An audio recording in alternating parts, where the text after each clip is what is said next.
Egun on guztioi, ongi etorriak iraileko osoko bilkurara eta hasiko gara, besterik gabe. Badakizute itzultzaileak hartu dituzute eta emango diogu hasiera. 105. puntua. Getxoko udalbatzak 2020ko uztailaren 30ean egindako aurrekoiko osoko bilkuraren akta onesteko proposamena. Orduan pasatuko gera 106. puntura. 2019 urteko kontu orokorraren onesteko proposamena. Batzordearen proposamen hau da. Getxoko udalaren kontu orokorra onestea 2019 urteko ekitaldiari dagokena eta honako entitateen kontuek osatzen dutena. Udalarenak, berarenak, 4 erakunde autonomoenek eta Kirol Portuko Labra S.A. elkartearenak. Kontu orokorra eta haren edukiak herri kontuen euskal epaitegiari igortzea Bizkaiko lurralde historikoko toki erakunden aurrekontuei buruzko abenduaren 2/10/2003 foro arauak 73. artikuluko 5. paragrafoan dionarekin bat etorrez. Uriarte jauna.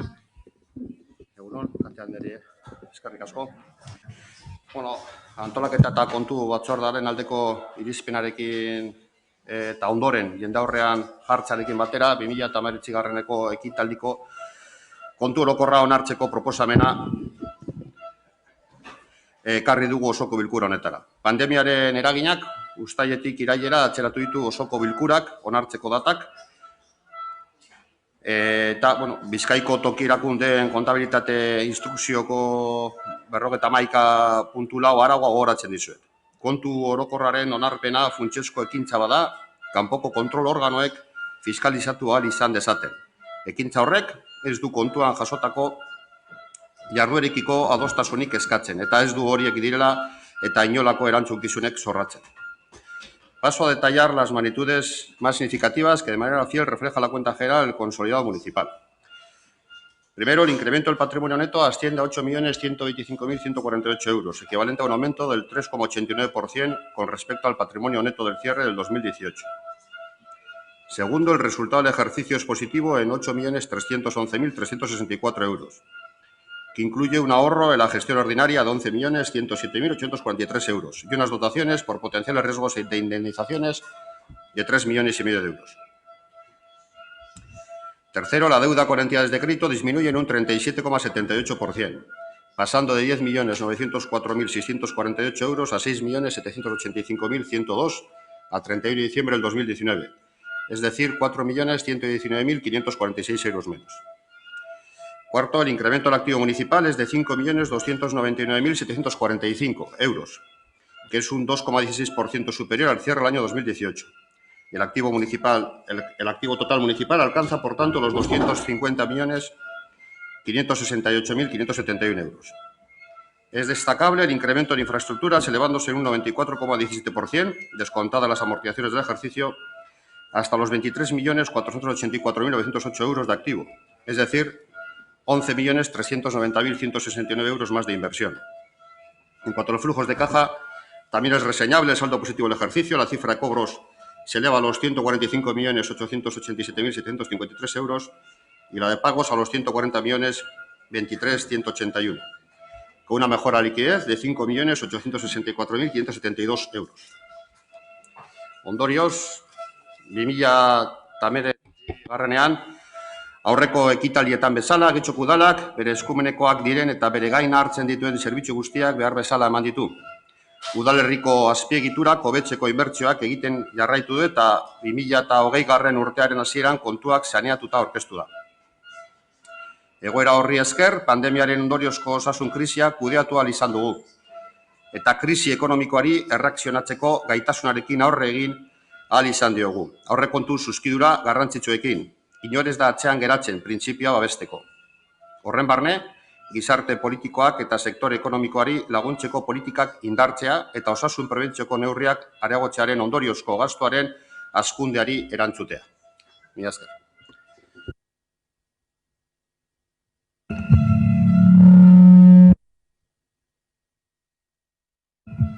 orain bai. Debatera pasatuko gara, hitza norbaitek hartu nahi du? Ez. Andrade jauna, zeuria da hitza. Gracias, señora alcaldesa. Eskerrik asko alkate Andrea eta egunon guztioi. Herrialdeko gainerako enpresek bezalaxe, uztailean eta orain pandemiak atzeratzearen ondorioz irailean urteko kontuak aurkezten dira eta horrek erakusten du enpresa guztien egoera erreala eta kasu honetan udalena ere bai, nola ez, eta enpresa publikoena. Kontu orokorrak Uriarte jaunak esan bezala, islatzen du zein den finantzak eta egoera, zein den gure udalaren egoera ekonomikoa, eta bar. Beti esaten dudan bezala hemen, horrek islatzen du gure udaleko errealitatea. Kontu orokorrak eta egoera ekonomikoak islatzen duena gure herrian ikusten da, gure auzoetan ikusten da. Hau da, udala saiatzen da erakusten nola gastatzen den herritarrei kobratzen dien dirua. Eta urtero bezala, esan beharra dago, udal honek ez duela bete bere hitza, ez dituela bete zituen itxaropenak eta biltzen duen dirua ez du behar bezala gastatzen. Ez daukalako asmorik, ez daukalako behar bezala lan egiteko gogorik. Eta ez dakit noiz esan halko dudan, benetan udal honetako gastu maila bat datorrela diru-sarreren mailarekin. Egia esan ez dakit noiz esango dudan, haiek saltzen dituzten proiektuak egi bihurtu direla. Egia esan, zuek etengabeko fartsa batean bizi zarete. Ez zarete gai zuen aurrekontuak betetzeko, beti esaten dut gauza bera. Beti da garrantzitsuagoa likidezia edo kontu orokorra aurrekontua baino. 2019ko aurrekontuetan aipatzen zenuten 3 milioi euro baino gehiago inbertituko zenituztela etxe bizitzan udalerri honetan, eta ikus dezakegun bezala, hemen ez dago etxe bizitzarik. Esaten zenuten, 1 milioi euro baino gehiago gastatuko zenutela kirol instalazioetan, baina ikus dezakegun bezala ez dira hobetu, eta ez da 1 milioi euro, ez dira 1 milioi horiek gastatu.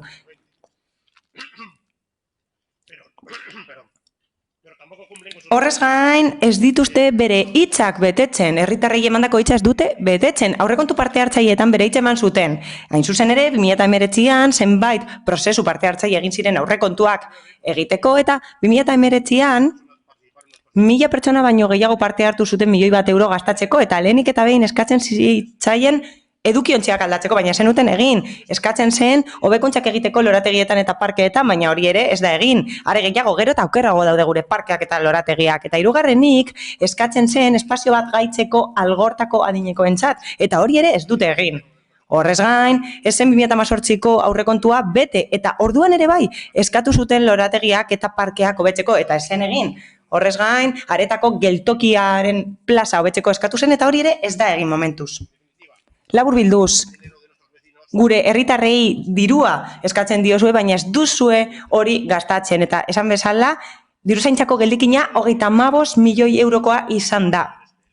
Eta 29, horietatik 29, askatasunez erabil zitezkeen. Eta esan bezala, aukera egonda horrekin pandemiari aurre egiteko, baina 2019ko likidazioan ikus daiteke, zerga zuzenak areagotu egin zirela, 1 milioi euro igo zirela, zuzeneko zergak, tasak 600.000, zeharkako zergak 800.000. Zuek asmatu zenuten presio fiskal hori, baina zineten gai izan hori gastatzeko. Eta inbertsioak, hitzemandako inbertsioak ere horiek ez dira egin. Hala, badaude beste jarduera batzuk, adibidez Getxo Antzokia, zuek 57.000 eurorekin aurrekontuan jaso zenutena, gehiago eskatu duela, eta orain 1 milioi euro inguru gastatu egin da Getxo Antzokian, eta aurre ikusten dugun bezala gehiago areagotuko da aurrekontu hori. Zuek dirua biltzen duzu, eta zuk esan duzu inbertsioak egin dituzuela gure herria hobetzeko. Baina, bide publikoetan eta errepideetan ikus dezakegu, 1 milioi euro gastatu beharrean, 58.000 euro gastatu dituzuela, eta azpiegituretan eta hirigintzan 3 milioi euro bakarrik gastatu dira, eta hori da zuek egiten duzuen inbertsioa saneamenduan, 300.000 baino gehiago zenuten aurre ikusita, eta 95.000 gastatu duzu, eta gero arazoak daude. Gure estoldetan arazoak egoten direlako, eta ura gure ibaietara doalako. Ure dangarriari dagokionez ere, ez duzue bete emandako hitza, argiztapenari dagokionez, gure ostalariek eta auzotarrek esaten dute gaizki dagoela, baina ez duzuek gastatu benetan aurre ikusi zenutena. Alokairuarentzako laguntza emateko dirua bazegoen zehaztuta, baina ez da inbeste gastatu. Eta promozio ekonomikoan, promozio turistikoan, turistikoan 6.000 euro bakarrik gastatu dira, eta niretzat erridikuloa da, eta ekonomikoan 6.000 euro inguru gastatu egin dira. Beraz, zifra horiek ikusita, eta kontu orokorra ikusita, eta ekitaldiko emaitza ikusita, kezkatuta nago. Eta are kezkatuago nago alkatearen elkarrizketa bat ikusi dudalako, eta berak esaten duelako, gure udalerriko proiektuak geldiaraziko dituela, geldotuko dituela, ez dira etengo, baina geldiaraziko direla apur bat, geldotuko direla. Are gehiago geldo daiteke, dirua daukagu. Ez daukagu kudeatzeko gaitasunik, eta alkateak esaten du, are gehiago geldotuko duela inbertsioa. Nik uste dut ezin dela gehiago geldotu, eta berriz ere eskatu nahi dizuet, benetan lan egiten hasteko, daukazuen dirua gastatzen hasteko, eta gure herritarren bizi kalitatea hobetzeko mesedez. Jauna, bai, Eguren Anderea. Eskerrik asko, alkate Andrea. Egun on guztioi. Besterik gabe, berriz ere esango dut, berriz eta askotan esan duguna eta Ogasun Zinegotziak aipatu duena. Ondorio bat atera dezakegu. Alderdi Popularreko ordezkariak esandakoa gora behera, 2019 urtea, aurreko urteetan bezala, urte hona izan zen Getxoko udalarentzat. Izan ere, Getxoko udalak berezko zerbitzuak eman ditu, bere eskumeneko zerbitzuak eman ditu, eta jarraitu du inbertsioak egiten udalerria hobetzeko, azpiegiturak hobetzeko udalerrian. Eta gainera, 2020ko hasierara heldu gara, kontu saneatu batzuekin. Dirua gastatzeko modua, eztabaidagarria izan daiteke, baina egia esan, datu objektiboa zera da. Kontuak, gai zerretako puntu honetan agertzen den bezala, saneatuta zeuden, gainera kontabilitate kontuak hori erakusten du, gure kontuak saneatuta daude. Eta horri esker, aukera izan dugu pandemia kudeatzeko, aurre ikusten ez genuen pandemia kudeatzeko. Eta egoera horri egin diogu aurre, oraingo krisiari egin diogu aurre sorpetu gabe. Eta sorpetu gabe zenbait gizarte gastu egin ditugu. Izan ere, lan egin dugu eta lan egiten jarraituko dugu printzipio horren pean. Inor atzean ez ustearen printzipioaren pean. Eta gizarte izaerako politikak indartuko ditugu, baita sektore ekonomikoa babesteko neurriak ere. Izan ere, diruzaintzako geldikina izan dugu hor, eta aurrezpen hori izan dugu hor, honi aurre egiteko. Eta hori egiten saiatuko gara aurrerantzean ere bai. Gainera, osasun prebentzioko neurriei aurre egin diegu ere bai, eta zentzu horretan lan egiten jarraituko dugu, mila esker. Eskerrik asko. Bozketara pasatuko gara, beraz. No, es una propuesta. Bozketara pasagai. Bueno, proposamenaren aldeko bozkak. PSE Euskadiko Ezkerra eta EAJ PNV-koak ditugu. Aurkakoak, ez, eta abstentzioak.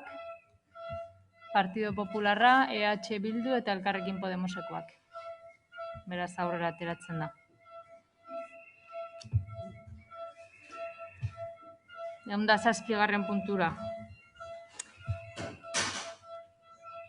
Udalerri jabaria atzemateagatiko tasaren zerga ordenatzearen aldarrastapena behin-behinean onesteko proposamena. Batzordearen proposamen hau da. Lehenengoa, behin-behinean onetziko da udal jabari publikoa atzemateari dagokion tasa arautzen duen zerga ordenantzaren aldarazpena. Erazkin gisa bidali den dokumentuan, aldarazpen proiektua, jasotako terminoetan. Aldaketa hori, olako eranskina dakar. 2021ko ekitaldian, bide publikoko terrazak epigrafaren oinarrizko tarifa 13 eurokoa izango da, metro karratuko edo zatiki bakoitzeko. Bigarrena, aldaraziren testua behin betiko ondorik, 2021ko urtarrilaren batetik aurrera izango ditu ondorioak. Hirugarrena, zerga ordenantzaren aldaketaren behin-behineko onespena udaletxe honetako iragarki olean 30 egunez jartzeko aginduko da. Hala, interesdunek espedientea aztertu eta komenigarritza jotzen dituzten erreklamazioak aurkeztu ahal izango dituzte. Jendaurreko erakustaldia Bizkaiko aldizkariaren ofizialean iragarriko da. Baita lurralde historikoko honetan zabalkunderik handiena duten egunkarietako batean ere. Laugarrena, erreklamaziorik aurkeztu ez bada, behin betikotzat jotzea ordenantza aldatzeko behin-behineko erabakia. Uriarte jauna. Alkate Andrea, eskerrik asko. Proposamenaren testuak berak argi eta garbi adierazten du zergatik eta zertan zehazten den proposamen hau. Honela dio hitzez hitz, COVID-19ak getxoko ostaliratza sektorean dituen ondorioi aurre egiteko proposatzen da 2021 urtean bide publikoko terrazetan EPGRF-ean araututako tasak murriztea. Zehazki, 2021 urterako tasa hau getxoko ostaliratzako terraza guztietara 50% murriztea proposatzen dugu. Horrek, udalaren diru sarreretan aurreikusitako 45.000 euro inguruko murrizketa ekarriko du eta noski, aurrezki kopuru bera getxoko ostalaritzako sare ekonomikorako. Ostalaritza sektorarekin eta udal talde guztiekin hainbat bilera egin ondoren eta udaleko txostenak eta irizpide teknikoak kontuan hartuta, hau da proposatu daitekeen neurririk egokiena sektore horri zerga arlotik eta udal zergen arlotik babesa emateko 2021 urteari begira. Bestalde, udal gastu publikoaren eremutik, pandemiak getxoko jarduera ekonomikoan 2020an ezarri eta konprometitu dituen ondorio negatiboak indargabetzearekin lotutako ezohiko neurriak 2 milioi eurora iritsi dira. Beste batzuetan azaldu dugu moduan. Eskerrik asko Uriarte jauna, norbaitek hitza hartu da nahi du, Amieba Anderea, zeurea da hitza. Bai, eskerrik asko, Alkate Andrea, egunon denoi.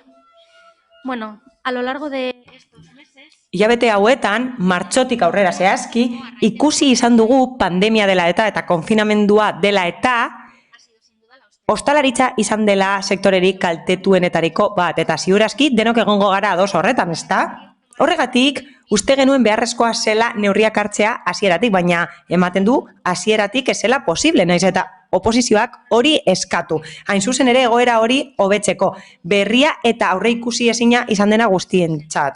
Baina bide berean jarraitzen dugu, guk uste dugu labur geratzen garela neurri honekin, babestuko dugu baina eskasa izango da, eta ostalaritzak askoz gehiago eskatuko du, itota daudelako, eta jakin badakigulako urrengo hilabeteek ez dutela egoera hoberik ekarriko. Ekonomiaren egoerak ez dio erraztasunik emango inori, are gutxiago berezko negozioa dutenentzat, beti izan dituztelako bestelako zailtasunak. Horregatik, naiz eta neurria ondo iruditzen zaigun, uste dugu egoerari beste modu batera aurre egin behar zitzaiola. Jakin badakigu egoera ezoikoa da eta oso zaila da denontzat, baina horrez gain uste dugu alderdik guztion artean ikusi genuela jarduketa hobea eta egokiagoa bultzatu ahal zela eta beste udalerri batzuetan hori egin dute.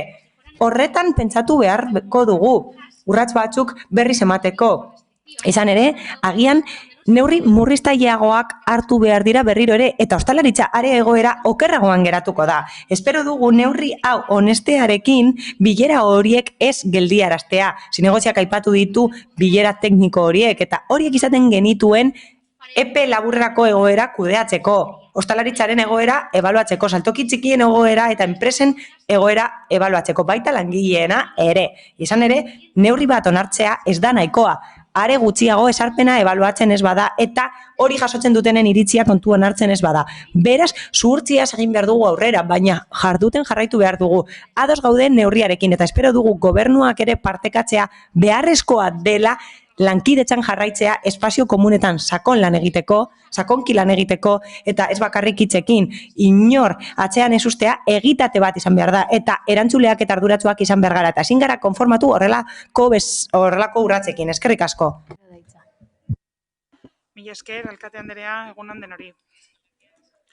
Desde el Grupo Socialista creemos... Alderdi sozialistatik uste dugu guztiz beharrezkoa dela horrelako momentu batean ostalaritzaren sektorea babestea eta neurri horren helburua hori da. Izan ere, 150 murriztuko da terrazen tasa, guretzat positiboa eta erabat beharrezkoa da eta horregatik alde bozkatuko dugu. Elkarrekin Podemosi zera esan nahi diot. Hauze ez da orain arte hartutako neurri bakarra, izan ere neurrien pakete baten parte da, hori lantzen ari gara orain, eta ostalaritza sektorea babestu nahi dugu, nola ez, eta denok partekatzen dugu helburu hori. Baina egia esan behar da beti. Eskerrik asko, Diaz Anderea, beste norbaitek, Rodríguez jauna. Bai, egunon. Martxoaren 17an egin genuen lehen proposamena, COVID-aren inguru 19 jotako tabernak eta beste hainbat sektore laguntzeko. Eta beste batzuen artean, terrazengatik ez kobratzea proposatu genuen. Baina beste hainbat neurri proposatzen genituen, orain, osoko bilkura honetara ekartzen diguzuen neurri honen modukoak. Baiezkoa emango diogu zalantzarik gabe, baina baiezko horrek ezin du eskutatu zuen ezgaitasun eta borondate politiko eza. Martxoaren 17tik hona 6 hilabete pasatu dira. Eta 6 hilabete horietan gure herriko tabernari eta langile askok gorriak pasatu dituzte, udala honetako zinegotziok gure soldata bero-bero poltsikora eramaten genuen bitartean, soldata ederrak askoren kasuetan. Indarrean dagoen ordenantzak esaten duena betetzeko denbora luze eman zenuten. Argi esaten du ordenantzaren 9. puntuak. Terrazarik ez badago, ez dago tasa kobratzerik. Eta zuek aitzakia gora aitzakia bera, azterketa gora azterketa bera, eta bitartean tabernak itxita eta tabernariak ordaintzen. Eta bestalde, gaur darkazuen moldaketa hau apirilean egin zenezaketen, baina etzen duten egin. Aitzaki teknikoen atzean eskutaturik zueren borondate politiko eza edo agian kudeaketarako gaitasun eza adieraziz. Esan diguzue dagoenako, beste neurri batzuk hartu dituzuela, baina ez nahikoak. Konfinamendu garaian, lehen kolpea heldu zitzaigunean, neurri gutxi eta eskazak hartu zenituzten, eta batez ere berantiarrak. Konfinamendu garaian pairatutako galera ekonomikoi aurre egiteko laguntzak abuztuan ordaindu dituzue. Eta irailean panfleto berren irakurri ahal izan dugu. Irailean, konfinamendua martxoan, apirilean eta maiatzan izan zen. Eta orain krisian zeharo murgilduta gaudenean, ostalariek kolpeak bata bestearen atzetik hartzen dituztenean ezer gutxi ari zarete egiten. Orain daukat buruan, uztailan, zinegotziak aipatu duen bilera horietan bi izan zirela, ez bariaz, bi, uztailan, gaueko aisialdirako laguntzak eskatu genietuenean erantzun zenigutena. Literalki, el ocio nocturno no es el modelo del PNV, que abran por las mañanas. Esa fue vuestra respuesta de julio. Ante la propuesta de cierre de...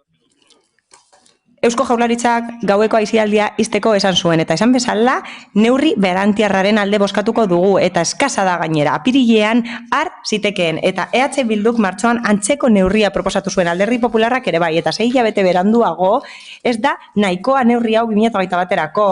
Askotan gertatzen da. Hala, orain dela 6 hilabete egokiak izan zitezkeen neurriak ez direla nahikoak denbora pasa hala.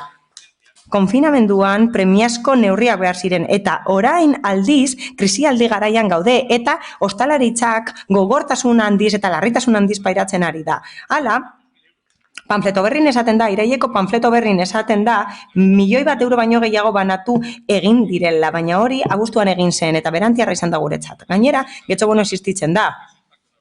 Ez du eragin handirik izango ostalaritzan, eta orain, terrazen tasak murriztuko dira 2021erako, baina hori esan bezala apirilean egin zitekeen, baina badakigu gobernu talde honen ezaugarriak ez direla askartasuna eta eraginkortasuna. Hala, ostalaritzak aldi baterako pasako dira 3 edo 4 edo 2 motako lizentzietara, baina esan bezala izapideak amaitezinak dira, eta bien bitartean tabernak, negozioak eta bizitzeko bitartekoak izten dira, zergatik aulki asko daudelako, mahai asko daudelako, eta aitzaki asko daude gauzak izteko, lonjak itxita daude, utzik daude, eta udaltzaingoa ostalaritza lokaletatik pasatzen da, eta esaten zaie kalea kontratu behar dituztela, baina haie kontratu behar dituzte kaleak. Egia esan gutxi egiten ari zarete. Eta egoera berriei, konponbide berriak eta sortzaileak jarri behar zaizkie. Alde gaude, neurriaren alde gaude, baina ez da nahikoa. Oso eskasa baizik. Oso eskasa da neurri hau. Orain dela gutxi, udalerriko ostalari batek esaten zida. Deigarria da, ikustea gobernu zentrala izan dela gehien lagundu diguna. Ez udala, ez Eusko Jaurlaritza. Estatuko gobernua izan da gehien lagundu diguna, eta ostalaria jakingo du benetan zer gertatu den krisialdi honetan. Esan bezala, berandu eta gaizki. Eta ez baduzu entzun nahi edo lagundu nahi, gutxienez, gauzak eraginkortasunez eta denboraz egin ahalko zenituzkete. Eskerrik asko, Rodríguez jauna. Bai, Zorrialek Erika jauna, zeurea da hitza. Muchas gracias, señora alcaldesa. Eskerrik asko, alkate anderea, eta laburki, gure planteamendua gainerako oposizioko taldeek egindakoaren antzekoa izango da. Gobernu taldeak proposatzen du 50 murriztea 2021ean terrasen tasa. Eta guk, erantzukizunagatik, alde bozkatuko dugu. Hala eta guztiz ere, bai kritiko bat da. Aldeko bozka kritikoa da, zergatik.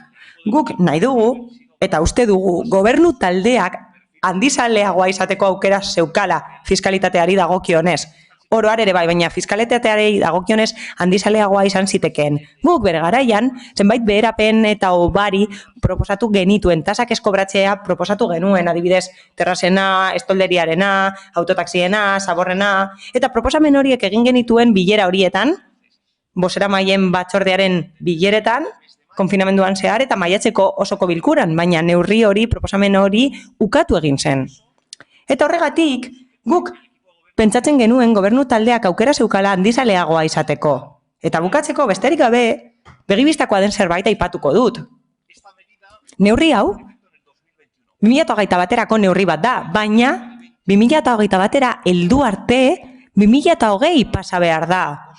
Eta ostalari askorentzat, eta bestelako merkatarientzat, agian zaila izango da 2021era heltzea. Hobe da, hau, ezer, baina guk uste dugu gobernu taldeak aukera zeukala handizaleagoa izateko. Hala ere eta guztiz ere, esan bezala, alde bozkatuko dugu. Jauna, Eguren anderea, zeurea da hitza. Eskerrik asko. Simplemente... Besterik gabe, bi ideia azpimarratu nahi ditut, dagoeneko aipatu direnak, baina beno. Badago borondate politikoa ostalaritzaren sektoreari laguntzeko. Neurri asko hartu dira eta hori egin izan da iraganean. Aurretik Carmenek aipatu bezala neurrien pakete bat abiarazi egin da eta hau horietako bat da. Besterik gabe eta bakarrik eskasa izan daiteke, baina ez da dator bakarrik, pakete batean dago. Esan bezala, ostalaritzaren sektorearekin eta alderdi politiko guztiekin batera erabaki da, bildu egin gara ostalariekin, merkatariekin eta alderdi politikoekin, eta kontuan hartuta txosten eta irizpide teknikoak. Izan ere, txosten tekniko eta udal txosten horiek eraman gaituzte erabaki hori hartzera.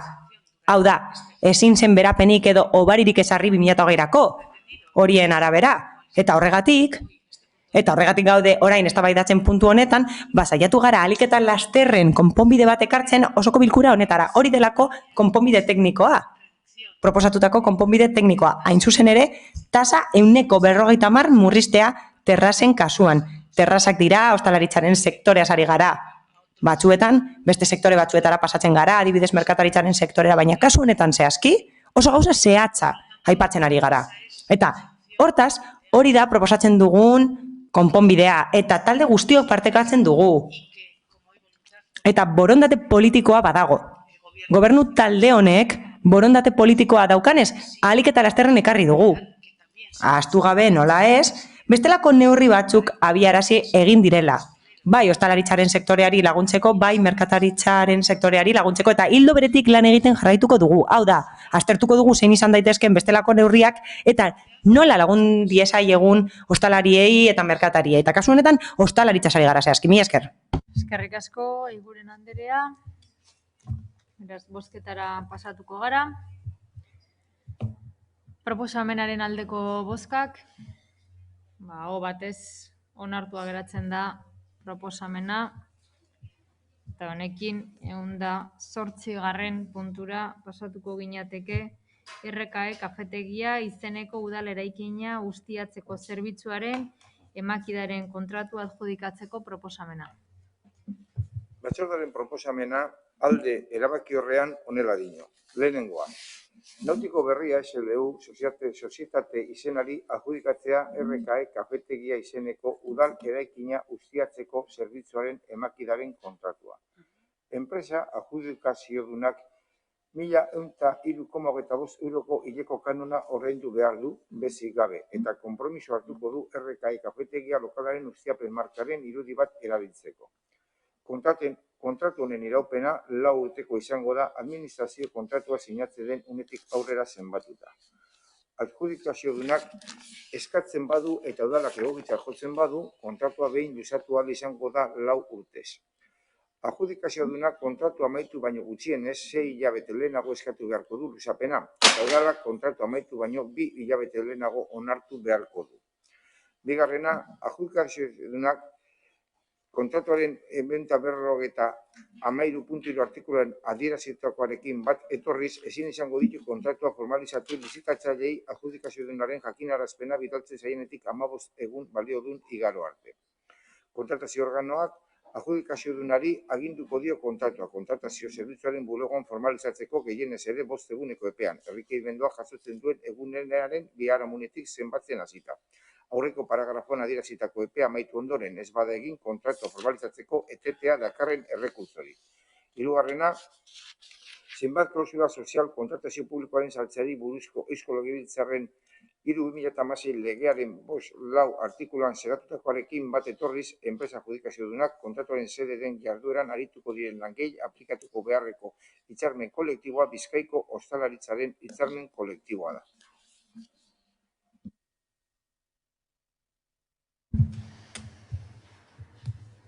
Beraz, González jauna, zeurea da hitza. Egunon. Sin más, después de un largo periplo a través... Besterik gabe, utzi geratu zen kontratua eta 2 prozedura ireki eduki ditugu eta badirudi azkenean iritsi garela kontratu honen adjudikaziora. Orain dagozkion izapideak egin beharko ditugu, kontratua prestatu eta besterik gabe jarduerari ahalik eta lasterren eman beharko diogu hasiera. Espero dugu pasatu dugun egoera zaila gaindituko dugula, pandemia eduki dugu, akatsak egon dira eskaintzak aurkezterakoan eta besterik gabe, espero dugu ahalik eta honen aterako dela. Eskerrik asko. Norbaitek hitza hartu nahi du? Bai. Beraz, Guijarrubia Andrea. Bai, eskerrik asko, eta egun on guztioi. Puntu honetan, EH Bildutik abstentziora joko dugu, benetan uste dugulako Romo Kulturetzaren kafetegiaren kudeaketa beste modu batera egin zitekeela, RKE bere osotasunean bezala ze. Prozesu hau hasi zenean, orain dela ja denbora, ze esan duzunez oso luze jo du prozesu honek, esan genuen kafetegi honen izaera ezberdina izan beharko litzatekeela. Funtzio sozialen bat bete zezakela eta ez negozio pribatu hutsa. Aukera bat izan zitekeela osoko langabetuekin batera lanean aritzeko edo kultur sortzaileekin batera proiektu bat garatzeko, autogestio egitasmoaren bat bultzatzeko bertan. Bai, autogestioa esaten dugu, badakigu zuentzat berba hau arriskutsua edo susmagarria izan daitekeela eta nahiago duzuela batzuetan negozio berba erabiltzea. Eta negozioz ari garela kontratu bat adjudikatzeko proposamena ekarri diguzue gaurko osoko bilkurara.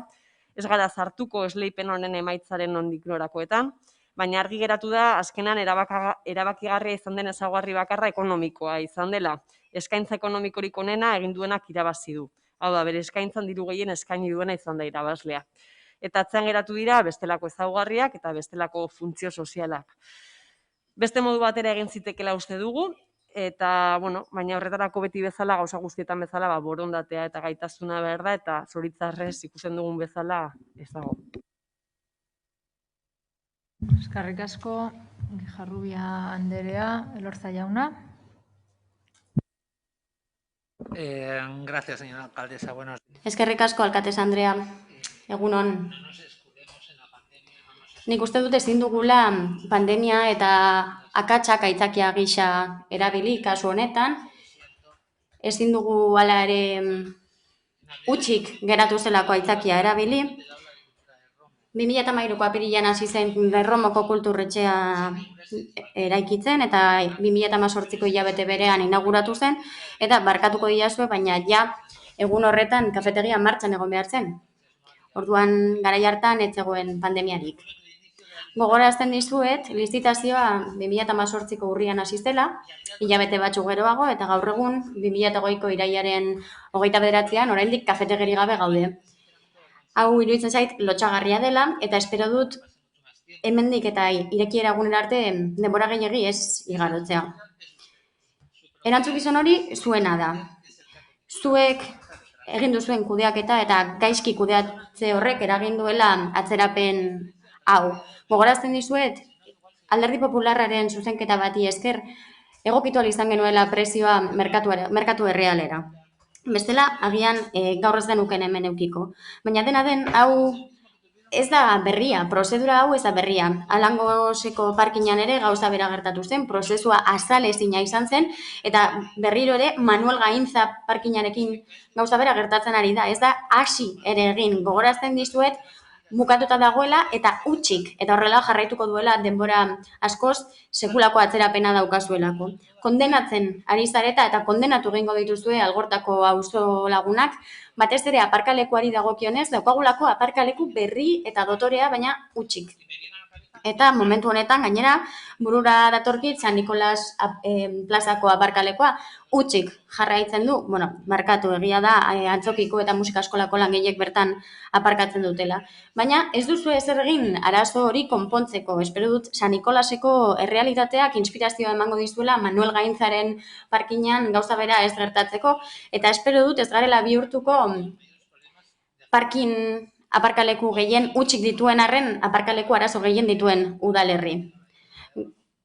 Erromoko kulturretxearen kasuan ere bai, hori gertatzen da, eta Manuel Gaintzaren kasuan parkina bukatuta dago eta itxita. Ireki gabe jarraitzen du, zergatik, ziurrenik aurretiaz egin behar ziren izapide batzuen ondorioz. Beraz, eskatzen dizuet, mesedez zuen erantzukizuna serio hartzeko eta herritarrei zerbitzu emateko eta lan egiteari ekiteko ez normalean egiten duzuen bezala. Eskerrik asko. Uriarte jauna, zeurea da hitza. Andrea, eskerrik asko. Bueno, sobre el Parque San Nicolás, creo que el punto... San Nikolaseko parkeari dagokionez, nik uste dute geroago landuko dugula. Puntu hau beste gai bati buruzkoa zen, RKeko kafetegiari buruzkoa, hain zuzen, kontratazio eta ondare zinegotziak azaldu duen bezala, eta azkenean iritsi da adjudikazioa, egia da atzerapenak eduki ditugula, egia da horrek ere azalpena daukala, izan ere lizitazioa aurkeztutakoekin dauka zer ikusia, akatsak egin dituzte, ez ditu administrazioak egin, prozeduran egon diren akatsak izan dira, konpondu dira, eta aintzat hartu behar dugu parte hartzaile nahikoa egon direla. Gainera,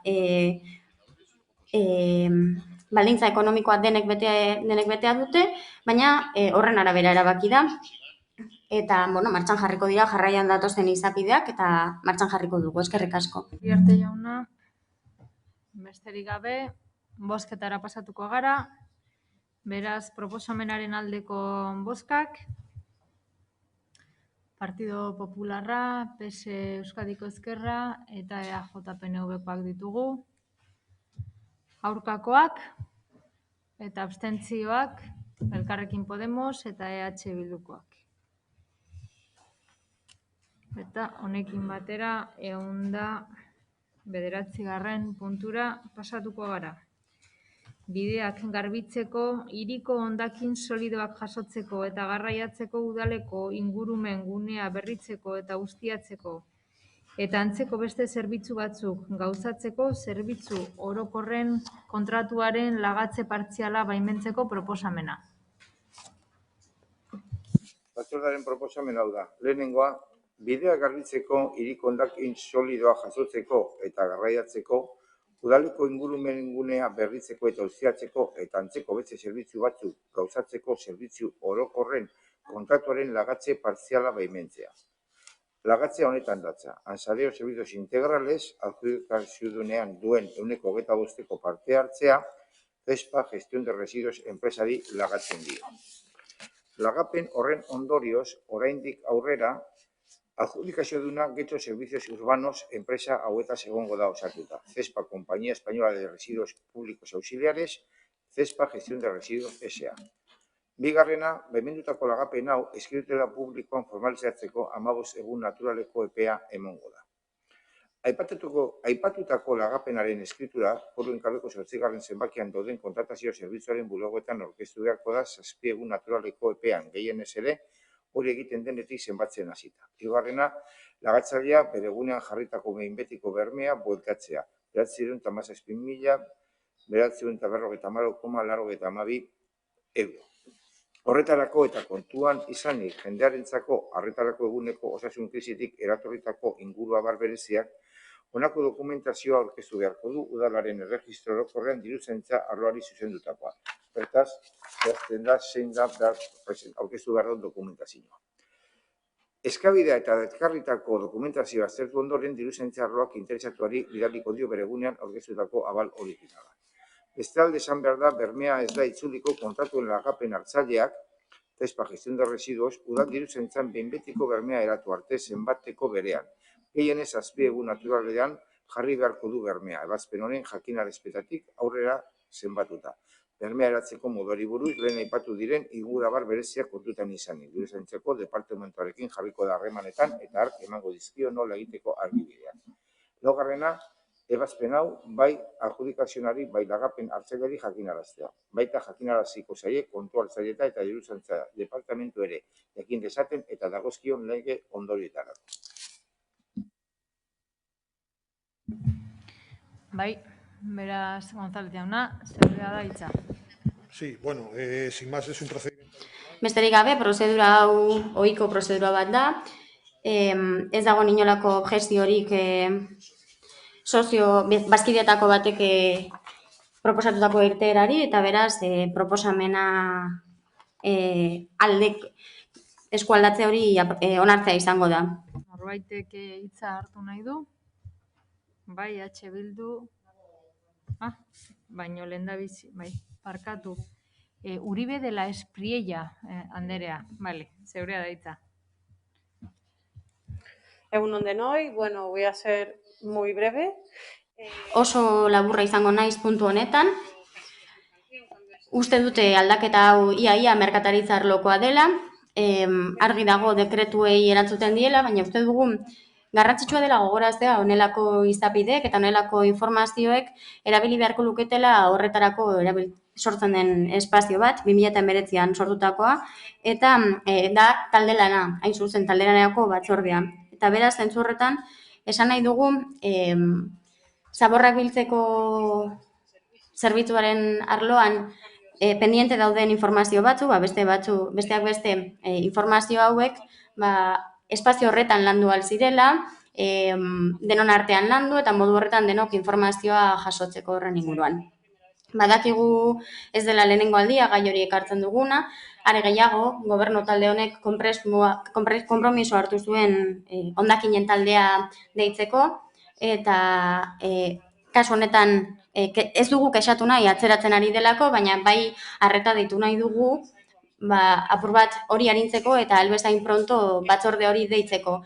Izan ere, uste dugu, erabat ezinbestekoa dela gure helburuak lortzeko, helburu horiek partekatuak dira bai hemen, bai estatu eta mundu mailan besteak beste garapen iraunkorrerako eta hondakinak zero eta trantsizio energetikorako helburuak ere. Beraz, horretan sakondu nahi dugu, berriro azpimarratu nahi dugu lantalde hori martxan egon beharko litzatekeela, gainera erdigunera ekarri beharko genukela eta ez baztertu, hain zuzen, interesekoak diren gaiak landuko direlako bertan. Eskerrik asko. Zuk ez, orduan Gijarrubia Anderea, zeurea da. Eskerrik asko. Bueno, guki hilo beretik ere egingo dugu berba, jakin badakigu gure herriko espazioa garbitzeko langileak azpikontratatzen dituzten enpresen arteko tramiteak direla hauek, puntu honetara ekartzen duzuena. Hala ere ezin dugu aukera galdu, hainbeste alditan aldarrikatu dugun hondakinen kudeaketa ingurumenarekin bideragarria izango den kudeaketa oraingoan ere aldarrikatzeko. Baino gehiagotan Bildutik adierazi dugun bezala, ekonomia zirkularrean eta zero zaborrean oinarritutako politikak behar ditugu. Horren aldeko apostu sendoa egin beharra dago instituzioetatik, herritarrak erronka horretara begira jartzeko. Hasi organikoaren bilketaren aldeko kanpainak egiten, edo gaikako bilketa egiten dutenak kobarien bidez saritzen, segi dezagun udale eraikinetan eta kaleko edo zintzokotan gaikako bilketa egiten, edo eta organikoa jasotzen duten herritarrei noizbait helduko ziren poltsaiek eskaintzen. Eta nahi dezagun ohitura berriak sortzen, zero zabor errealitate baterantz joaten. Guk argi daukagu norabide horretan soilik lortuko dugula ingurumenaren eta herritarrok ekoizten ditugun hondakinen harreman orokatzua izatea. Bitartean, hitzutzala bakarrik izango dira egun berezietan instituzio honek ingurumenaren alde esango dituenak. Eta hau guztia adierazten dugu, hondakinen kudeaketa arduratzen diren enpresa horien lana eta zeraginek hondakinen politika baten ondorio zuzena direlako, ez besterik. Eta ura aldatu nahi izan ez gero uste dugu euren jardunaren gandik ere igaro beharko dela politika hoie guztiak. Eta noski bat egiten dugu ere Elkarrekin Podemosek egin duen deialdi horrekin, hondakinen foroa bezalako tresna aktibatu beharra dago ere, bide horretan aurrera pausuak eman ahal izateko. Eskerrik asko. Hemen ez, beraz, Arregi jauna, zeurea da hitza. Egunon, dos aclaraciones. Egunon, bi gauza argitu nahi ditut. Alde batetik proposatzen den aldaketa hori, uste dute albiste ona dela udalarentzat, izan ere bi enpresa horiek talde berdinekoak dira, eta orduan errazagoa izango da erabakiak hartzea, batez ere egun egin behar diren jardueretan. Eta beraz, gobernu talde bezala, bai, lantalde horretan lan hartzeko konpromisoa hartzen dugu, eta oso pozik gaude Elkarrekin Podemosek proposamen hori egiten duelako aurkeztutako mozioari esker. Eta pozik gaude lan egiteko prest daudelako talde horretan eta ekarpenak egiteko, eta beraz, bat dator mozioarekin, gure konpromisoa mantentzen dugu, lanean jarraituko dugu, eta azpimarratu nahi dugu plan hori martxan dagoela, lan egiteko plan hori martxan dago, eta naiz eta martxan jartzea falta den, landuta daude jada eta laster aterako dira argitara. Uste dut harremana ona izan dela, alderdi guztiak lantalde horretan lanean ibili garenak oso ondo moldatu garela, eta espero dugu hurrengo plana laster aterako dela argitara. Eskerrik asko. Beraz, bozketara pasatuko ginateke, proposamenaren aldeko bozkak, Partido Sozialista Euskadiko Ezkerra eta EAJ-PNV-koak ditugu, aurkakoak ez daude eta abstentzioak PP, EH Bildu eta Elkarrekin Podemosekoak dira. Beraz, aurrera ateratzen da proposamena eta honekin batera 110. puntuan sartuko ginateke Getxoko udaleko eta erakunde autonomoetako diru laguntzen plan estrategikoa 2023 aldia onesteko proposamena. Batzarraren proposamen hau da, proposamen honekin batera aurkeztu den Getxoko udalaren eta haren erakunde autonomen 2020-2023 denboraldiko diru laguntzen plan estrategikoa izeneko dokumentua onestea. Beraren edukiaren batera eta erazkinak. Abat erazkina 2020 urtea, irailaren 23a, hemen adibideko ekitaldiko horrekontu gordailuaren zehetasunera erakusten da informazioa emateko asmoarekin. Hiru erazkina, ildo estrategikoko fitzak planeko 17 ildo estrategikoetako bakoitzareko bat. 2. Erabaki hau eta Getxoko udalaren eta bere erakunde autonomen diru laguntzen plan estrategikoa 2020-2023 denboraldirako Bizkaiko aldizkari ofizialean diru laguntzen batu base nazionalean eta udalaren webgunean argitaratzeko agintzea. 3. Erabaki hau udalerro guztiei eta erakunde autonomi jakinaraztea. Beraz, bakarrik gogoratzeko, emendakinak ditugu, proposamena Eguren Andereak defendatuko du, badakizute 7 minutu izango ditugula, gero zuen bakoitzaren emendakinak defendatzeko beste 7, proposamena defendatzeko beste 7, bai Elkarrekin Podemosek eta EH Bilduk, eta gero elkarrizketa hasiko gera, bai, debate hasiko gera, 5 eta 3 txandatako bi aldi izaten. Bale? Aurrera.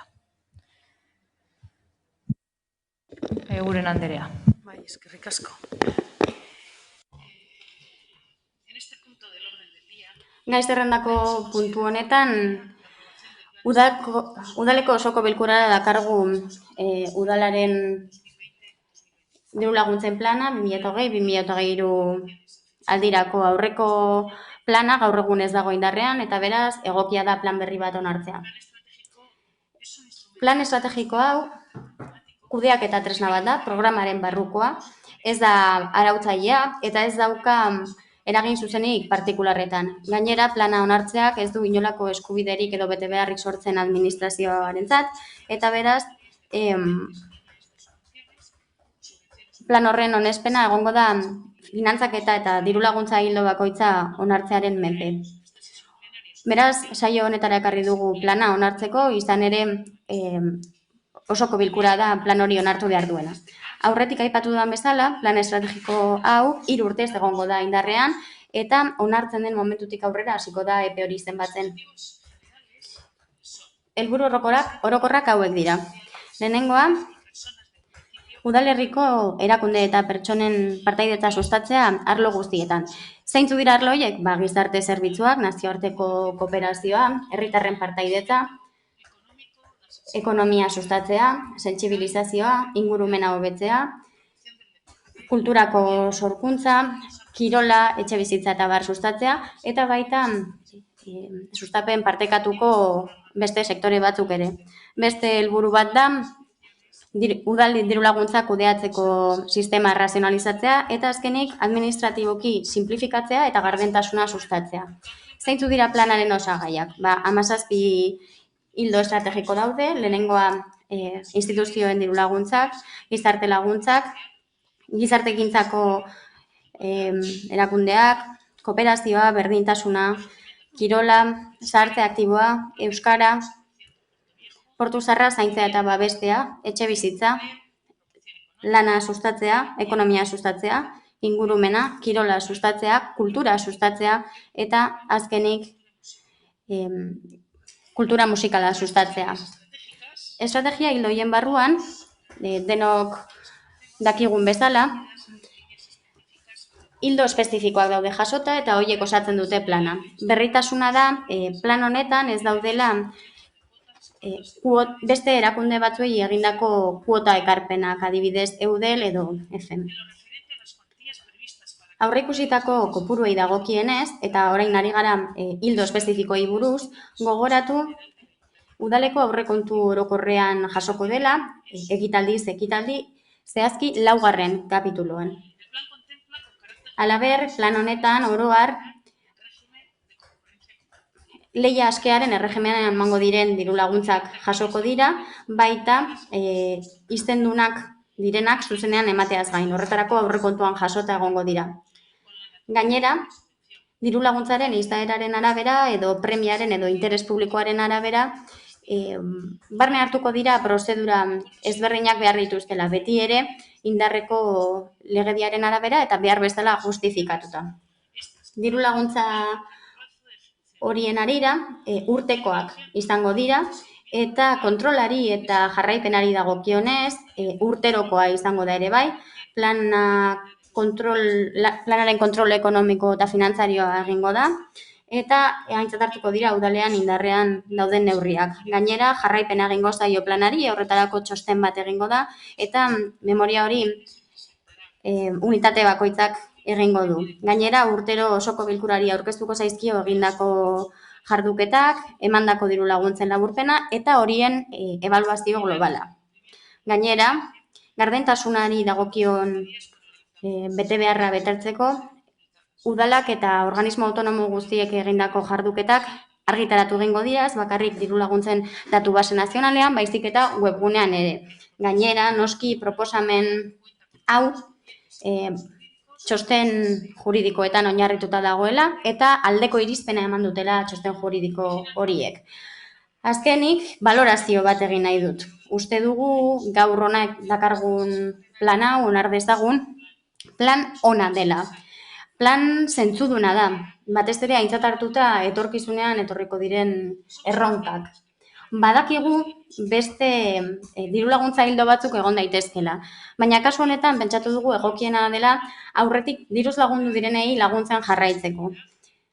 Eta beraz, pentsatu dugu erantzukizunez idatzi behar genuen plan bat zela, eta gai izango dena bizi dugun egoera ekonomiko honetan finantzazioa emateko. Esan bezala, zentzuduna da. Izan ere, diruz lagun daitezkeen 11.000 hildo egon zitezkeen planean, baina baliabideak bukatu egiten dira. Eta beraz, uste dugu egokiena dela plan errealista bat planteatzea, eta ez jardutea popularki eta jakitea aldez aurretik gehitu ditugun gauza guztiak ez direla diruz lagungarriak izango, diru hori bukatuko delako. Dena den, gure udalerriko egoera ekonomikoak aldaketa garrantzitsuren bat jasango balu, orduan udal taldeak aldaketak proposatuko lituzke, jasotako helburuak betetzeko eta behar izan berriei erantzuteko halakorik baldin badago. Eskerrik asko. Eskerrik asko. Orain bai, emendakinean defentsara pasatuko gara. Beraz, Amieba Anderea, 7 minutu dituzu. Eskerrik asko, alkate Andrea, con su permiso me retiro momentáneamente. Eskerrik asko alkate Anderea, eta momentu batez kenduko dut maskara hitz egiteko. Behingoz, dirulaguntzen plan estrategikoari buruz eztabaidatuko dugu. Konfinamendua baino lehen eztabaidatu behar zen, 2019an bukatu zelako, baina behingoz hemen daukagu. Ez genuen hau espero. Aldaketa txiki batzuk ditu aurretik proposatutakoarekin alderatuta, pandemia baino lehen proposatuko zenarekin alderatuta. Espero genezakeen pandemia ezagutu ostean aldaketak egin zitezkeela. Maskarillarekin egotea. Bai? Vale. Badakit molestatzen dula, ez dala erresa, baina horrela izan behar du. Se vería o se debería ver transversalmente. Esan bezala, zeharkako aldaketak izan beharko lituzke, baina ez dugu ikusten hori egin denik. Eta horretarako besterik ez dago oposizioko taldeek aurkeztutako emendakinak. Zuek plana aurkezterakoan ezenuten egin zenezaketen onena egin, baina ados gaude eztabaida beharrezkoa dela, batzorde baino lehen ere bai. Izan ere, hemendik aurkezten den horretatik oso gutxi onartzen dela.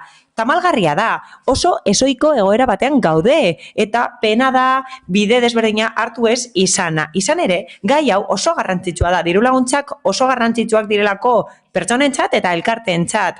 Izan ere, orain, inoiz baino beharrezkoagoak dira.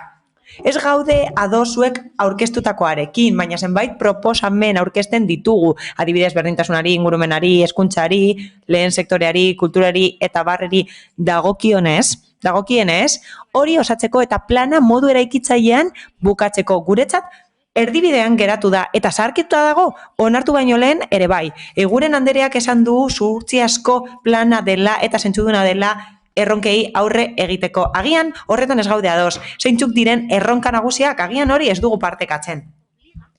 Legeriak behartzen gaitu eraginkortasun printzipioak betetzera, hain zuzen ere baliabide publikoen esleipenean, eta guk uste dugu ez dela modurik eraginkorrenean egiten ari proposamen honekin. Horregatik, hain zuzen ere, osoko emendakina aurkezten dugu eta justifikatzen dugu. Plana bada modu bat administrazio publiko honen jarduketak osatzeko, baina ez du esertarako balio baldin eta testuinguru historikoa kontuan hartzen ez badu eta bestelako iritzia kontuan hartzen ez badira. Eta guk uste dugu zuek ez duzuela hori egiten. Gainera, gehitu behar dugu, susmoa dugula urteko txosten horiek ez ditugula ikusiko, 6. atalean aipatutako horiek alegia. Esaten da, planaren segimendu prozesuaren informazio nabarmena partekatuko dela. Hau da, txosten batzuk esateko zer egin den urte bakoitzean eta zer ez. Aurre ikusitakoarekin alderatuta. Orain arte ez dugu hori ikusi. Eta hori bazen konpromiso bat aurreko planean, 2016koan, 2016-2019 bitarteko planean. Horregatik, zera da galdera? Zergatik orain izango da desberdina? Benetan praktikan jarriko duzu zuek aurkeztutakoa? Txostenei buruz ari gara, aurrekontu zuzkidurari buruz ari gara.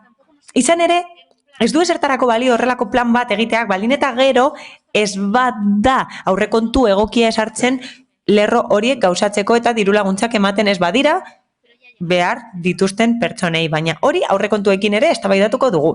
Ikusi dugu hori gertatu dela azken balorazio txostenarekin, izan ere teknikariek hori egin zuten azkenengo planari buruz. Lerro batzuek ez zuten iaia aurrekonturik, beste batzuk eskasak ziren hasieratik eta ez ziren berrikusi, eta horrela, barkatu baina ez goaz bide honetik. Batez ere, praktikan jarri nahi baduzu zuen gardentasuna. Ematen du, orain arte, ondo egin ez dena ez dela aldatuko. Eta hortaz, gauza bera da, jarraitutasuna koronavirusa gora behera. Gainera, zinegotzi proposatzaileak esaten du plana parte hartzailea izan dela. Gizartearen eremuko elkarteak, kultura elkarteak eta abarrek parte hartu dutela. Baina jakineko genuke zein zentsutan parte hartuko duten. Erakundean ez dugulako hori ikusi gainerako udalbatzako kideekiko, eta badaude artista asko udalaren laguntza behar dutenak, badaude pertsona asko, eremu askotako pertsona askok laguntza behar dutenak, baina horma bat aurkitzen dute hemen udalean, eta atean goizean horren seinale bat ikusi dugu, horren adibide bat ikusi dugu. Orain arte, apur bat lausotuta geratzen zen parte hartzailea, baina egoera honekin gomendatzen dizuegu benetan lan egiten hasteko eta guk eskatzen duguna edo kaleetan eskatzen dutena entzuteko. Iritzi guztiekin bakarrik izango gara gai errealitatea aztertzeko, ez bakarrik zuen iritziarekin, gobernatzea ez da irizpide bat inposatzea eta gehiengoa baliatzea. Hala, planaren misioak dioen bezala, interes orokorreko planak babestea da helburua. Elkarteek garatutakoa, gizarteratzea, babestea, horiek dira bere helburuak. Zaurgarritasun edo gizarte bazterkeria arriskuan dauden herritarrei laguntzeko. Gainera, hizkuntza inklusiboa ez da tal guztietan erabiltzen. Naiz eta gero aukera berdintasuna aipatzen den. Guk uste dugu jende asko planetik kanpo uzten ari dela. Eta hortaz ez da zuek esaten duzuen misio hori betetzen, eta horregatik egiten ditugu proposamen horiek, gero azalduko ditugunak. Horiekin bilatzen duguna da helburuak hobeto betetzea, besterik gabe. Eta gainera, gauza batzuetan ados egon gaitezke udal kudeaketa arrazionalizatzea, zenbait parametro baliatuz. Paperean zentzuduna da, baina eguneroko kudeaketan ikusten dugu hori ez dela lortzen. Eta nire esku hartze eta hitzaldi hau bukatzeko esan nahi dut, hauze ez dagoela lotuta keinu politikoekin. Hauze gizalegezko kudeaketa da, besterik gabe, badakizue iritzi desberdinak ditugula. Guk konkurrentziako laguntzen alde gaude eta ez izendunen alde. Honetzi osteko prozesuan heltzen direnei uko ez egiteko. Hala, udal honek ez ditu pertsona batzuk kontuan hartu eta eskatzen dugu laguntzak areagotzeko, getxo berdeagoa, jasangarriagoa eta atseginagoa lortzeko eta zaintzak erdigunean egoteko, baita gazteenak ere. Izan ere, desberdintasun asko daude, 13 lerro daude kirolarentzat, baina bakarra ingurumenarentzat, 2 berdintasunarentzat edo 6 lerro gizarte laguntzentzat. Baina horrek ez du esan nahi osorik osatu gabe geratu behar denik, baizik eta erabili aldela osoagoa izateko eta getxo atseginagoa eraikitzeko. Rodríguez jauna, zeurea da hitza. Bai, jo pensaba... Nik 7 minutu hauek erabili nahi nituen proposamenak aztertzeko, baina populistak izango badira eta batzokiaren ateen barruan gaudela ematen badu, aprobetxatuko dut hitzaldia hauze esateko. Agian, zinegotziak ez ditu irakurri gure proposamenak. Kontua da, esatea zer gertatzen den, baina nik nire proposamenak azalduko ditut minutu hauetan. Arlo sozialean, preso dauden familiak pairatzen duten egoera aintzat hartzen dugu. Edo be esan da, gobernuak egikaritu nahi duen bidegabekeri krudela zuzendu nahi dugu. Getxostar batzuk preso daude. Eta erabaki politiko injustu eta krudel baten ondorioz preso dauden etxetik urrun, oso urrun. Horrek eragina zuzena du euren familiengan, urrutira joan behar baitira, aita, ama, seme, senar, emazte, alaba, anai, aizpa, neba, arreba, neskalaguna edo mutilaguna ikusteko. Eta zenitartekoak ez ditu epairik zigortu. Zalantzarik gabe dispertsioaren kalterik handiena ez da ekonomikoa, afektiboa baina. Eta askotan, tamalez, bizitza eta istripuetan deskribatu daitekena. Hala ere, diru laguntza hauek familia hauen sufrimendua arintzeko helburua zuten, baina ez soilik preso politikoen familien sufrimendua. Preso sozialen familien sufrimendua ere aintzat hartzen zen. Maila berean, baina ez da hori kontuan hartu nahi izan. 3 urtez egon gara diru laguntza hauek eman gabe, baina diru laguntzen plan estrategikotik ezabatzea oso esanguratsua da. Bestalde, gure ustez, eta esaten dugun bezala, txirotasun energetikoa bisibilizatu behar da. Ikustarazi, aspaldi eginiko proposamena edo eskaera bat da. Hor dagoela jakin behar dugu eta jendeak jakin behar du horri aurre egiteko diru laguntzak egon badaudela eta horiek eskatzeko eskubidea duela. Izen horrekin aitortzeak erraztuko du etorkizunean diru laguntza hauek behar duten jendearen gana iristea.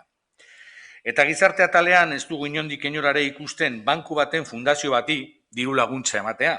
200.000 euro haiekin ituna edo itxarmena bada, bideratu daitela ituna edo itxarmenaren bitez, baina ez diru laguntzen bidez.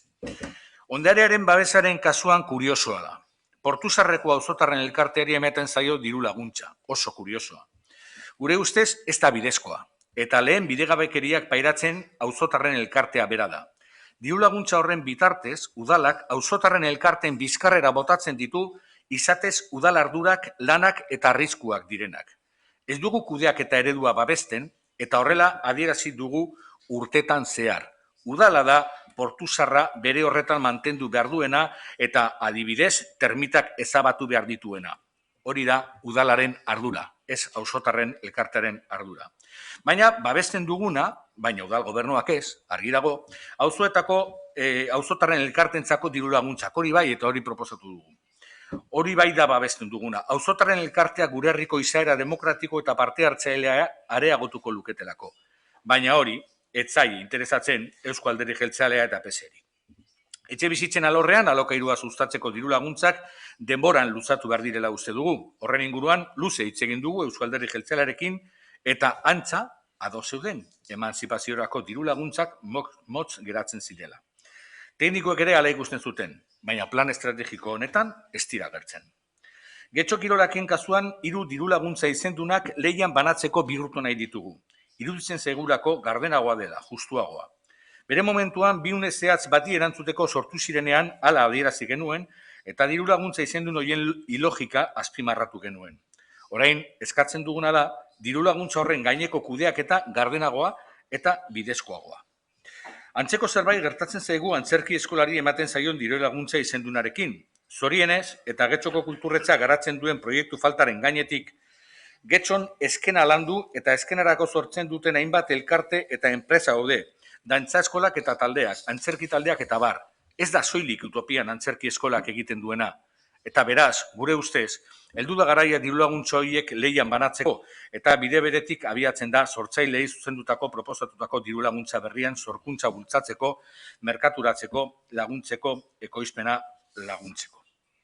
Ikusten danez, no tengo muy claro si se trata de unas propuestas populistas, unas propuestas... Ez dakit proposamen populistak diren edo bestelako proposamenak diren. Guk uste dugu, badaudela zenbait proposamen, 3 lerro daude, Getxo Kirolan, eta batzuk egin ziren arraunerako, edo urte hurrerako ospatzeko, eta guretzat ez dira izendunak izan behar. Lehiakoak izan beharko lirateke. Beraz, proposamen populista bat bada, dirua gastatzen duena ez dagoen lekuan, mesedez, azaldu. Nahi dugu utopiarekin gauza bera gertatzea. Ez dago bakarrik Getxoko antzerki eskola, oso ondo dago diru laguntzak ematea horri, baina zer gertatzen da besteekin, dantza eskolekin, balet taldeekin, antzerki taldeekin, zer gertatzen da haiekin, zergatik batzuek diru laguntza dute eta besteek ez. Hori agian ere oso populista da. Ez dugu ulertzen ez da ere zergatik udalak ez duen egin behar duena. Urtero, Portuzarreko auzotarren elkartearekin gauza bera gertatzen da, 70.000 euro ematen zaizkie termitak kentzeko, kaleak atontzeko, fatxadak margotzeko, eta gauza horiek guztiak udalak egin beharko lituzke. Ondo legok, eta hori da guk proposatzen duguna, udalak lerro bat esartzea, dirulaguntzen lerro bat esartzea, elkarteak sustatzeko auzoetan, auzotarren elkarteak sustatzeko, baina horrek ez du interesik molestatzen duelako, baina horrek hobetuko lukete eta kudeak eta demokratikoagoa eta parte hartzaileagoa bihurtuko luke. Nola ez, presoen dirulaguntzak aipatu ditugu, presoen familientzako dirulaguntzak zigortuta daude familia horiek, zen nideak zigortuta daude, ez da bidezko erabakia haiek eragiten dituena, eta gainera EAJak hori larriagotzen du, ez dakigu keinu politikoa den edo zer den, baina nola ez, horrek oso ondo islatzen du zer den EAJak pentsatzen duena gai batzuen inguruan, eta horrez gain uste dugu txirotasun energetikoa ikusarazi behar dela, orain dela asko esan dugu, existitzen da. Are, nabarmenagoa izango da hurrengo hilabeteetan, eta dirulaguntza bat ematea zentzu horretan egokiagoa izango litzateke benetan behar duten herritarrek hori lortzeko eta txirotasuna pairatzen dutenei laguntzeko. Eta amaitzeko esan nahi dut, etxe bizitzaren arloan EAJarekin askotan aipatu dugula beharrezkoa dela bestelako lerroren bat gaitzea, jarraitutasuna emateko emantzipaziorako diru laguntzei. Denok egon gara ados horretan, teknikoak, alderdi politikoak, baina nola ez, harrigarria bada ere ez da plan honetan agertzen. Hauek dira gure proposamenak eta azaldutakoagatik egin ditugu proposamena, baina geroago gure buruak albidetzen digun zentzumen osoz azalduko dugu zer pentsatzen dugun honetan. Beraz, debatera pasatuko gara. Bai, txikienetik handienera. Bai? Zaitut ikusten ondo. Bai, Uribe dela Espreia Anderea, 5 minutu dituzu. Bai, bueno, yo voy a aprovechar. 5 minutu hauek baliatuko ditut apur bat azaltzeko gure emendakin partzialak, Elkarrekin Podemosen emendakin partzialak azaltzeko. Ados gaude EH Bildurekin, penagarria da horrelako aukera bat galtzea. Aukera honek albidetzen zuen plana hobetzeko. Jarraitutasuna ematen dio plan honek aurrekoari, baina oraingo egoera desberdina da. Orain dela 3 urte ezin genuen aurreikusi oraingo egoera. Baina niri ez gustatzen esatea rodilloaren ideia hori dagoela. Nik uste dut ate bat ixten ari dela, baina espero dugula aukera egotea atea berriz ere irekitzeko. Agian ez diru laguntzekin, baina agian bestelako plan batzuekin aukera dago komunean lan egiteko. Herritarrek eta gizarteak hori eskatzen digutelako momentu honetan. Ez digute eskatzen ona etortzeko eta aurkezten den guztiari baietz esateko. Proposamenek aberasten dute, hobetzen dute, eta iritzi desberdinak edukiarren, ziurazki, gauza batzuetan eta erronka batzuetan, ados egon gaitezke. Eta ziur nago, batzuetan ados egon garela dagoeneko. Guk, 2 emendakin partzial aurkezten ditugu. Laguntza espezifikoak, politika publikoak garatzeko ludopatiaren aurka adibidez. Hori aurrekontuan garatu genuen eta ados egon ginen. Laguntzak, akosoaren aurka, jasarpenaren aurka, edukia emateko, algortako merkatuari, jarduerak eta edukia emateko merkatuari, azokari, elkarte ekologistek eta ingurumen elkarteek, lana hobetzeko, baliotsua delako bere lana, baina batzuetan ez dutelako baliabide nahikorik, eta ondo legokeelako udalak lan egitea horiei baliabideak emateko. Eta proiektu estrategikoak berdintasunaren emuan eta indarkeria matxisten aurka borrokatzeko proiektu estrategiko batzuk diruz laguntzen dira beste arlo batzuetan, baina kasu honetan guretzat oso garrantzitsuak dira arlo hauek eta ez dira behar bezala kontuan hartu. Guk uste dugu batzuk oso egokiak direla egungo premiei erantzuteko eta beharrak asetzeko, pandemiak eragindakoak alegia. Adibidez, lehen sektorea ahaztuta dago plan honetan. Sektore hau estrategikoa dela erakutsi da gizartea mantentzeko eta COVID-19 pandemiak hori erakutsi digu. Izan ere, kontsumo eredu jasangarriagoak sustatzen ditu, adibidez tokiko azoken eredua eta gainera gure espazio berdeen babesa bultzatzen du, kooperatibistak, autonomoak eta horrelako pertsonak daude sektore horretan. Esku bat daukate aurrean eta beste bat atzean, baliabide gutxi dituzte eta beharrezkoa da garrantzia ematea sektore horri. Ekonomiaz ari bagara, badago neurri bat eta guk ez dugu neurri hori asmatu. Aburto jaunak Bilbon hori aplikatu du. Diru laguntzak, etxebizitzak birgaitzeko. Guk uste dugu hori erabilgarria izan daitekeela, ez bakarrik herritarrentzat bere etxebizitzak hobetzeko, baizik eta lan espazioak hobetzeko askok orain etxetik lan egiten dutelako. Gainera, eraikuntzaren sektoreko enpresa txikiei laguntzeko modu bat ere bada. Horrez gain, beste diru laguntza bat aurkezten dugu, guretzat oso garrantzitsua dena. Arraila soziala handia izan da, baina urruneko edo online hezkuntzarekin desberdintasunak agerian geratu dira. Familia batzuek ez dute baliabide nahikorik etxean ikasi ahal izateko ordenagailuak, badaude etxe batzuk ordenagailu bakarra dutenak eta haur asko badaude ez dago ordenagailu nahikorik guztientzat eta familia batzuk ez daukate teknologia gaitasunik etxerako lanak egiteko eta aurrei laguntzeko eta familia batzuetan hizkuntza gaitasunak ez dira nahikoa. Familia batzuetan ez dago euskara dakien inor, eta gerta daiteke aurrek denbora honetan maila galdu izana. Eta etorkizunean gerta daiteke aukera galtzea horregatik, berariazko lerro bat aurkezten dugu desberdintasun horiek gainditzeko, eta pertsona guztiei aurrera egiten laguntzeko, batez ere gure aurrei eta nerabei. Hemengo kide batzuek gizarte elkarteak aipatu dituzte, enpresen egitura eta bar. Benetako jarduera beharrezkoak garatzen dituzte eta konfinamenduan laguntza eman dute eta faltan bota izan dugu berariazko proiektuak aipatu ez izana sektore honentzat. Horrez gain, erantzun erantzunkizunagatik eta arduragatik, babesa eskatzen dugu familia guztientzat. Konfinamenduagatik, eskola geldiarazi direlako, edo telelanean daudelako, pertsonak kontratatu behar dituzte familia batzuek, eta laguntza bat eskatzen dugu, hain zuzen ere, kasu askotan batera ezina delako, eta askotan emakumeok garelako hori kudeatzen dugunak. 2 emendakin egin ditugu, leia librekoak izateko, COVID-19 premiei erantzuteko, eta guk uste genuen udalak gaitasuna duela hori aurre egiteko eta horiek osatzeko, eta ainguratzeko diru laguntzen plan estrategiko hau, eta egokitzeko testuinguru berrietara. Hala, EH Bilduk aipatutako emendakinak aztertu nahi ditut. Gehienak babestuko ditugu, gehienen alde bozkatuko dugu. Vale, un minuto. Hay algunas las que Batzuetan ados gaude, batzuekin ados gaude, adibidez ingurumenari buruzkoarekin ados gaude. Guk uste dugu garrantzitsua dela eta eskertzen diegu benetan BBKaren inguruko diru laguntza aipatu izan, ez dugulako benetan ulertzen. Gainera, portu zaharrari dagokionez, guk uste dugu laguntza mantendu behar dela naiz eta arrazoiekin ados gauden. Mila esker. Anderea, zeurea da txanda. Mila esker, alkate Anderea. Primero... Lehenik eta behin? Eskerrik asko proposamenak egiteagatik eta ondoren gure jarrera azalduko dugu. Bai, gobernu taldearen proposamenari dagokionez, bai, oposizioko taldeen proposamenari dagokionez, esan beharra dago oso ideia onak direla. Gobernu taldeak egituratzen eta planifikatzen ditu diru laguntzak eta hain zuzen ere, hori da plan estrategikoaren helburua. Planak, helburuak eta mekanismoak ezarri behar ditu ebaluatzeko. EH Bilduren proposamenak ez dauka egokitasunik kudeaketa honetan, eta garrantzitsua da horiek definitzea benetan egikaritu ahal izateko. Plan ona daukagu. Plana ezagutzaren emaitza da. 3. sektorearekiko harreman urteen emaitza da. Ikasi egin dugu, ebaluatu egin dugu egoera, eta gainera egokitzapenak egin ditugu egungo egoerari aurre egiteko, pandemiak eragindako krisiari erantzuteko.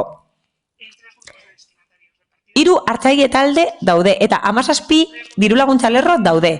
Esan bezala, 3 hartzaile daude.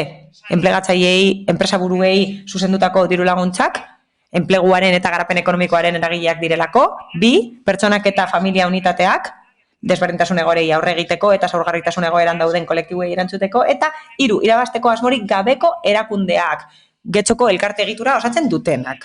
Hala, helburu desberdinak bilatu nahi dira hartzaile hauekin. Helburu desberdinak dira horiek guztia. Promozio ekonomikoaren arloan planaren helburu nagusia da lehenestea sektore estrategikoak, hau da, enplegua eta garapen ekonomikoa bultzatzen dituztenak, batez ere pandemiaren garaian, gure enpresen jarduera zaildu egin delako. Diru laguntzen, hau da, pertsonei eta familiei zuzendutako diru laguntzen eremuan helburua da gizarte premiak asetzea eta desberdintasun egoerak gainditzea. Izan ere, uste dugu oinarrietan jasotzen den bezala, beti egon behar direla lotuta errenta irizpideekin. Gainera, eremu honetan badago diru laguntzen esparru nagusi bat eta garrantzitsu bat, eta hori ezagutzea garrantzitsua da bikoiztasuna saihesteko.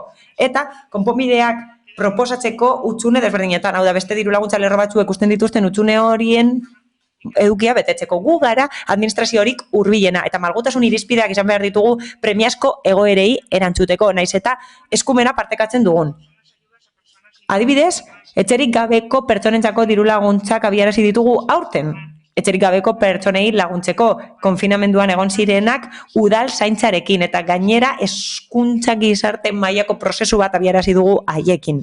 Eta aukera paregabea izan da. Laguntza horiek egikaritzeko zenbait laguntza hartu izan ditugu kontuan. Diru sarrera bermatzeko errenta, bizitzeko gutxieneko diru sarrera eta bestelako Eusko Jaurlaritzaren neurri batzuk. Hau da, oso garrantzitsua da ikuspegi globala edukitzea diru laguntzak osatzeko. Kasu honetan, guretzat ez da egokia Elkarrekin Podemosen ikuspegia. Ezin ditugu laguntzak betirako aldatu. Jaio dira, egoera zehatz bati erantzuteko, une zehatz batean. Eta batez ere, Elkarrekin Podemosek proposatutako zentzuan aldatzeak bikoiztasunak sortuko lituzke. Etxerik gabeko pertsonen egoera kudeatzen da tresna desberdinekin, diru laguntza desberdinekin, adibidez diru sarrerak bermatzeko errentarekin, bizitzeko gutxieneko errentarekin. Hau da, udaleko, Eusko Jaurlaritzako, zein estatuko beste laguntza batzuekin kudeatzen direlako egoera horiek. Esku hartzeko funtsezko eremua ez da ekonomikoa baizik eta gizartearen eta hezkuntzaren eremukoa eta laguntza horiek jaio dira laguntza horrekin jarraitzeko, konfinamenduan abian jarritako prozesu horrekin jarraitzeko. Badaude beste ideia batzuk, hezkuntza arraia gainditzeko edo txirotasun energetikoa gainditzeko. Elkarrekin Podemosek eta EH Bilduk azaldu bezala. Premia sozial horiek, AES eta MNPs gaztelaniazko hitzetan, laguntzetan kudeatzen dira. Eta familiei laguntzak ematen dizkiegu eskola materiala erosteko. Eta gainera, AES laguntzak erkidego mailako dekretu batek kudeatzen ditu eta hartzaileak zehazten ditu. Eta errenta irizpide bat ezartzen da beti. Eta gainera, Eusko Jaurlaritzaren aurrekontu zuzkidura ematen zaie. Baina horrez gain, udal honetan, ekarpenak egiten zaizkie eta aurrekontua areagotzen da udal mailan. Horregatik ez dugu ulertzen zergatik ezarri behar ditugun lerro berriak, baldin eta gizarte premia horiek dagoeneko asetzen diren.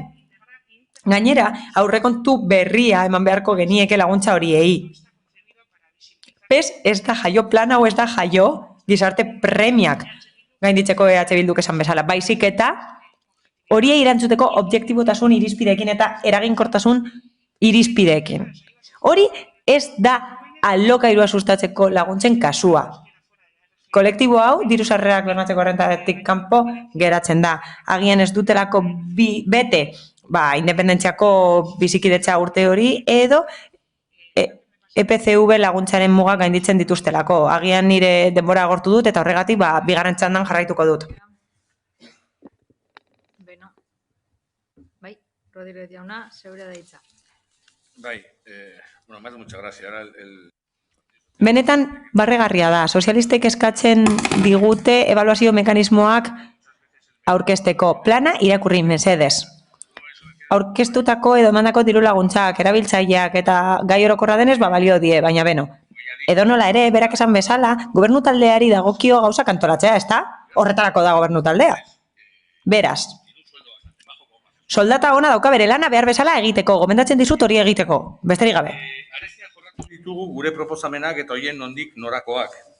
Eta orain gobernu taldeak egin duena aipatzea tokatzen zaigu, eta zentzu horretan jarraitasuna dela nagusia esango genuke, baina oso aldaketan abermenekin.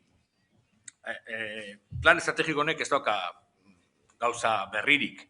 Hor pandemian sortutako dirulagantza batzuk, esarri dira 3 urteetarako, kuriosoa dabe, baita ere Podemosek aurkezten dituen lineak ezin dira egonkortu, baina aldiz pandemian sortutako beste linea batzuk, gobernu taldetzi sortutakoak egonkortu daitezkela 3 urteetako plangintza batean. Baina, bueno, bakoitzak berera. Baina hortaz aparte ez dauka ezer gutxi.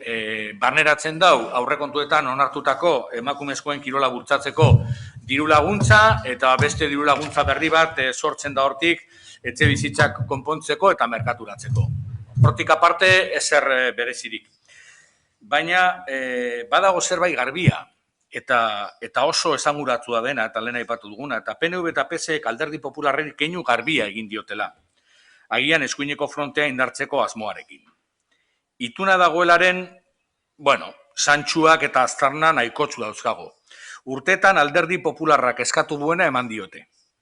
Preso dauden getxostarren familien kontrako eraso krudel eta bidegabe berri bat. Eta horri gehitzen badiogu Andrade jaunak alkatearekin lan bilerak izan dituela, aitortu digula duela gutxi, barberaz esaten dana, blanco y en botella. Y lo cierto es que preferimos pensar que PNV y PSE le hacen ojitos al PP en busca de un acuerdo, porque esto nos parece algo legítimo, aunque nosotros no hayamos ojitos a la prensa española. Egia da guk Espainiako eskuinari ez geniokeela mesederik egingo, baina arraroa da EAJko hori ukatzea, naiz eta EAJko politikariak ohituta daudela hori egitera. Hau da, gauza bat esatera eta aurkakoa egitera. Baina gero gauza guztia polita jartzen dituzte. Guk uste dugu akordio borondatea dagoela, aurkakoa are okerragoa delako. Agian badago EH Bildu provokatzeko asmoa beste pertsona batzuen sufrimendua erabiliz, baina hori ez da bat ere duina eta egokia. Eta horrela guk ez dugu lan egiteko borondaterik galduko. Uste dugu, Beharrezko adostasunak behar direla. Eta guk uste dugu hori dela ikuspegi progresista eta esker ikuspegia pertsonengan pentsatzen duena eta getxo desberdin bat eraikitzeko asmoa duena. Txokiko zementuzko merkantilismo horretatik urrun. Badago beste aukera bat. Agian aukera duzue kaltetzeko eta iraintzeko presoen familiak. Eta egia da ikusita gobernu taldeko kide batzuen jokabideak, agian aukera bat izan daitekela hori gertatu izan. Baina nahiko genuke ideia hori egia ez izatea. Hala ere guk uste dugu Alderdi Popularrarekin adostu dutela aurrekontuak babesteko. Besterik gabe, esan bezala, EAJak diru laguntzen plan estrategikoa sortu du, peperik keinu bat egin dio, ez du berritasunik ekartzen, egoera larri honen aurrean, eta esan bezala, badaude berritasun txiki batzuk, Alderdi Popularrak plagio bezala beste ekarpen batzuk egin zituen eta hori gehitu da besterik gabe ez dugu berritasunik ikusten, ez dago nobedaderik.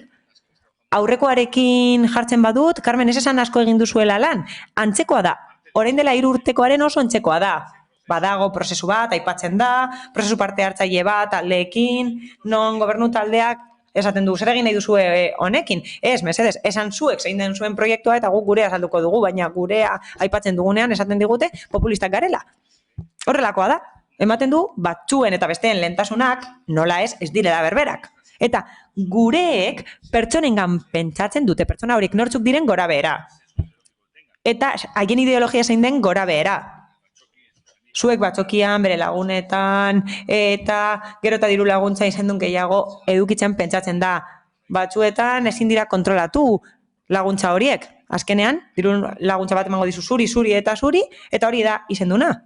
Agian izenduna zer den ulertzen ez bada, hori da zuri eta zuri. Zergatik? Gero azalduko du zergatik emango dizudan diru laguntza. Laburbilduz, ulertzen dugu gure emendakinen aurka bozkatuko dutela, ez genuke aurkakoa ulertuko, eta guk bere planaren aurka bozkatuko dugu.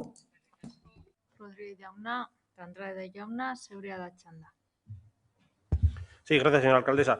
Eskerrik asko, alkate Andrea. Gure planak alde bozkatuko du.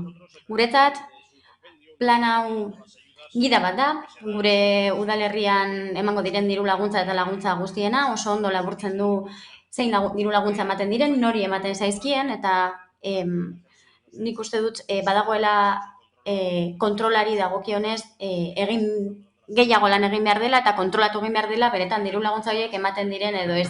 Nik uste dut hori hobetu egin daitekeela eta nik espero dut urtez urte informazio hori emango digutela, nori eman zaizkien diru laguntzak eta nori eragin dieten.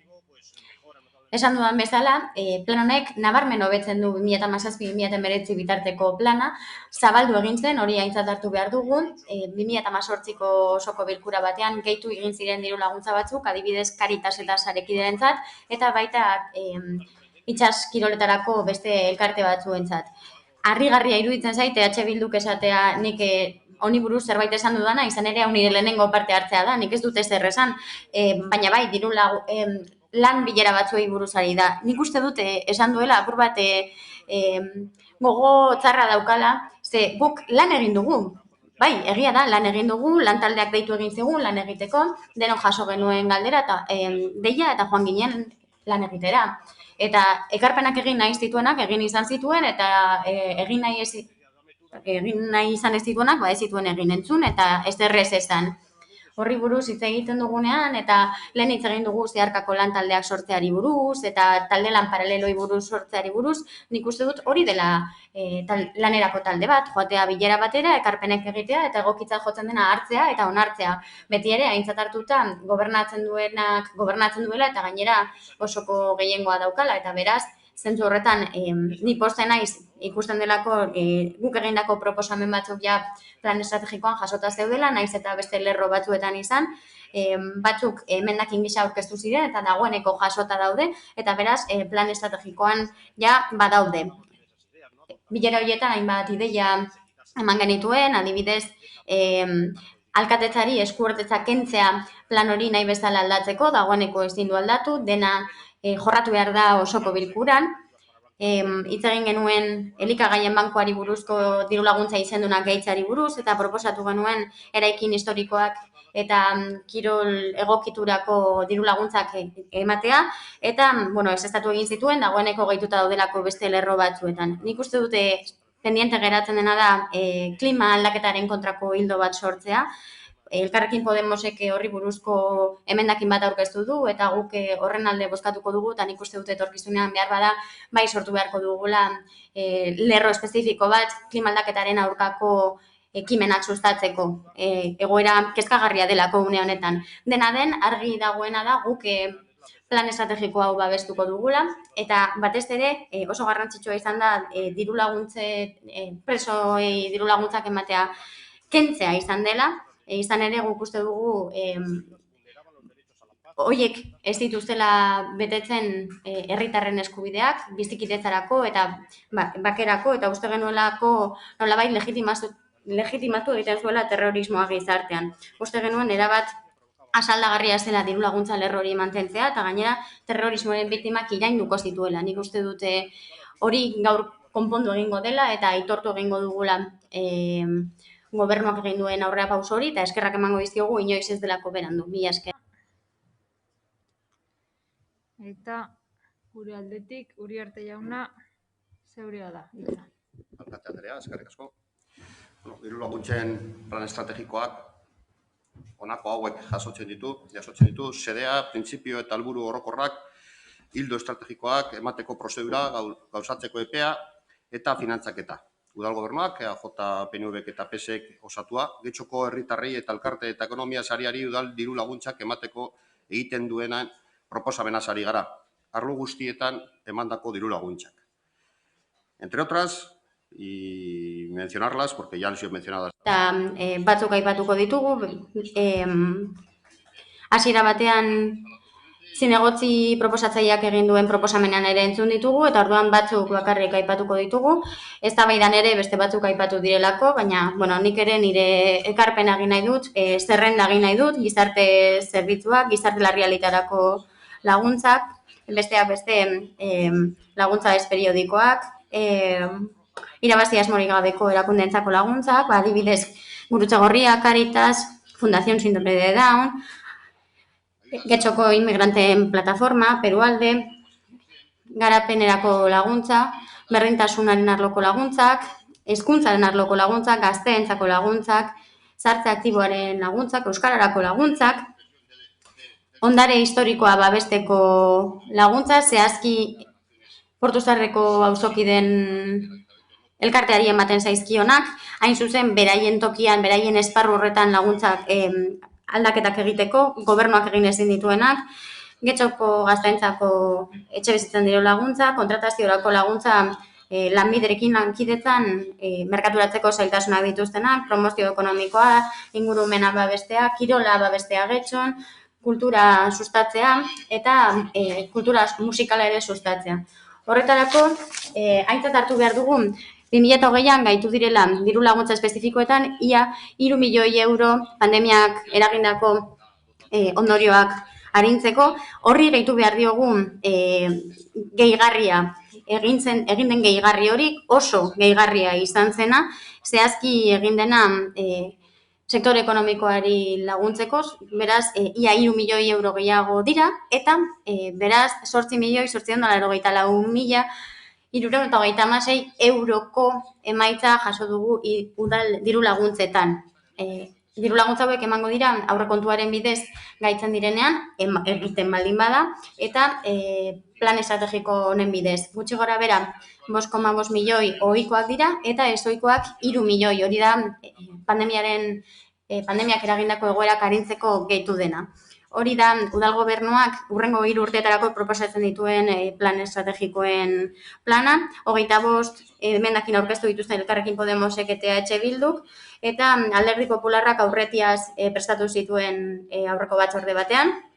Eta aurretik, bilerak egin ditugu talde politiko guztuen artean, hilabete luzez egon gara honekin lanean, eta ja elkarbanatu ditugu eta trukatu ditugu gure ideiak, eta gainera, aintzat hartu behar dugu ja plan hau aurreko planean oinarrituta zegoela, aurretik ere esan dugu, eta aintzat hartu behar dugu pandemiaren eraginez gero gehitu egin behar izan direla ezohiko diru laguntza batzuk. Beraz, gaur eztabaidatzen ari garen emendakin guztiak honako egoeraren batean kokatu ditzakegu.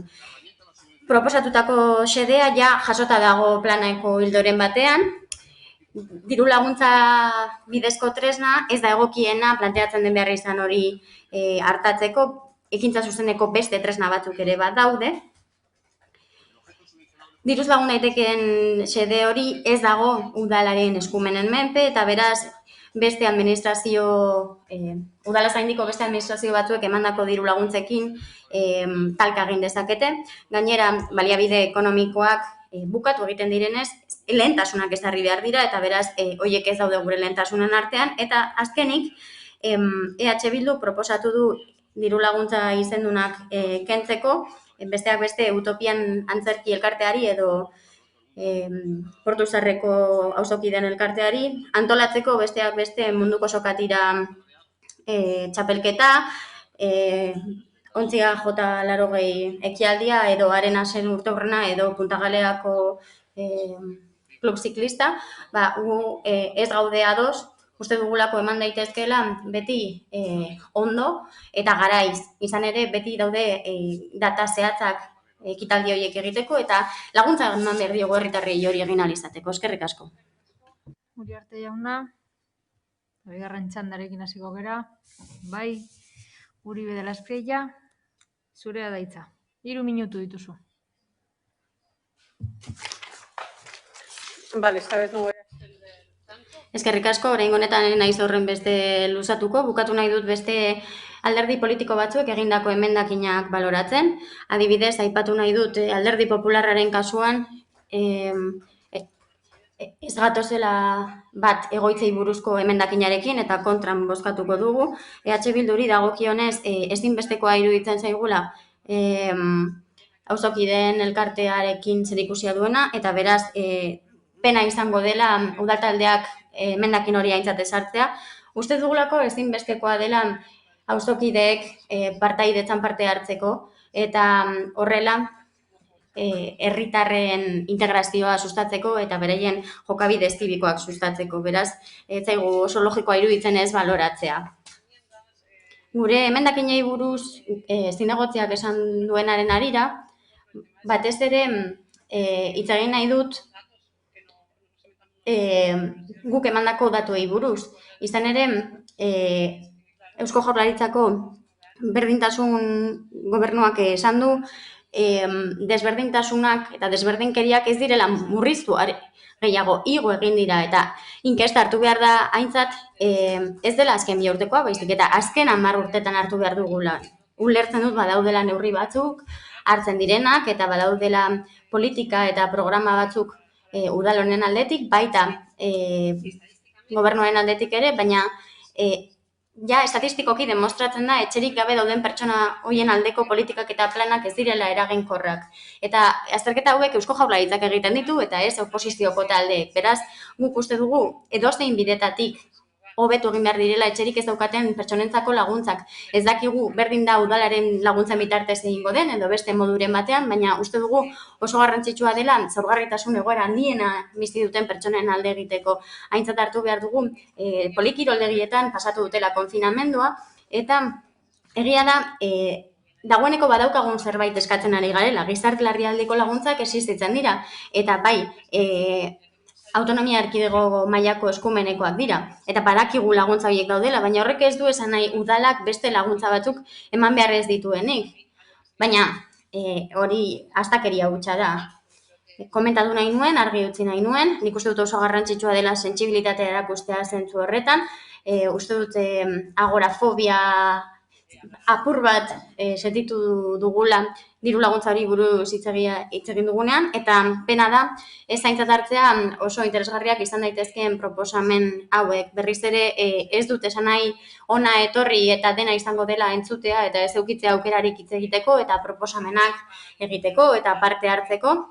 Nik uste dut oposizioko taldeko kideok beste sentsibilizazio batzu dituzten herritarrak ordezkatzen ditugula eta uste dut egin dezakegula. Eskerrik asko. Mila esker. Es evidente, Carolina, nadie duda del problema. Eskerrik asko, argi eta garbi dago arazo hori existitzen dela. Carolina, ez dakit oso ondo ulertu duzun, kontua da, Elkarrekin Podemosek egiten duen proposamena, ikuspegi teknikotik ez dela konponbide egokia, beste konponbide batzuk prestatzen ari gara eta ez da gizarte larrialdiko laguntza. EH Bilduri dagokionez, esan nahi diot, helburuak direla garrantzitsuena. Zertarako planteatzen dira diru laguntzak, aztertu behar da esparrua eta bide batez zuei ere ordaintzen dizuete eta zuek ere badituzue aholkulariak. Oso maiz hitz egiten duzue alokairuari buruz, denok kezkatzen gaituen gai bat da. Eta zehazki hitz egiten dugu gazteentzako alokairua sustatzeari buruz. Baina ondo ezagutu behar dugu esparru hori, izan ere gazte asko diru-sarreren gutxieneko errentatik kanpo geratzen dira, ez dituzte baldintzak betetzen, ez direlako etxetik urte bete bizi edo diru-sarrera handiagoa dituztelako, eta beraz, aintzat hartu behar dugu diru laguntza horiek, espazio bat betetzen dutela, baina badaudela beste laguntza batzuk ez direnak zuzenbide subjektibo propiokoak eta Eusko Jaurlaritzak ematen dituenak, baina getxon gainera eragina ez dutenak errenta maila gainditzen dutelako. EH Bilduren kasuan proposatzen diren diru laguntza horiek dira 5 urterako eta hau ez da eztabaida hori. Eztabaida hori diru laguntzen oinarriak esartzen direnean egin behar dira. Momentu hortan eztabaida da diru laguntza ildo hori sortzea. Edonola ere denbora egongo da eta hori eztabaidatzeko, baina koordinazioa behar dugu, tresna horien artean bermatzeko etxebizitzarako eskubide subjektiboa bermatzen dela. Bestalde, 2 modutara artikulatu daitezke diru laguntza hauek, alde batetik lehia librea eta bestetik diru laguntza izendunak. Horiek kritikatu egin dituzue. Aintzat hartu behar dugu diru laguntza izendun horiek helburua bat daukatela eta da proiektu egonkorrak babestea, interes publikokoak direnak eta merezi duena lehia askeko erregimen horretatik atera eta babestea. Gogorazten dizuet, hau dena gizarte zerbitzuen legeko testuinguruaren barruan dagoela, eta gainera badagoela zerbitzu publikoak 3. sektoreko erakundeen bitartez emateko aukera ere bai. Kasu honetan hitz egin dugu BBK-ari buruz, baina diru laguntzen lege orokorraren 3. kapituluan, 28. artikuluan, 2. puntuan zehazki aipatzen da hitzarmena dela horrelako egoera kudeatzeko tresnarik egokiena. Kasu honetan hitz egiten ari gara gure nagusientzako espazio bat egokitzea Algortako auzoan, da uste dugu ezinbestekoa dela eta hori litzateke legez lan egiteko modua. Plana ona da, egokia da, malgua da, egitura ona du, landu dugu eta Alderdi Popularreko zinegotziak esan zaienean etortzeko, alderdi politikoak eskertu egin zuen espazio hori eta ekarpenak egin zituen eta besteek ez. Eskerrik asko. Anderea, Rodríguez jauna. Por orden. Si la señora Carmen no conoce los objetivos... Ordenean, helburuak ez baditu ezagutzen, horrek esan nahi du proposamenak ez dituela irakurri. Bigarrenik, hitz egin dugu esparruari buruz hitz egiteko eta zentratu da etxebizitzarako diru laguntzetan eta hitz egin du gauza pilo hori buruz, baina garrantzitsuena da historia ezagutzea.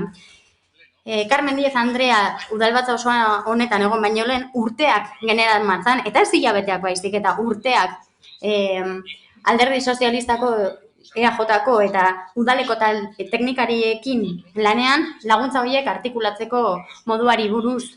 Beste guztia gezurra da. Proiektu egonkorrei buruz hitz egiten dugunean, ikuste dut hitz egingo duela Arenasen 100. urteunari buruz, baina ez dut ulertzen nola ospatuko dituen 100 urte urtero, baina bueno. Eta sartu gabe aipatu duen horretan, berak jakingo du batzordetan zeri buruz egin duen, gero eta gehiago dira beren bizitza eta beren etorkizuna mendekuan oinarritzen ez duten biktimak. Eta beraz, nik uste dut Alderdi Popularrak gutxienez biktima batzuen izenean hitz egin beharko lukeela. Zentzu hortan oso interesgarria da, esaten du, badaude beste tresna batzu diru laguntzak ez direnak, bai, adibidez BBK-ren hitzarmena edo ondarearen kontua. Claro, udalak ezin du jardun Portu Zaharreko auzokideen elkarteak jarduten duen tokian. Bueno, nik uste dute udalak eskumena badituela horrelako gauzetan, nik uste dut eskumena duela termitak kentzeko, eskumena du besteak beste, etxetxuren mantentzen lanak bermatzeko, emakumeen etxean teilatu berria jartzeko, eta horiek udalaren eskumenak dira, eta horiek dira momentu honetan hartatzen ez diren beharrak, modu batera edo beste batera, eta nahi duzuena esango duzue, baina ez da egiten. Orduan, gero gezurrak. Kendu nahi diete diru laguntza utopiani. Ez, nahi duguna da lehia askeko erregimenan jartzea. Utopianek diru laguntza jasotzea? Bai, baina beste batzuek ere bai. Sokatirako lehiaketa? Bai, diru laguntza bai, baina lehiaketa ateratzera. Zergatik egin behar da urtero sokatira? Zergatik ez boloak edo beste jarduera batzuk? Edo asmatuko ditugu beste diru laguntza izendun batzuk guztiek eduki dezaten? Ez que horrela plana hilabetero aldatu beharko da, eta ez litzateke egonkorra izango. Hori izango litzateke egunez eguneko improvisazioaren menpe dagoen zerbait, eta hori da hemen gertatu dena. Improvisatutako plan bat izan da. Emaitza dakigunez oso lezio gutxi, baina gauza batean ados nago Inazio Uriarte jaunarekin. Eta da, dirua bukatu egiten dela eta lehentasunen arabera emango dela. Eta argi eta garbi, lehentasun horiek ez datoz bat inola ere alderdi jeltzalearekin. Baina alderdi jeltzalea ezin da erratu, baina lehentasun horiek ez dira herritar guztienak. Edozein kasutan herritar batzuenak izango dira. Oso ondo dago hemen aurpegia garbitu nahi izatea, baina ez dira denonak. Beraz, plan estrategiko hau da EAJ-ko Alderdi Popularreko eta PSE-ko zinegotzien borondatearen adierazpena, besterik ez. Sí, gracias, alcaldesa. En este último turno, pues quiero hablar... Eskerrik asko, azken talde honetan oposizioak aurkeztutako emendikainei buruz hitz egin nahiko nuke. Gureak batzordeetan landu ziren, lantalde horietan, eta ja azaldu zen, zergatik ez diren onargarriak edo ez. Eta beraz, gure taldea ez dator bat diru laguntza izendunak ez da batzearekin. Esan dugu dagoeneko uste dugula talde horiek irabazi egin dutela talde hori eukitzeko eskubidea, herriaren eta kulturaren alde egindako lanari esker, nik uste dut irabazi egin dituztela diru laguntza izendun horiek, eta ez gatoz bat, halaber esaten dugunean diru laguntza izendun batzuk kendu nahi direla. Ideia orokor bat izango balitz, ez egotea ideia diru laguntza izendunik, baina ez dut begi honez ikusten batzuk kentzea, hau etzai gustatzen kenduko dut eta bestea ez. Adibidez, Portu Zaharreko elkarteari emandako diru laguntzari ez diogu uko egingo. Aintzat hartu behar dugu, eman zitzaion lehenengo laguna, batzar nagusiak eman ziola, duela 2 legegintzaldi, eta izan zen batzar orokorretako aurrekontuari aurkeztutako emendakin batean. Izan ere, elkarteak ikusten zuen egin beharreko lanak egiteko diru laguntza hori jaso behar zuten, hori diputazioak egin zuen, gero gobernuak ere eman zizkion beste laguntza batzuk, hain zuzen aldundiak, azkenean diru laguntzekin gora bera batzuk egon zirelako, baina elkarteak berak, aintzat hartu behar dugu auzokideen elkarteak direla, eskatzen dugu auzokideek laguntza horiek eskatzea, eta gero laguntzak eskatzen dituztenean fatxadak eta egiturak hobetzeko, ez diegu aukerarik eman nahi hori hobetzeko, hori ez zaigu bat ere egokia iruditzen, batez ere ez datorrelako bat gure ikuspuntuarekin. Eta gero, mantendu nahi ditugu erregimen askeko diru laguntzak eta orokorrean gauza bererako laguntza dira, ez? Baditugu kirolerako diru laguntza orokorreta libre batzuk eta gero beste batzuk izendunak. Esan dudan bezala, iruditzen zait klima aldaketaren aldeko zerbait falta dela, falta zaigula zentzu horretan lan ildo bat, eta uste dut, ez dut uste proiektuak aurkeztu dituztenik getxon horretara dedikatzen diren elkartek, baina nik uste dut etorkizunean beharrezkoa izango dela horri buruzko diru laguntza ildo bat sortzea. Emendekainei dagokienez, babestuko ditugu ondo ekarritako emendakinak, bai bozeramaileen batzordean, bai batzordeetan, hitz egin genuen hainbat gauzari buruz, adibidez pertsona nagusien elkartei buruz, nagusien etxean adibidez, esan zidan ordezkariak jasota zegoela ja diru laguntza hori. Orduan, badira gauza batzuk garai hartan argitu ez direnak. Baina, ikusita ulertzen dut gauza asko jasota daudela ildo nagusietan, beste batzuk dira adibidez etxebizitza barnealdean hobetzeko diru laguntzak Eusko Jaurlaritzak ematen ditu. Carmenek esan duen bezala, hezkuntzaren arloko batzuk ja emanda daude, gizarte larrialdietako laguntzetan, eskola materialeko laguntzetan, eta beraz, badira xehetasun batzuk ildo nagusiari egiten zaizkionak, badaude. Aipatu behar da, hau dena ez dagoela oraindik aurrekontuetan oinarrituta, horri gero aurrekontua eman beharko zaio, aintzat hartu dugu azken 3 urteotako egoera, eta orain egin behar duguna da borrokatu ildo estrategiko hauek babestu eta aurrera ateratzeko. Eskerrik asko. Uriarte jauna, azken txanda. Bai, alkate andrea, eskerrik asko. Bueno, es cierto que aquí no estamos para dar Egia da, hemen ez gaudela lezioak emateko, eta etzen nire asmoa, eta beraz, nik ez dut niri egindako kritikatat hartzen, baina argi utzi behar da, Rodríguez jaunak, EH Bilduren ordezko bozeramaile gisa, esan dituen gauza batzuk eta pontifikatu egin dituenak, baina pontifikatu aditzaren zentzuarekin, pontifikatzen ari zara esku hartze guztietan. Gainera, argi eta garbi dago hemen kontrako jarrera bat egon dela, plan estrategikoen kontra, EH Bilduren aldetik eta zehazki Rodríguez jaunaren aldetik. Nire aurka. Eta hori, behintzat, behin baino gehiagotan esan du. Hainbat aldiz planteatu du txantaia politikoa balitz bezala. Eta beraz, ulertzen dugu EH Bilduk lehentasuna eman dioela bere interes pribatuari, herritarren behar izan orokorren aldean. Elkarrekin Podemosen posizioari dagokionez, ez zait bat ere argi geratu, ulertzen dute osoko emendakina proposatu dutenez aurka bozkatuko dutela, baina ez zait bat ere argi geratu, ze ez dut entzun egindako proposamenean aurka doan argumentu sendorik, eta beraz, Alderdi Popularrak argi utzi du proposamena, eta, batuketak egiten ditugu, 19 zinegotzi izango gara 25-etik, izango dira 3 laurden baino gehiago. Beraz, plan estrategiko honek oso babes handia izango du. Eskerrik asko. Uriarte jauna, beraz, emendakinak bozkatzera pasatuko gara. Erregistro zenbaki erabiliko dugu bozkatzeko, bai?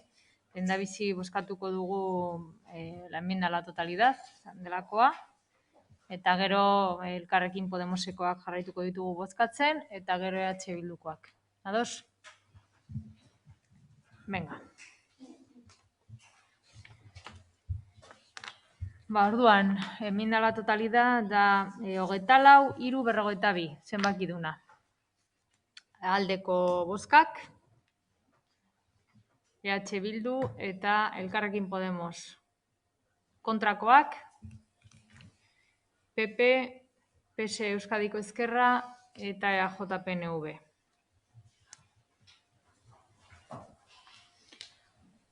Hogeita lau, 3, 44. Aldekoak. Sí.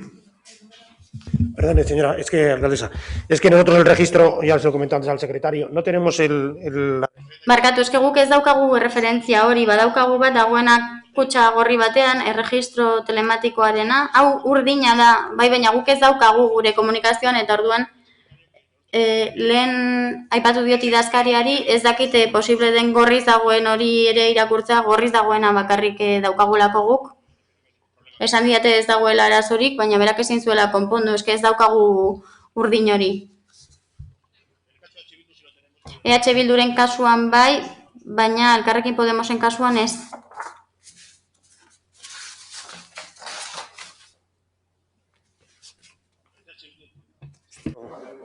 ¿No se puede leer el rojo, Ina?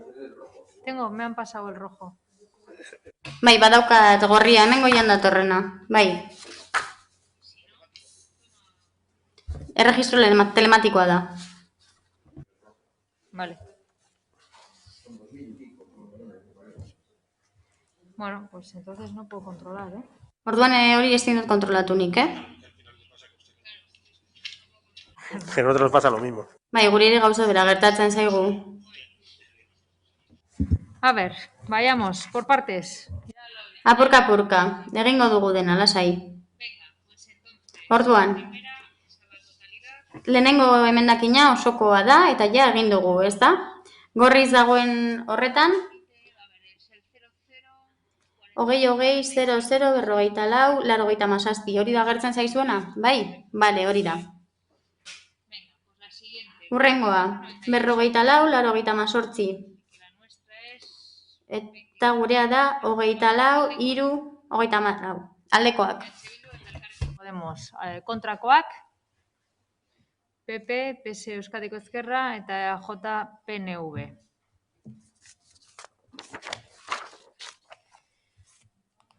Berrogeita lau, 89. Aldekoak, EH Bildu eta Elkarrekin Podemos. Kontrakoak, PS Euskadiko Ezkerra, EAJ PNV eta abstentzioak Partido Popularra. A ver, hau dan, etxaron, Bai, están en orden, se supone. 45-00. Aldekoak,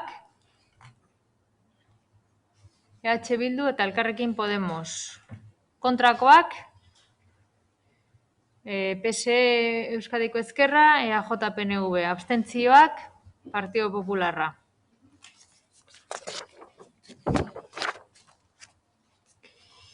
Berrogeita bost, 01.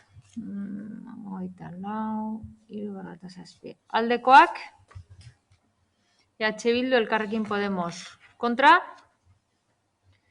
Partido Popularra, PS Euskadiko Ezkerra, EAJ PNV.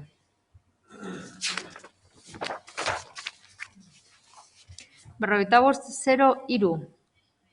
Alde, EH Bildu, Elkarrekin Podemos. Kontra, EAJ PNV, PS Euskadiko Ezkerra. Abstentzioak, Partido Popularra.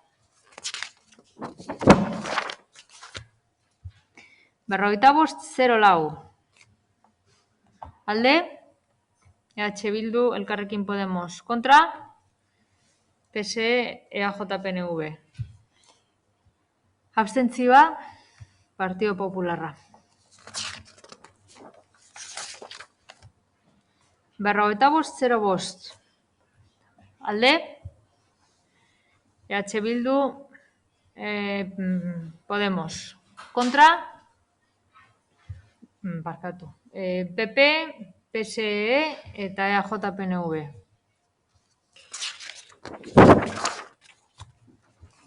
Berrogeita bost, 06. Alde, Podemos, Elkarrekin Podemos. Eta EH Bildu. Kontra, PP, PSE eta EAJ PNV. No. Estamos en el 45-06. Berrogeita bost, 06an gaude orain. Hemen abstentzioa orduan.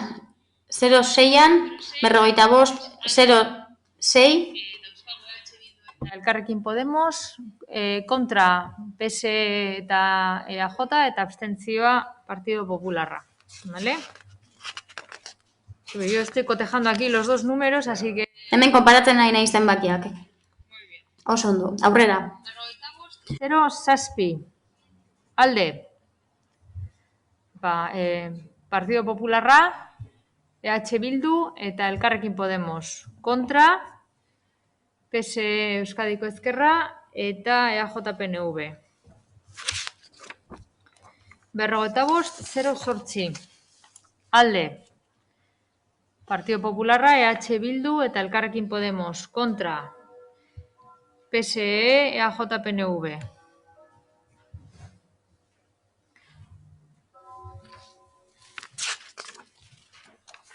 Berrogeita bost, 09. Alde.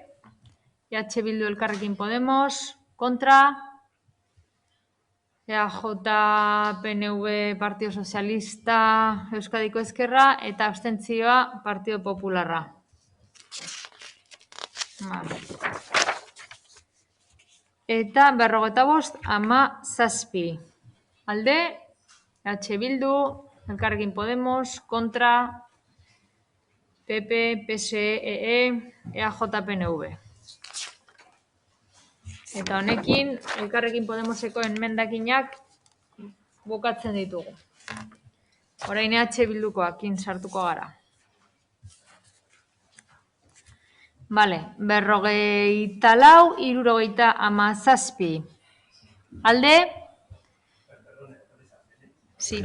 Perdón, en este caso sí que tenemos el cajón. Kasu honetan, alderantziz gaude, itzulpenean ez etorren gorria. Biak irakurriko ditut eta horrela argituko dugu, oso ondo. Rojo, 54, 77. Eta urdina da 24, 2, 86. Alde. Bildu, Elkarrekin Podemos. Kontra. PP, PSE, EAJ, PNV.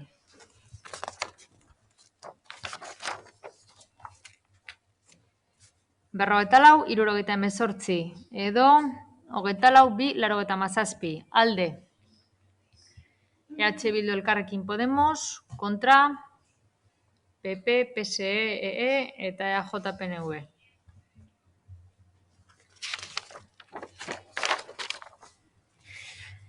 Berrogetalau, 80. Edo, 24, 2, 89. Alde.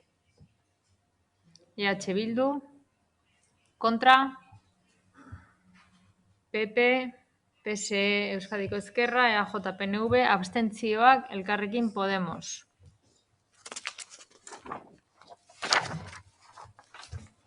Berrogetalau, 82. Edo, 24, 3, 00. Alde. Bildu, Elkarrekin Podemos. Kontra. PP, PSE, EAJ, PNV. Berrogetalau, 83. Edo, 24, 3, 01. Alde. Bildu, Elkarrekin Podemos. Kontra. PSE, EAJ, PNV eta abstentzioa Partido Popularrarentzat. Berrogetalau, 84. Edo, 24, 3, 02. Alde. Bildu, Elkarrekin Podemos. Kontra. PSE, EAJ, PNV, abstentzioa Partido Popularra.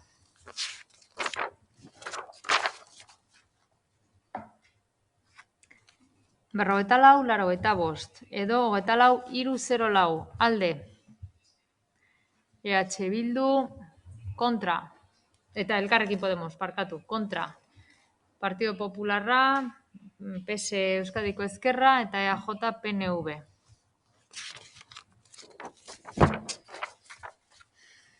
Berrogetalau, 87. Edo, 24, 3, 06. Alde. Bildu eta Elkarrekin Podemos, kontra. PP, PSE eta EAJ, PNV.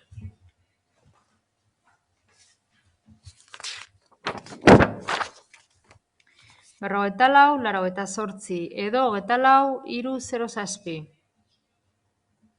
Alde. Bildu, Elkarrekin Podemos, kontra. PP, PSE eta EAJ, PNV.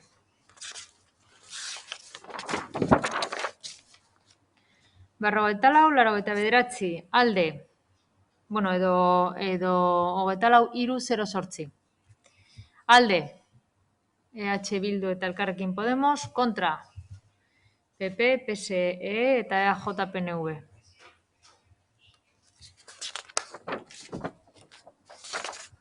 Eta hemen 24, 3, 49, baina ez daukat gorria. Hemen erregistro... Sí, 24359 es el registro que tengo aquí, pero no tengo el... Ez daukat gorria, ez daukat zenbaki gorria. Sí. 55, 15. EH Bildu eta Elkarrekin Podemos, kontra, PSE, EAJ, PNV, abstentzioak Partido Popularra. Eta azkenekoan ere ez daukat zenbakia, beraz nik daukatena da 24,60, eta gorrizkoan, bale, 55,6. Alde, EH Bildu eta Elkarrekin Podemos, kontra, PSE, PNV, EAJ, PNV, eta abstentzioa Partido Popularra.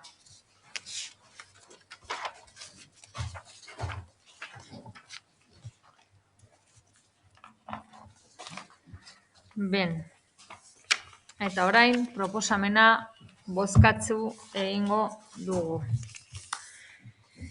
Beraz, proposamenaren aldeko bozkak, Partido Popularra, Partido Sozialista Euskadiko Ezkerra eta Eusko Alderdi Jeltzalea dira. Kontra, EH Bildu eta Elkarrekin Podemosekoak ditugu. Beraz, onartua geratzen da proposamena. Eta honekin batera, 111. puntura pasatuko ginateke. Udalaren ondasun eta eskubideen 2019ko abenduaren 21ko inbentarioaren zuzenketa onesteko proposamena. Batzordearen proposamena da lehenengoa, Getxoko udalaren 2019ko abenduaren 21ko udal inbentario honestea erantzutako zedean azaltzen diren baldintzetan. Bertan gero agertzen da laburpen kuadroa. Guztira dira 23.022 ondasun eta balioa 358.611.043,56 eurokoa. Bigarrena, Estatuko Administrazio eta Bizkaiko Foru Aldundiari erabaki honen eta honetzi den inbentarioaren berri ematea. Hirugarrena, alkatetza udalburutzari ahalmena ematea erabaki hau betetzeko behar diren xedapen guztiak eman ditzan. González jauna, zeurea da hitza. Egunon berriro. Egunon guztioi, besterik gabe, izapide bat da, hemen egin behar da, inventarioaren aldaketa egikaritzeko. Gainera, saiatzen gara, beti ekartzen kontu orokorraren aurkezpenarekin batera. Oraingoan hala izan da, eta besterik gabe, ez daukat besterik esateko. Mila esker. Nahi du? Ez, beraz, bozketara pasatuko ginateke. Aldeko bozkak, Partido Sozialista, Euskadiko Ezkerra eta Eusko Alderdi Jeltzalekoak dira. Kontrakoak, ez daudez, eta abstentzioak Partido Popularra, EH Bildu eta Elkarrekin Podemosekoak ditugu.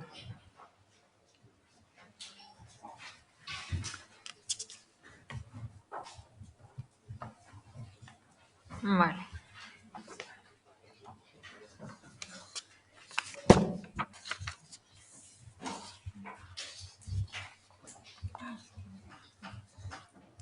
Ehun hamabigarren puntura pasatuko ginateke.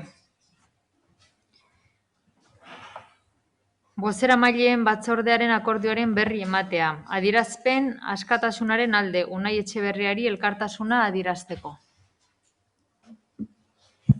Alkatetza proposamena eginda bozeramaileen batzordeak 2020ko irailaren 7an egindako gehiengoz hartutako erabaki honen berri aurkezten zaio osoko bilkurari. Talde guztien aldeko botoarekin, Partido Popular eta PSE Euskadiko Ezkerra izan ezik, hauek argudiatu baitzituzten. Unai Etxeberriarekin elkartasuna, eskubide guztiontzat adierazpen askatasuna. Getxoko udalak elkartasuna adierazi nahi dio Unai Etxeberria Getxoztarrari mesudun kamiseta bat eramateagaitik zigorlatza jaso duen honetan. Ezin uler daiteke profesional bat, kasu honetan kirolaria, kaleratua izatea bere adierazpen askatasunerako eskubidearen erabilera egiteagaitik.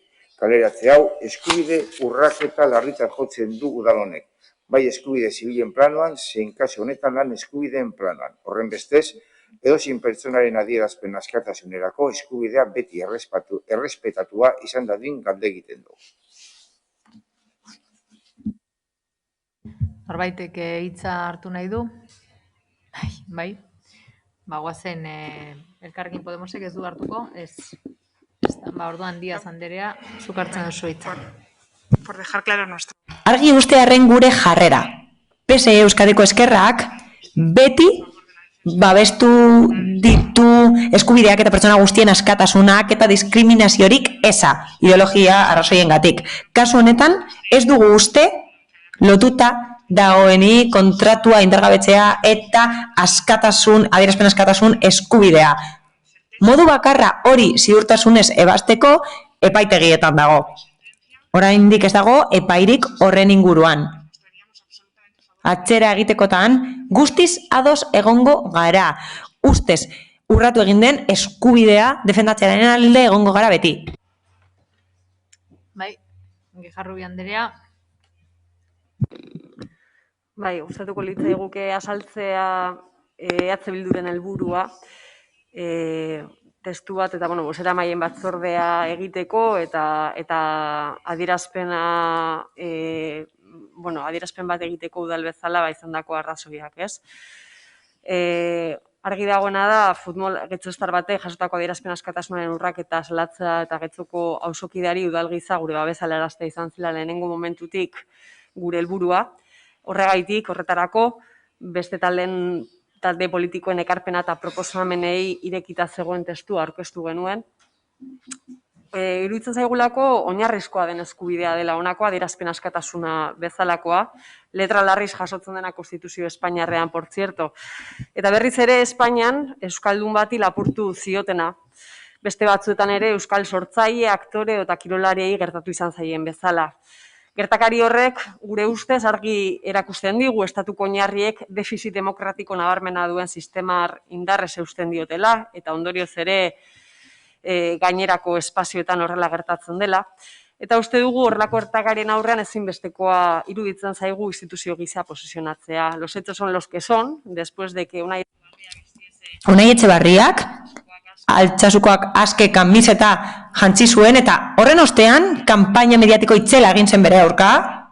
Oso horra izan da horren aurkako kanpaina eta horren ondorioz kontratua indargabetu zioten. Hau da, klubak erabaki zuen bere kontratua indargabetzea. Horiek dira egitateak, hipotesiak egin ditzakegu nola ez, baina hori gertatu da eta kausa eta ondorioa da. Eskerrik asko. Elorza jauna.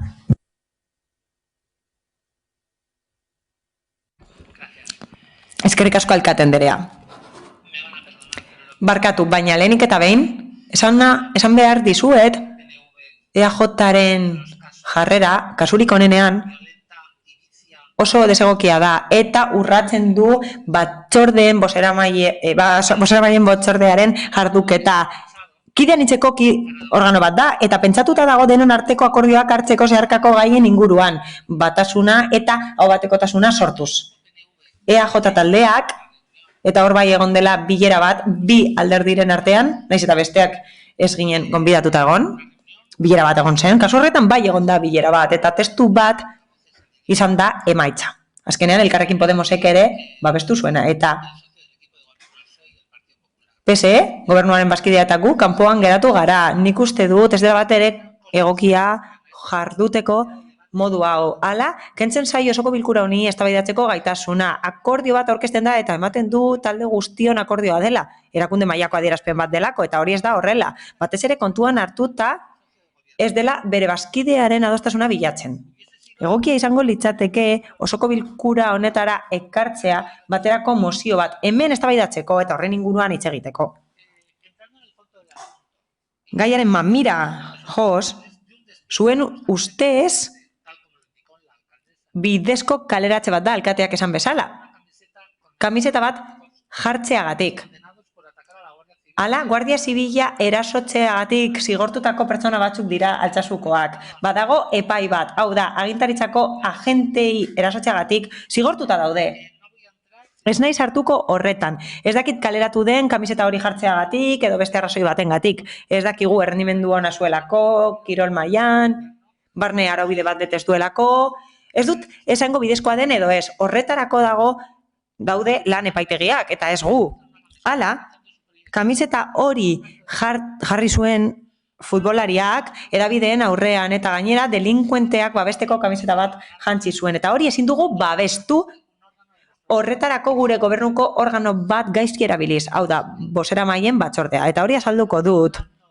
Benetan bermatuko genuke boseramaien batzorde batean horrelako jokabide bat adierazpen askatasunean oinarrituta pederasta bat babesteko edo Gabriel Aurraren hiltzailea babesteko edo maltratatzaile bat babesteko, horrelako akordioren bat hartuko zenukete boseramaien batzorde batean, eta ere gehiago esango dut. Defendatuko genuke kaleratze hori delinkuenteak babesteagatik askatasun hori defendatze aldera? Zer egingo genuke gure klubetako futbolariren batek bere kirol jardueran kamiseta bat jarriko balu pederastak babestuz? Horrelako boseramaien batzorde bat antolatuko genuke gure babesa erakusteko? Adierazpen askatasuna defendatze aldera baldin eta zigortzen badute? Uste ez baduzue ere denak dira delinkuenteak, manadakoak, terroristak eta Guardia Zibila erasotzen dutenak. Haiek ere delinkuenteak dira eta oso larria da. Erasoaren subjektu pasiboa Guardia Zibila denean, udalak uste du ez daukala inolako ondoriorik delinkuenteak babesteak. Gure auzitegien epai bat alde batera utziz, bide horretatik oso gaizki goaz. Hemen ematen du adierazpen askatasunaren eskubidea adierazten denaren araberakoa dela. Uste du jasoko dela, baina eskatzen dut jasotzeko akordio honetan. Ez dagoela alderdi politiko guztien adostasuna eta oso ondo zehazteko nork bozkatu zuen aurka eta nork alde. Gainera, erridikulua eta garaizkanpokoa da gai hau. Hala, Altsasuko erasotzaileak askatasunean daude ustailetik. Eta kamiseta abuztuan jarri zuen. Azkenik, mesedez, arrazoimena eskatzen dut. Eta organoak, hau da, udal organoak behar bezala kudeatzeko eskatzen dut, eta epaitegiek erabaki beharko dute benetan eskubideak urratzen diren edo ez. Uriarte jauna. Alkate Andrea, eskerrik asko. Bueno, lamentablemente... Zoritxarrez, Javier Elorzaren hitzaldia ikusi dut eta behartuta nago hitz egitera. EAJ-PNV udal taldeak sinatu egin du. Erakunde mailako adierazpena, eta esan bezala, araudian dagoen bezala, helarazi zen, gehiengoa egon delako. Eta argitaratu denean, beti esaten da nork babesten duten adierazpena. Gehiengoak babesten duen, aho batekotasunez, edo nork babesten duen. Beti jartzen da adierazpenaren ondoan nork babesten duen, nork bozkatu duen alde eta nork ez. Eta horretarako aukera ematen du arautegiak, eta hori egiten da askotan. Oso prozedura ohikoa da, eta nola ez, demokratikoa ere bai. Biolentatzea esatea ez dugun hartzen. Javier Elorzak agian ez du ezer violentatu, baina ez dut onartzen hori esatea.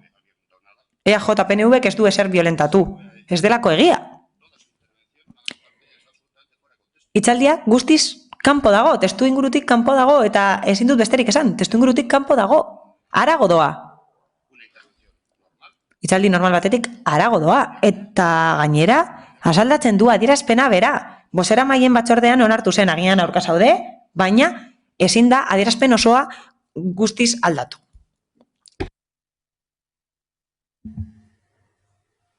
Bueno. Hurrengo puntura pasatuko ginateke. 113. puntua. Eta hemen Cristina Zamora Txukikuwanga Andreak, EH Bilduko zinegotziak karguari uko egitearen berri jasotzea. Batzordearen proposamen hau da Cristina Zamora Txukikuwanga Andreak udal honetako zinegotzi kargua uko egitearen berri izatea. Bi, erabaki honen ziurtagiria hauteskunde batzorde zentralari igortzea hautetsi izaeraren egiaztatze gutuna egin dezan.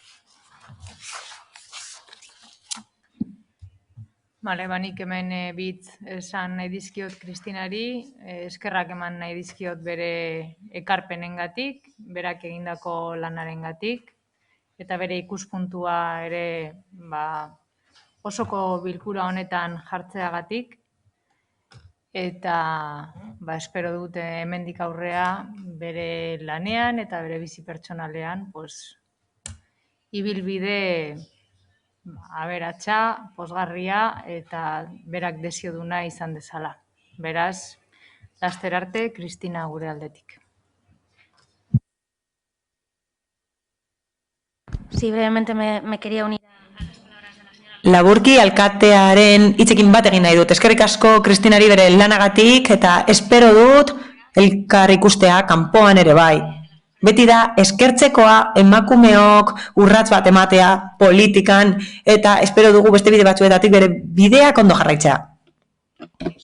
Desde el grupo PSetik Kristinari onena opa diogu etapa berri honetan. Bizitza pertsonalean ere bai, eta eskerrak eman nahi dizkiogu bere implikazioagatik, urtebete egonda hemen, eta eskerrak eman nahi dizkiogu bere implikazioagatik, eta ziur gaude borroka feministan jarraituko duela, mila esker. Bai, Jarrui Andrea. Bueno, gure aldetik bakarrik eskertzea zuen desionak eta bueno, bere izenean eskerrak ematea guztioi. Sí, lo mismo. Gauza bera, honena opa diot Kristinari, zoragarri izan da bera gure lankidea izatea, beti izan du elkarrizketarako borondatea eta partekatu ditugu udaleko kontu asko. Horregatik espero dut getxon berriz ikustea eta udalaren alde, udalerriaren alde lan egiten jarraitzea. Eta honekin batera, 114. puntura pasatuko ginateke, 25/78/2020 zenbakidun dekretuaren berri ematean. Dekretu hori, aurrekontua kredituaren gainkuntzaren bidez aldatzeari buruzko 27/52/2020 dekretuaren bidez zuzendu da. Batzordearen proposamen hau da jakitun geratzea kreditua prestatzearen bidez egindako aurrekontu aldaketa honetaz. 2578/2020 zenbakidun dekretua, 2752/2020 zenbakidun dekretuaren bidez zuzendua 25.755 euroko zenbatekoarekin, eta hau da 2000ko uztailaren 12an Eusko Jaurlaritzako hauteskundeetan parte hartzeagatik mahaikideei dietak ordaintzeko.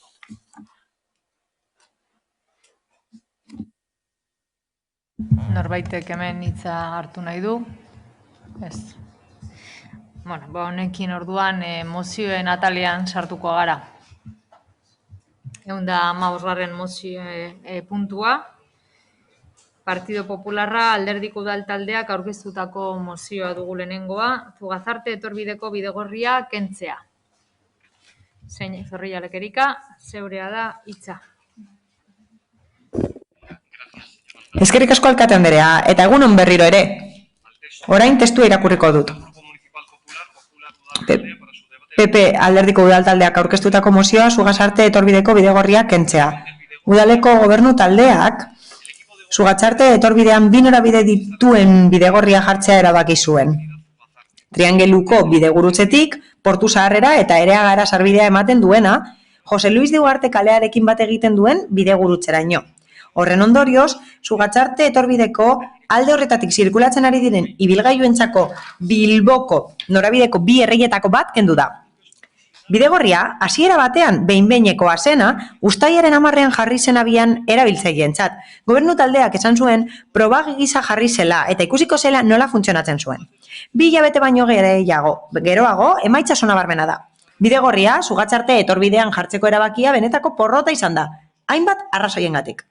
Lehenik eta behin, bidegorriaren erabilera oso txikia izan da, eta udal talde popularra eskuzabala ere izaten ari da, erabiltzen ari den jende kopurua ikusita egin dugun balorazio honekin.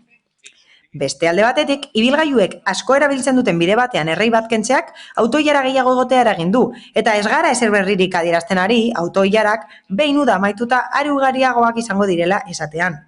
Azkenik, udal talde popularra ados dago mugikortasun iraunkorraren aldeko alternatibak bilatu behar direla, baina baldin eta zentzuzko alternatibak badira, hau da, garraio bideak bateragarri egitea albidetuko duten alternatibak badira.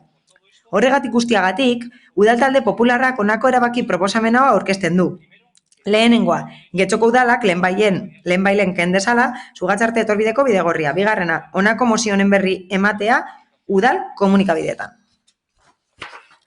Jarraian, apur bat azalduko dut zein den proposamena.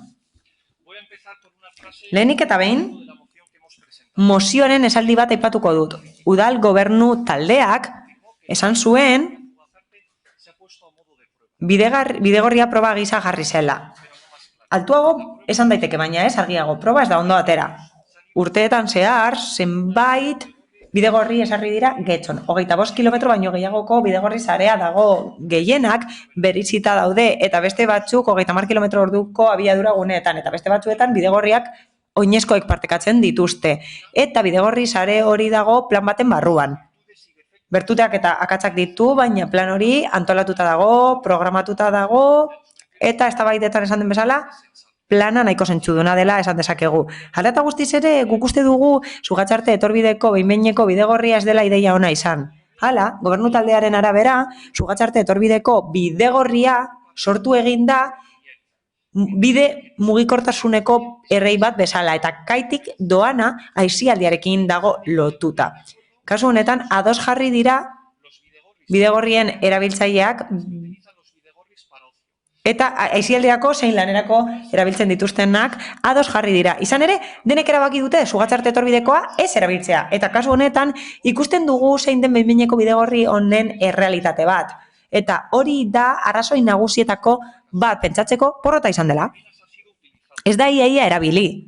Eta hori hala izan da, naiz eta kontuan hartu behar dugun oso arrazoi onak egon direla hori erabiltzeko. Uda eta klimatologia ona. Hala, praktikan, errealitatea oso desberdina izan da. Bidegorria erabiltzen duten erabiltzaileak oso eskasak izan dira. Eskubateko atzamarrekin zenbat daitezke, eta gainera ikusi dugu ustezko onuradunak, hau da, eguneroko mugikortasunerako erabiltzen dutenek errepidean egiten dutela, gainerako ibilgailuekin batera. Badago bigarren arrazoi bat esateko porrota izan dela, eta zera da, autoilarak sortzen dira, Sugatzarte etorbidea, ez da berria, baina oso trafiko handia duen etorbidea da. Mota guztietako ibilgailuak daude, eta Bilborako norabideko errei bat kendu da bidegorria jartzeko, eta horrek esan nahi du autoilarak areagotu direla. Eta horiek areagotzen dira gune honetan eta udalerri osoan abiadura muga 30 km ordukoa delako. Eta autoilarako horiek udan daude, naiz eta errepidean auto gutxiago dauden. Irailetik aurrera, pertsonen eta ibilgailuen itzulerarekin, eta eskola autobusen itzulerarekin, eta Bizkaibus autobusen maiztasun handiagoarekin autoilarak areagotu egin dira. Eta hirugarren arrazoi bat dago, esateko bidegorria porrota izan dela eta kendu behar dela arrazoitzeko. Segurtasunik eza sortu du. Gune horretan, bidegorria partekatzen du espazioa garajeetarako sarbideekin, eta hotel baten eta kirol klub baten aparkalekuekin partekatzen du espazio hori, eta hori ez da ohikoa izaten. Izan ere, jaso ditugu auzotarren kesak, zailtasunak dituztelako sarbideetan maniobrak egiteko. Kasu batzuetan, hain zuzen ere, txirrindulariak eta bidegorriaren erabiltzaileak zeudelako parean. Eta jakin badakigu kesa horiek helarazi dizkiotela udalari, eta oso logikoak dira. Oso segurtasun txikia berbatzen delako. Gainera, tamalez, guk dakigula 2 istripu egon dira bertan. Sugatzarte etorbidean bidegorria dela, eta ados gaude bilatu behar direla aukera berriak. Mugikortasun jasangarriaren alde, baina bestelako aukera batzuk eta neurri batzuk hartu behar dira. Bateragarria izateko bidegorrien eta errepideen mugikortasuna. Baina horretarako bidegorri hau ez da aukera ona. Horregatik guztiagatik uste dugu Sugatzarte etorbideko bidegorri hori ahalik eta lasterren kendu behar dela. Izan ere oso gutxi erabiltzen da. Are ilara gehiago sortzen ditu kotxe asko, auto asko goten diren gune baten, eta segurtasunik eza sortu du istripu desberdinekin. Horregatik guztiagatik alde bozkatzeko eskatzen dugu eta bidegorri aukentzeko eskatzen dugu. Mila esker. Bai, Uribe Andrea, zeurea da hitza.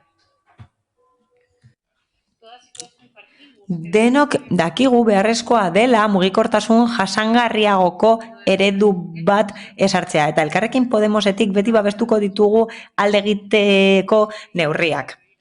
Horregatik, eta are gehiago Alderdi Popularreko zinegotzia entzun ostean, kontraesankorra da mozio hau.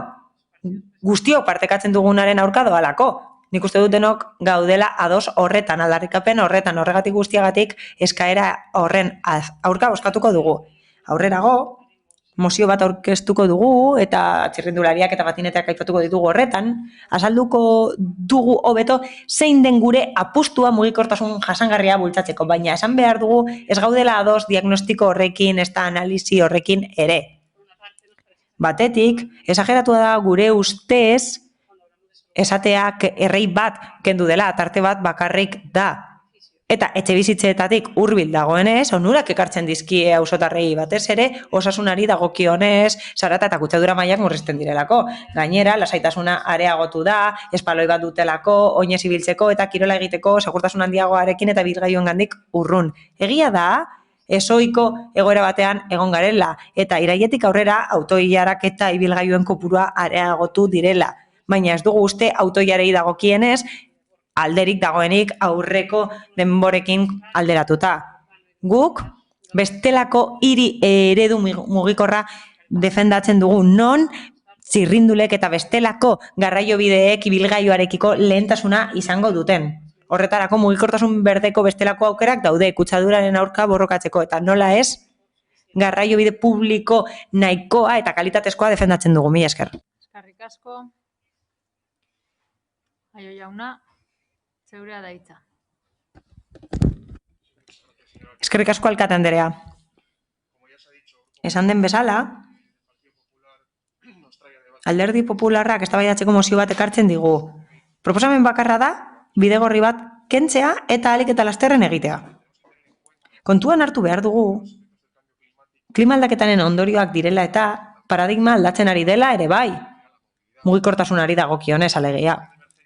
Larrialdi klimatikoko egoerak behartzen gaitu Europako erakundeetara mugikortasun ereduak aldatzera. Izan ere lehentasunezko garraiobidea ibilgailua izan da eta orain aldatzen ari da. Eta kutsatzen ez duten beste mugikortasun eredu batzuen alde egitera behartzen gaitu paradigma berriak. Hala, neurri desberdinak hartu dira hiri handietan eta getxo ezin da atzean geratu kontu honetan. Izan ere, klima aldaketako eta trantsizio energetikako lege proiektua jasotzen duen bezala, indarrean dagoenean, behartuta egongo gara emisio basuko guneak edukitzera. Horrelako gauzak eta mugikortasunarekin lotutako bestelako gauza batzuk ikusita, uste dugu adostasun politikoa behar dela horrela PEMUS plana ahalik eta hoberen garatzeko eta parte hartzaileena izateko eta ahalik eta lasterren garatu ahal izateko. Hala ere, bien bitartean gobernu taldeak zenbait ekintza burutuko ditu espazio gehiago emateko bizikletei eta oinezkoei. Horiek guztiak babestuko ditu Alderdi Sozialistak. Uste dugulako getxok behar duenaren norabidean doazelako. Hala, moziora itzuliz, aipatzen da, oso gutxi erabili dela bidegorria eta eskuzabalak direla esaten dute. Esan dutelako oso pertsona gutxik erabili dituztela bidegorri hori, baina ez duzu daturik ematen. Beraz, ematen du begibistakoa dela ez dakizuela zenbatek erabiltzen duten bidegorria, naiz eta oso eskuzabalak zaretela esaten duzuen. Horrez gain, ez gaude ados esaldi horrekin, hau da, autoilara gehiago sortzen direla zugatxarten. Ohiko trafikoa da, semaforoak daude, eta beti egoten dira autoilarak, baina normala delako. Agian ez zaudete ados, behin-behineko bidegorria esartzearekin, eta ez daukazue pisuko argudiorik horren alde egiteko. Esaten duzue mugikortasun jasangarriaren alde zaudetela, baina neurri arrazoidunak nahi dituzuela. Nahi duzuena da, orain bidegorri bat ahalik eta lasterren kentzea, ibilgailue espazio emateko, hori ez da mugikortasun jasangarria, beste gauza bat da. Beraz, gobidatzen zaituztegu itxarotera. Erraia gaituko da eta bere erabilera aztertu beharko dugu. Uste dugu, administrazio gisa, gaitu behar ditugula espazio berriak, erabiltzaileek horretara heltzeko aukera izan dezaten. Eta esan duzuen bezala, ados zaudete hirigintza aldaketak egitearekin kutsadura murrizteko. Eta klima aldaketaren ondorioak arintzeko, baina orain eskatzen dizuegu horien alde egiteko eta zuen hitzaldiak koherentea izateko. Politikoki irabazkuntzarik izan gabe, edo lortu nahi gabe. Horregatik guztiagatik aurka bozkatuko dugu. Eskerrik asko. Ijarrubi Andrea. Bai, eskerrik asko. Egun berriz ere.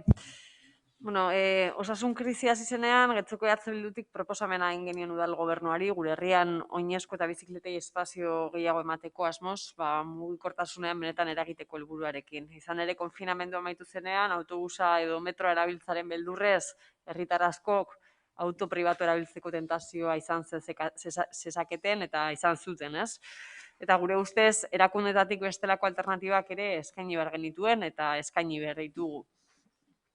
Udalak hainbat neurri proposatu zituen bizikleta eta oinezkoi espazio gehiago eskaintzeko, bati bat Arriluze, Ereaga eta Sugatzarte inguruan, EH Bildutik honakoa erantzun genuen. Begi honez ikusten dugu apurka-apurka autoi espazio erabazten joatea, eta norabide horretan beti egongo gara prest elkarlanean aritzeko. Naiz eta Sugatzartekoa gure lehentasunen artean ez egon, Gure ustez mugikortasunean eragin askoz garrantzitsua dauka bidegorriak beste zonalde batzuetan sortzea, adibidez Harriko Bason, Errotatzun, Aretako kale nagusian, Maidaganen edo eta Algortako etorbidean. Edo Berango eta Leioarekin lotura egitea eta zer esanik ez Bilbo eta Getxo bidegorriz lotzea, ez? Eta horiek izan ziren nahi zuzen ere, besteak beste proposatu genituen ere, egin genituen proposamenak, ez? Uste dugulako atzetea supersur edo makrotunela bezalako azpiegitura txikitzaileak utzi behar direla eta mugikortasun jasangarriaren aldeko benetako apustua egin behar dela. Baina tira, buelta gaitezen bidegorri honetara, Uda Igaro eta Pepek dio bidegorria ez duela inork erabili. Guk ez daukago erabilera daturik, pertzepzioak besterik ez dakite eurak egon diren hor 24 orduz neurtzen zenbateko edo zenbat erabiltzaile egon diren pasatzen bizikletaz, gu ez gara egon, desde luego, eta badirudi bizikleten joan etorria ez dela oso handia izan, eurek esan dutenagatik. Argi dagoena da, horrelako ohitura aldaketak ez direla egun batetik bestera gertatzen, garrantzitsua dela oinezko eta bizikletei espazio gehiago ematea, kontzientzia sortzea, autoa erabiltzea azken aukera izan behar duela, eta horretarako beharrezkoa dela erraztasunak ez ematea autoa erabiltzeko. Eta horrek dakarrena da ohitura aldaketa eta bizitzeko gure ohiturak ere eraldatzea. Gure ustez, errezena hori da, Pepek aurkeztu duena. Bidegorriak kendu eta berriro 4 errei eskaintzeak Kotzei Sugatzarten. Eta 7 badira, hobeto, ez da? Seguro baiet. Tira, gure alternatiba kontrako norabidetik doa. Sugatzarte parkea handitzea eta bidegorria hortik integratzea, seguruagoa eta atseginagoa delakoan. Pepe Kostera ez du alternatibarik proposatzen, Kotzea berriro jaun eta gabe eta kitzo. Bentsat hori da jasotzen dena emozioan. Ez dago bestelako alternatibarik. Eta hori da denok egin behar duguna gure ustez. Alternatibak bilatzea, gure herrian benetan mugikortasun jasangarria bultzatzeko. Udal gobernuak benetan apustu egiten badu oinezko eta bizikletentzat espazioak irabazteko bidean topatuko gara. Paperak dena uzten du, ea asmoiek benetan errealitate bihurtzen diren, eta oposiziotik ere uste dugu erantzukizunez jokatu behar dugula. Badakigu batzuetan ez dela erreza autoei espazioa kentzea, ohituretan eta erosotasunean eragiten duelako. Ez da inoiz erraza aldaketak gertatzea. Eta erraza dela gai honekin udal gobernua astintzea, hori ere uste dugu. Baina arduraz jokatu dezagun, oso populista eta errentagarria izan daitekeen bidegorrian kontra aritzea, baina denon ardura da gizartean apurka-apurka ohitura aldaketa horiek bultzatzea. Honagatik guztiagatik, argi eta garbi kontran bozkatuko dugu. Eskerrik asko eta Arregi jauna, zeurea da hitza. Bueno, una vez más y sin escuchar el análisis. Beste behin ere eta udaleko zerbitzuek egiten duten analisia gorabera, argi dago behin-behinean proposatu zela eta Alderdi Popularrak horren kontra egin zuela. Iaia hasieratik. Esaten dute gutxi erabili dela, eta hortik aurrera planteatu zuten aparkaleku bat egitea bidegorriaren ordez. Hori zen Alderdi Popularraren proposamena. Eta proposamen hori oraindik ere oinarrituta dago ibilgailu pribatuan eta hirigunean ibilgailu pribatuan erabiltzean. Era beraz, hori ez da eraginkorra. Gure ustez, ez da momentua gaiaren muinean sartzeko, hitz egin genuen uztailean, taldeekin hitz egin genuen gai honen inguruan, eta mugikortasun iraunkorrarekin zerikusia duten beste gai batzuk jorratu genituen. Nik uste dut momentua dela zerbitzu teknikoen analisia jaso arte itxarotea, eta ikusiko dugu zer gertatuko den udazkenean eta neguan, gaur egun Bidegorri gisa gaituta dagoen errail horretan. Guk etorkizunean lantzea proposatzen dugu eta etorkizunean akordiotera iristea. Eskerrik asko. Berriro hitza hartuko duzu. Jauna, zeurea da hitza. Sí. Muchas gracias, señora alcaldesa. Eskerrik asko, alkate Andrea. Nik egingo dudana da erantzutea. Gutxi gora bera taldeek antzeko gauzak esan dizkigute eta orduan ia denentzako balioko du nire erantzunak. Nik ez dut uste Bidegorri hau aurrerapena izan denik. Egia esan, ez dut ikusten inolako onurarik egon denik auzokideentzat. Momentu honetan, akusatu egin zaigun mugikortasunean ibilgailu pribatuen alde egotea eta ez daukagula bestelako alternatibarik. Nik uste dut, eta nahiko argi ikusten dut, eta uste dut esan daitekela alderdi hau izan dela mugikortasunaren arloko alternatibak gehien aurkeztu dituena. Eta gainera, adibidez, talde honek defendatu du Getxo bizin bizikleta elektrikoak jartzea. Gogoratuko duzue, mozio bat aurkeztu zen, eta kuriosoki aurrekontu parte hartzaileetan egindako proposamen bat eta exekutatuko den proposamen horietako bat da bizikleta elektriko publikoa. Bide batez, aurrekontu parte hartzailei buruz hitz egin da, herritarrek berriro ere eskatu dute zaborrontzietan pedala instalatzea eta berriro ere bazter utzi da, eta beste inciso txiki bat, herritarrek egindako proposamenen 100% euskaraz egin dira. Eta hau garrantzitsua da gure udalerriaren errealitate soziolinguistikoaz konturatzeko. Guk egin genuen bizikleta elektrikoen aldeko apustua. Horretarako badago printzipioz plan bat. Horrez gain, urteak daramatzagu lanean hiri autobus publiko bat eukitzeko, Erandion, Leioan eta gure inguruko beste udalerri batzuetan daudenak. Hainbat geldialdi euki ditzan udalerriko auzo guztietatik pasa dadin. Izan ere, auzo guztietan ez dauzkagu, ez metro geltokiak, ez bizkaibusak. Horiek proposamenak dira. Guk uste dugu gure diskurtsoa koherentea dela. Hau da, oraindik ez dugu inork demostratu Bidegorria eta hau batez ere udal gobernuari zuzentzen diogu datu gehiago dituelako, inork ez digu demostratu saiakera hori positiboa izan denik. Hortik pasatu naizen bakoitzean eta ziur zuek ere ikusi duzuela, eguraldi ona egin duen arren, ez zegoela ia pertsonarik bizikletan. Baina edozein ordutan joan da ere, hori gertatzen zen, eta hori eguraldi onarekin. EH Bildu alderdiak esan du oso zaila dela autoei espazioak kentzea. Gobernu talde hau espezialista da, aparkaleku plaza kentzea oso maiz egiten du. Hori bete egin dute, eta hori da, hain zuzen, ibilgailuei espazioak kentzea. Horregatik, gu ados gaude Eusko Alderdi Jeltzalearekin, akordioetara iritsi behar garela, baina gure lehenengo esku hartzean esan dugun bezala, akordio horiek hartu behar dira gai logiko eta arrazoizkoetan. Izan ere, Bidegorri honek printzipioz 2 istripu eragin ditu, ez geneukan kristalezko bolarik, ez genuen jakin, baina gertatu da. Istripuak gertatu dira eta ez ditu inork erabilit, oraindik ere autoilarak eta autopilaketak dauzkagu zugatzarten. Orduan ez dugu ulertzen, zergatik dagoen gobernua hain itxita, ulertzen dut EAJ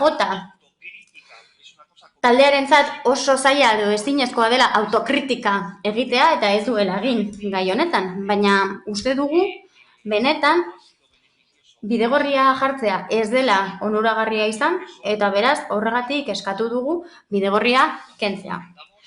Sentitzen dugu, udal taldeak berriro ere kasurik ez egitea eta Bidegorriarekin arazoak eukitzen jarraitzea, bai areetako bizilagunak, bai oinez doazenak. Eskerrik asko.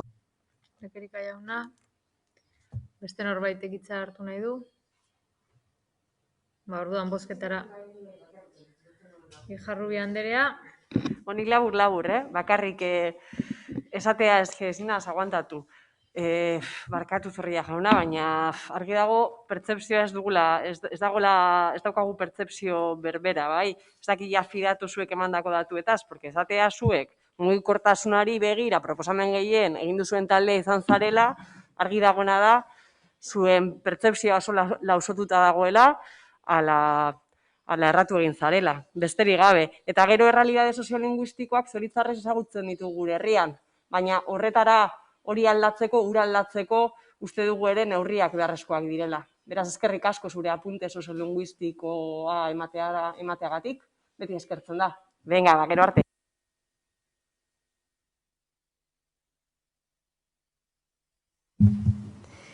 Eskerrik asko.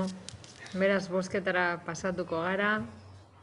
Mozioaren aldeko bozkak, Partido Popularra, kontrakoak, aurkakoak, EH Bildu, Elkarrekin Podemos, PS Euskadiko Ezkerra eta JPNV-koak.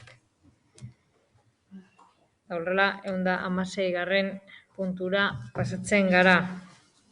PP Alderdi Udaltaldeak aurkeztutako mozioara. Herritarrentzako arreta bulegoa.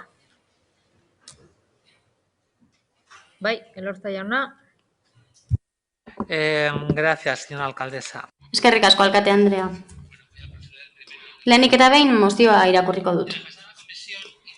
Joan den uztaileko herritarrentzako informazio batzordean, Udaltalde Popularrak udaletxeko egoitza nagusiko herritarrentzako arreta bulegoaren egoerari buruz galdetu zuenean, eta egoitza foru kalea bat zenbakian dago, gobernu taldeak ondokoa jakinarazi zuen. Bulego hori udan itxi egiten zela eta irailean egoera hori berrikusiko zela. Gaur egun, bulego hau itxita dagoela ikusi dugu, eta bizilagunak eraikin honetara agertzen direnean, eta udal beharginei herritarrein arreta emateko bulegoaz galdetzen dietenean, Algortako Torrene kaleko bulegora edo Areetako Ogoño kaleko bulegora bideratzen dituztela. Ikusi dugu. Horri dagokionez, eraikin horretan bertan dagoen bulegori behin betiko itxita dagoela adierazten dute udal beharginok. Era berean, udalaren webgunean ikusten dugu, herritarrentzako arreta bulegoak Torrene kalean eta Ogoño kalean baino ez daudela. Herritar guztiek eraikin hori udalaren egoitza gisa identifikatzen dutenez, uste dugu gaur egun itxita dagoen herritarrentzako arreta bulegoa mantendu egin behar dela.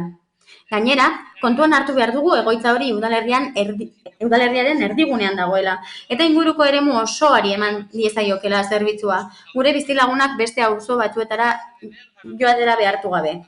Gure betebeharra da bizilagunen eta udalaren arteko komunikaziorik onena bermatzea.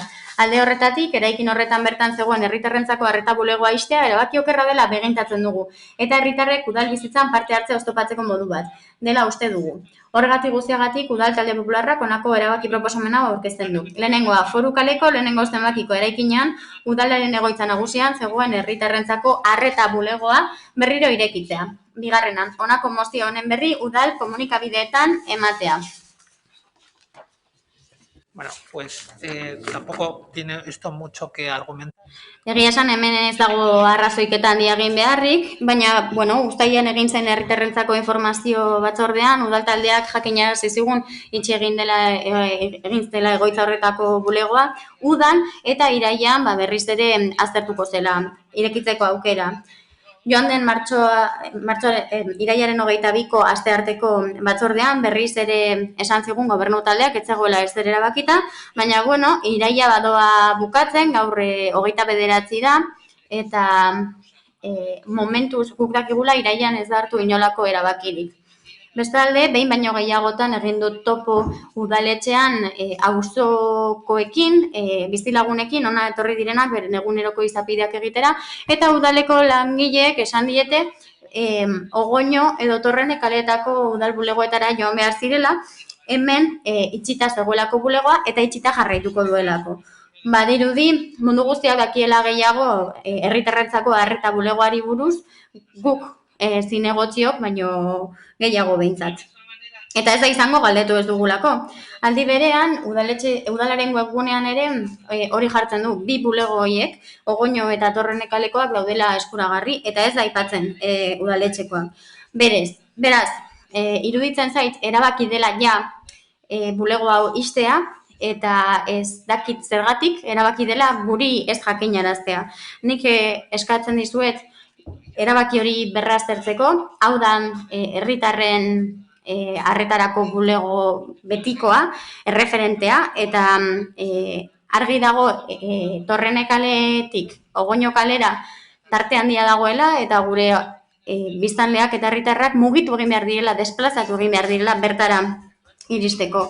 Egia da, eta aitortu behar dugu telematikoki, egon gaitezkeela harremanetan udalarekin, eta horri esker, errazagoa izaten dira gure udal izapideak egitea. Baina, era berean, aitortu behar dugu Getxoko herritarren zati handi bat nagusia dela, eta ez daukala baliabide informatikoak erabiltzeko aukerarik. Eta hain zuzen, egoera hori bereziki nabarmena da eraikinen inguruan. Eta ikusi genuen aurreko astean, jubilatuek eta erretiratuek salatu egiten dutela teknologia arrakalak atzean uzten dituela.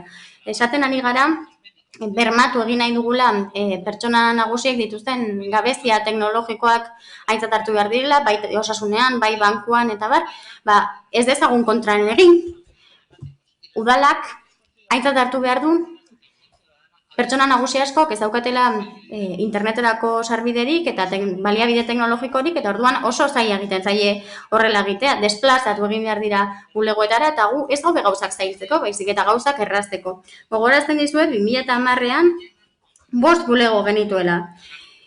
Eta badirudik gaur egun, oraindik gehiago murriztu ditugula, eta 3tik 2ra pasatu, mesedez, berpentsatu erabaki hori.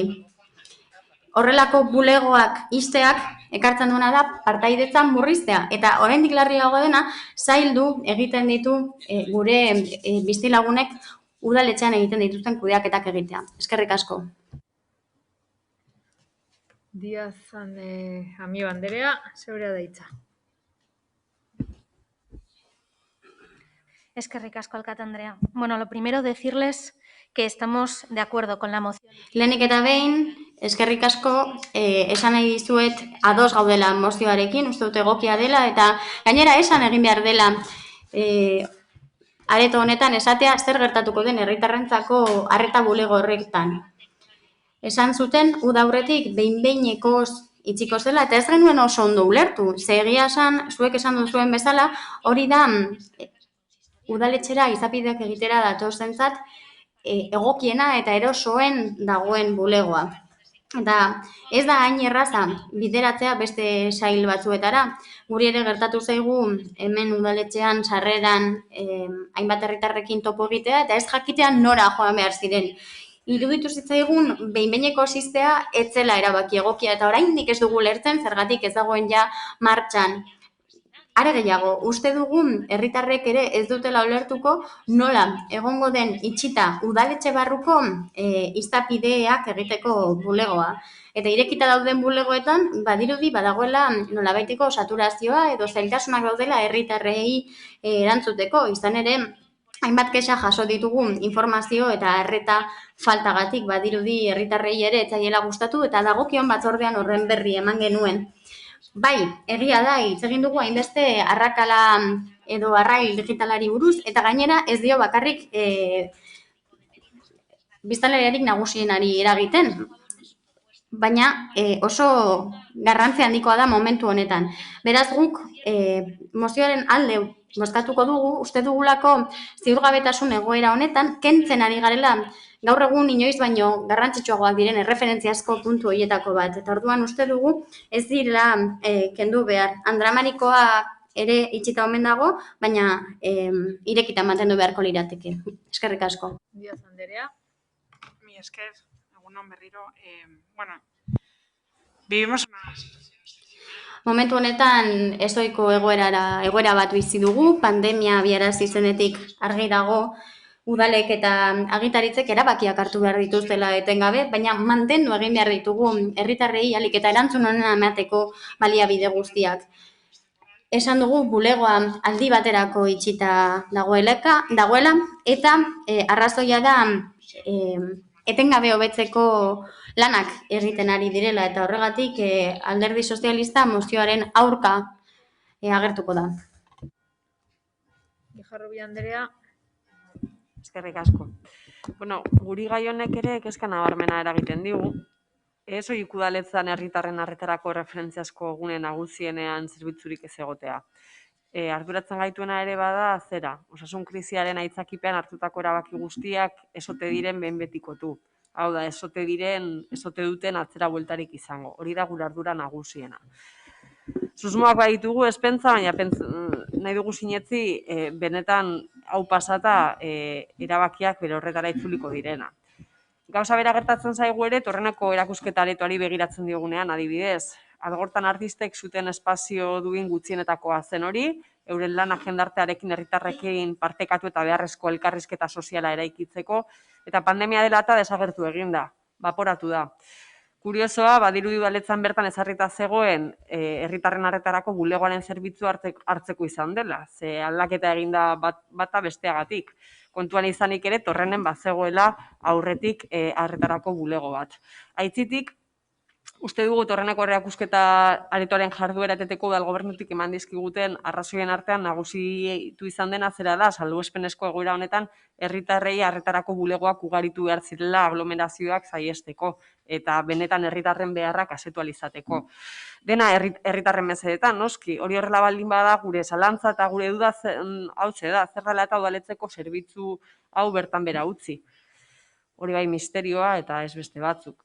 Beraz, gure ustez, uste dugu logikoagoa litzatekeela, benetan herritarrei zerbitzu ematen dien torreneko erakusketa aretoa kasunetan mantentzea izan duen artearen erakusketa gisa, Getzoko artisten lanei arnasa eman eta Getzoko herritarrei urte osoan zehar artearekin harremana izateko aukera bermatzea, eta ez bakarrik arteak eta kulturak sortzen diren, artea eta kulturaren inguruan sortzen diren jaialdi edo data konkretua, baizik eta uste dugu urte osoan zehar benetan arnasgune hori, artearen arnasgune hori irekita egon behar dela. Bestalde, logikoa ere iruditzen zaigu guri udaleko herritarren arretarako zerbitzua berriz abiatzea. Eta beharrezkoa balitz, uste dugu ere, kontuan hartu behar dela beste aukera bat, eta da, ugaritu egin behar badira, herritarren arretarako bulegoak, herri honetan badaude utzik dauden udal espazio ugari. Horiek gaitzea zerbitzu hori emateko uste dugu beste aukera bat izan daitekela. Guri bote prontean batzuk etortzen zaizkigu, horien artean San Martin izan daiteke eraikin egokia adibidez. Aukerak beti daude eta beharren arabera eta egoeraren arabera moldatu behar gara, eta uste dugu kasu honetan ez dela espazioak orain arte garrantzitsuak, herritarrentzako garrantzitsuak izan diren espazioak iztetik ez dela pasa behar, baizik eta beste batzuk sortzeagatik pasa behar dela erabaki hori. Hori egiteko noski, beti borondatea beharrezkoa da, eta ez kasu askotan gertatzen diren edo esaten diren hitz hutsalak. Eskerrik asko, Murtzio Andrea, zeurea da hitza. Bai, eskerrik asko alkate Andrea. Bueno, efectivamente, en la comisión informativa... Egia da, joan den uztaileko herritarrentzako informazio batzordean, irailean egindakoa baino lehen, udaleko herritarrentzako arreta bulegoa itxi egingo zela udan. Benetan, ez da ekainean edo uztailean itxi, baizik eta uztaileko azken astean garrantzitsua da, orduan azken astean itxi eta abuztuan eta irailean itxita egongo da. Aurten alkatetza dekretuaren arabera eta 1982 ebazpenean, maiatzaren 22koan esaten denaren arabera, herritarrek beren oporrak eduki behar dituzte ekainaren batetik irailaren 30-era. Eta orduan, bat dator langileen falta, bai oporrengatik, bai gaixotasunengatik, bai baimenengatik, eta egoera orduan erabaki zen irekita zeuden 3 bulegoietako bat ixtea. Eta balorazioa egin zen, eta hainbat arrazoigatik erabaki zen Ogoño kaleko areetako bulegoa eta Algortako Torrene kaleko bulegoa. Eta hauek dira arrazoiak. Lehenengoa, 2 bulego horiek toki estrategikoetan daude, eta gainera ez dute hiri nukleoa konpartitzen. Horrek esan nahi du, herritar ezberdinak joaten direla batera eta bestera. Eta orduan, lokalizazioa ere aintzat hartu behar da aintzat, gertu dagoelako garraio publikoetatik, eta orduan Getxoko herritarrak batera zein bestera joan daitezke arazorik gabe.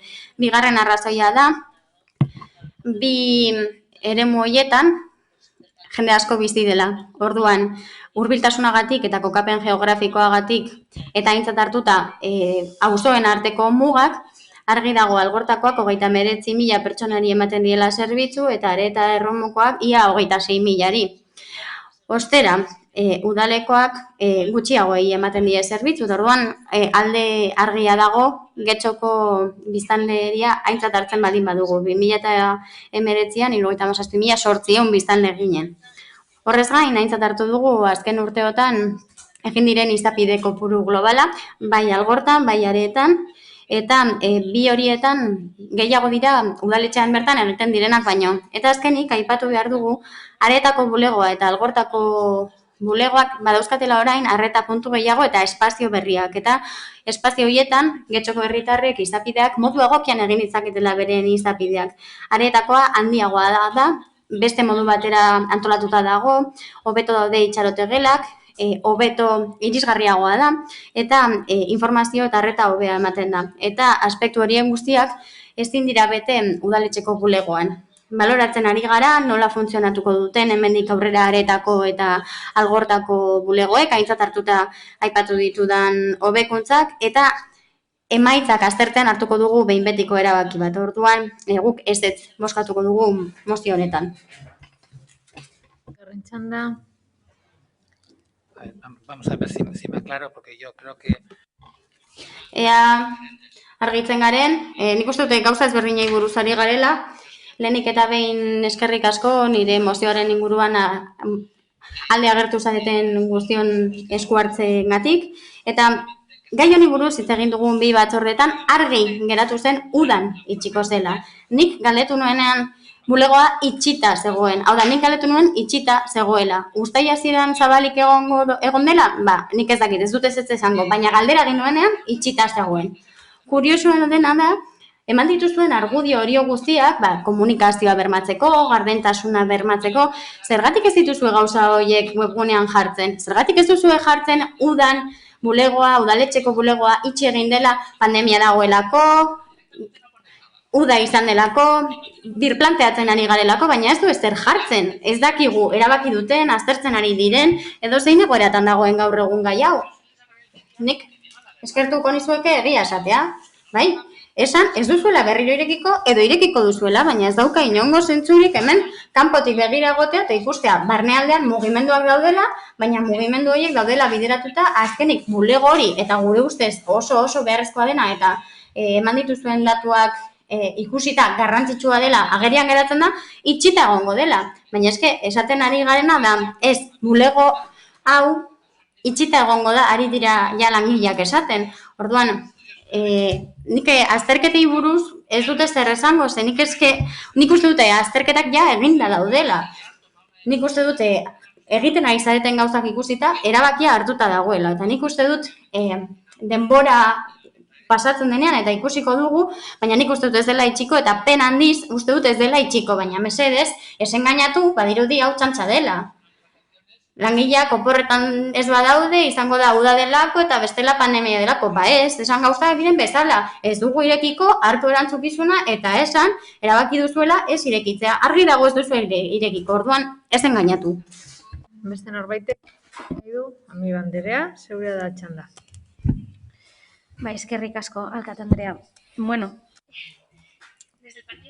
Alderdi sozialistatik hobekuntza prozesuak aipatu dira, agian ni ez naiz oso adi egon, baina ez zait iruditu hobekuntzak aipatu dituztenik.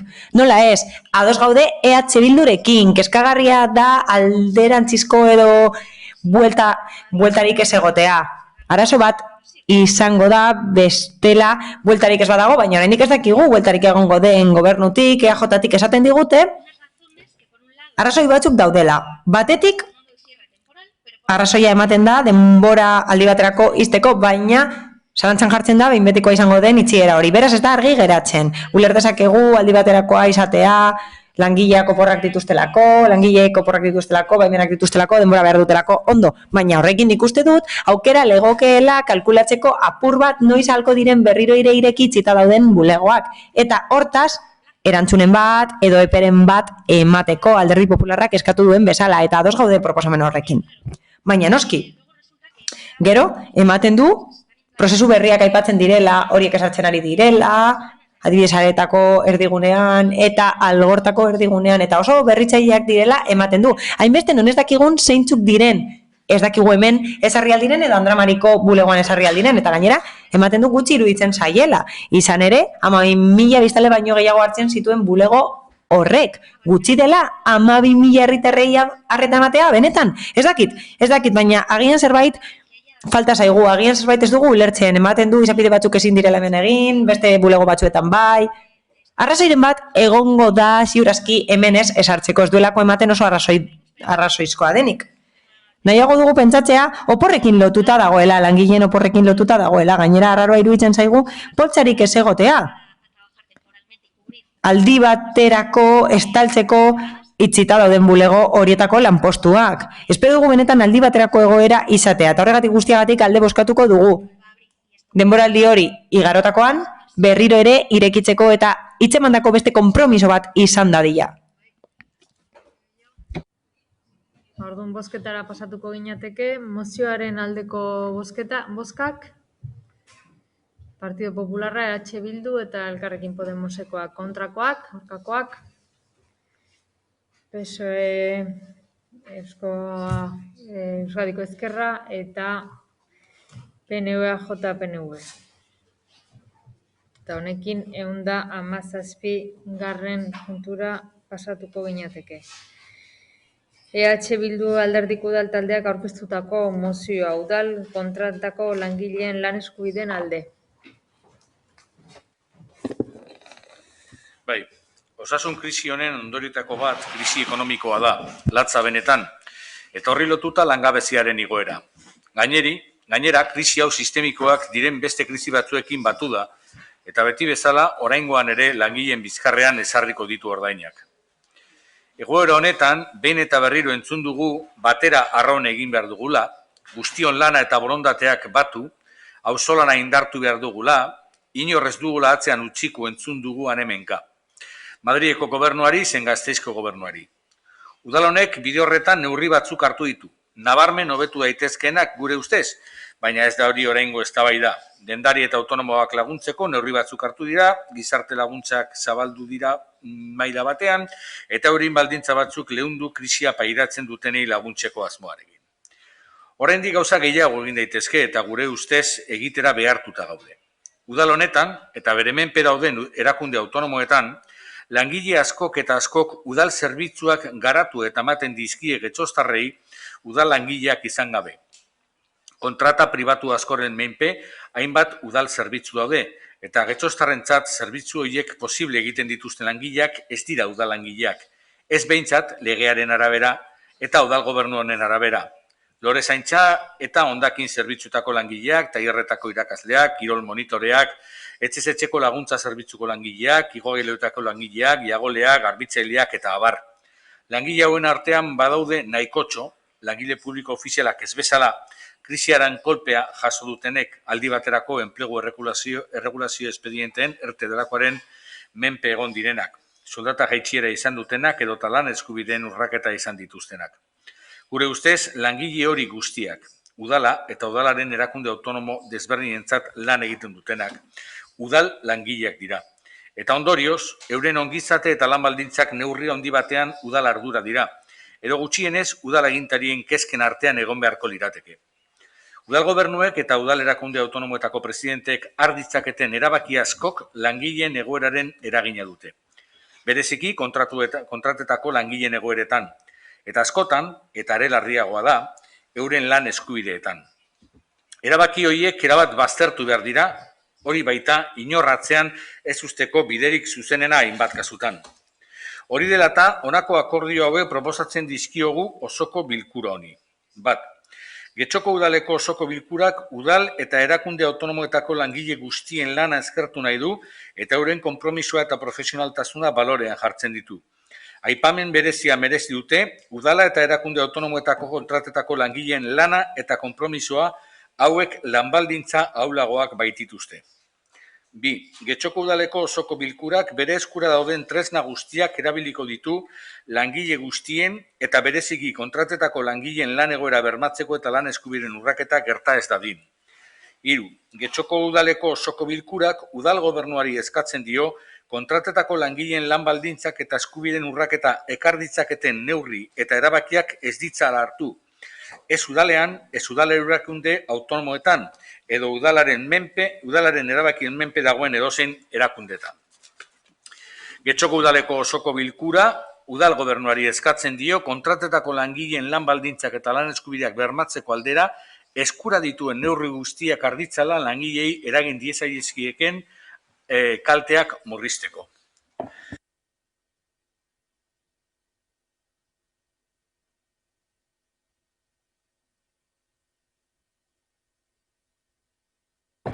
Barkatu. Empiezo otra vez. A riesgo de pontificar.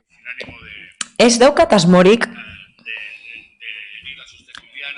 inor iraintzeko, baina badakizue, zerbitzu publikoen EAJaren eredua eta gurea desberdina da, askotan eztabaidatu dugu kontu hau, eta eskertzekoa da, zentzu horretan argia dela, zinegotzia.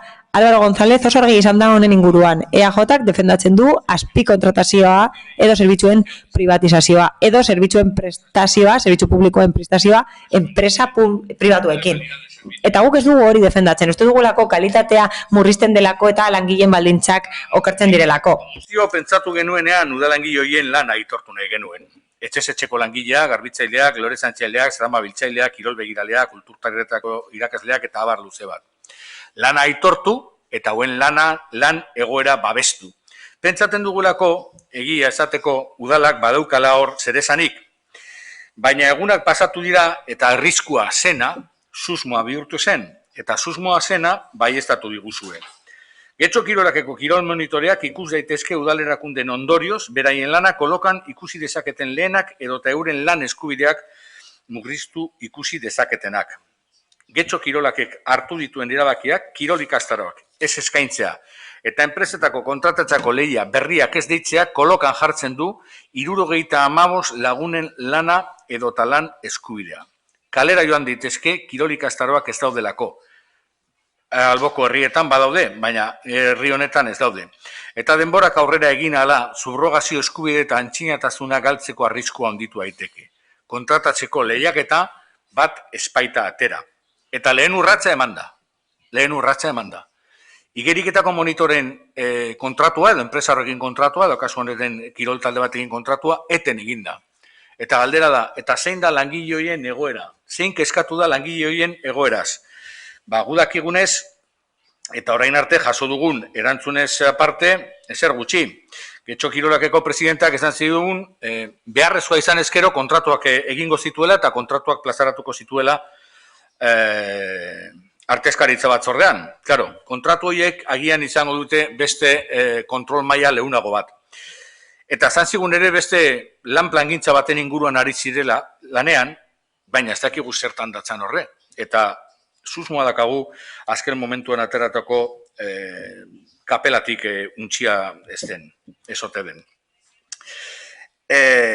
Guk kontratuan nahi ditugu, eta gure ustez hartzen diren erabaki batzuk kontuan hartu behar dira. Eta esan genuen bezala, ulertzen dugu, kirol ikastaroak ez direla bertan, ez direla eman behar beti eman behar diren bezala, beste baldintza batzuk dauzela, baina eman daitezkela. Eta horren froga da, atzo hasi zela eskola kirola, eta horren froga da, adibidez, kontratua eten zaion kirol talde horrek, entrenamenduak egiten ari direla. Edo ikastaroak entrenamendu ikuspuntutik egiten ari direla. Beste kirol talde batzuk ere, erabiltzen dituzte, Getxo Kirolakeko instalazioak entrenamenduak egiteko, edo ikastaro eskutuak egiteko. Pero mucho nos tememos que en este caso... Beldur gara, ez dela improvisazioa, baizik eta aldez aurretik pentsatutako zerbait. Izan ere, horrela, baldintza batzuk sor daitezke. Merkeagotzeko ikastaro hauen kostua etorkizunera begira. Eta gainera, hori subrogazio eta antzinatasun printzipioen aurka joango da. Eta guk ez dugu hori gertatzea nahi. Ez dugu hori gertatzea nahi. Ustezko teoria bat dago, udalerriko klubek aukera izango dutela zerbitzuak emateko. Hori egokia da, baina ondo egin behar da. Ezin dena egin da, kolokan jartzea pertsonen lanpostua. 75 pertsonen lanpostua kolokan jartzea. Kontratazio forma desberdinetan, alegia. Eta are gutxiago haiekin hitz egin gabe. Hau da, udal teknikariak elkartzen dira eta 2 minutuko bilerak izaten dira enpresekin eta enpresei esaten zaie hori zuen arazoa da. Ezin da horrela egin. Arazoa ez da hori, zerbitzuak ematen dituzten langileak naiz eta enpresa pribatuetakoak izan udal honen erantzukizuna dira eta arazoa dira. Eta udal honek oso ondo aztertu behar ditu hartzen dituen erabakiak. Justifikatuta dauden pentsatu behar du hain erabaki larriak hartzeko eta gustatuko litzaiguke oker ibiltzea. Oker bagaude, alde bozkatu. Hori da modurik egokiena. Hala bada, pentsatuko dugu zerbait egin daitekeela 75 pertsona direlako, baina askoz pertsona gehiago daude zerbitzu publikoak ematen dituztenak udal honentzat. Elkarrekin Podemos, Amiba Anderea. Eskerrik asko, alkate Andrea. Bueno, como se imaginarán, estamos a favor. Pentsatuko zenuten bezala, ados gaude. Orokorra da testua, baina ulertzen dugu. Izan ere, zehatzagoa izango balitz, udal gobernuak esango luke zehatzegia dela, eta hor aitzakia izango luke aurka bozkatzeko.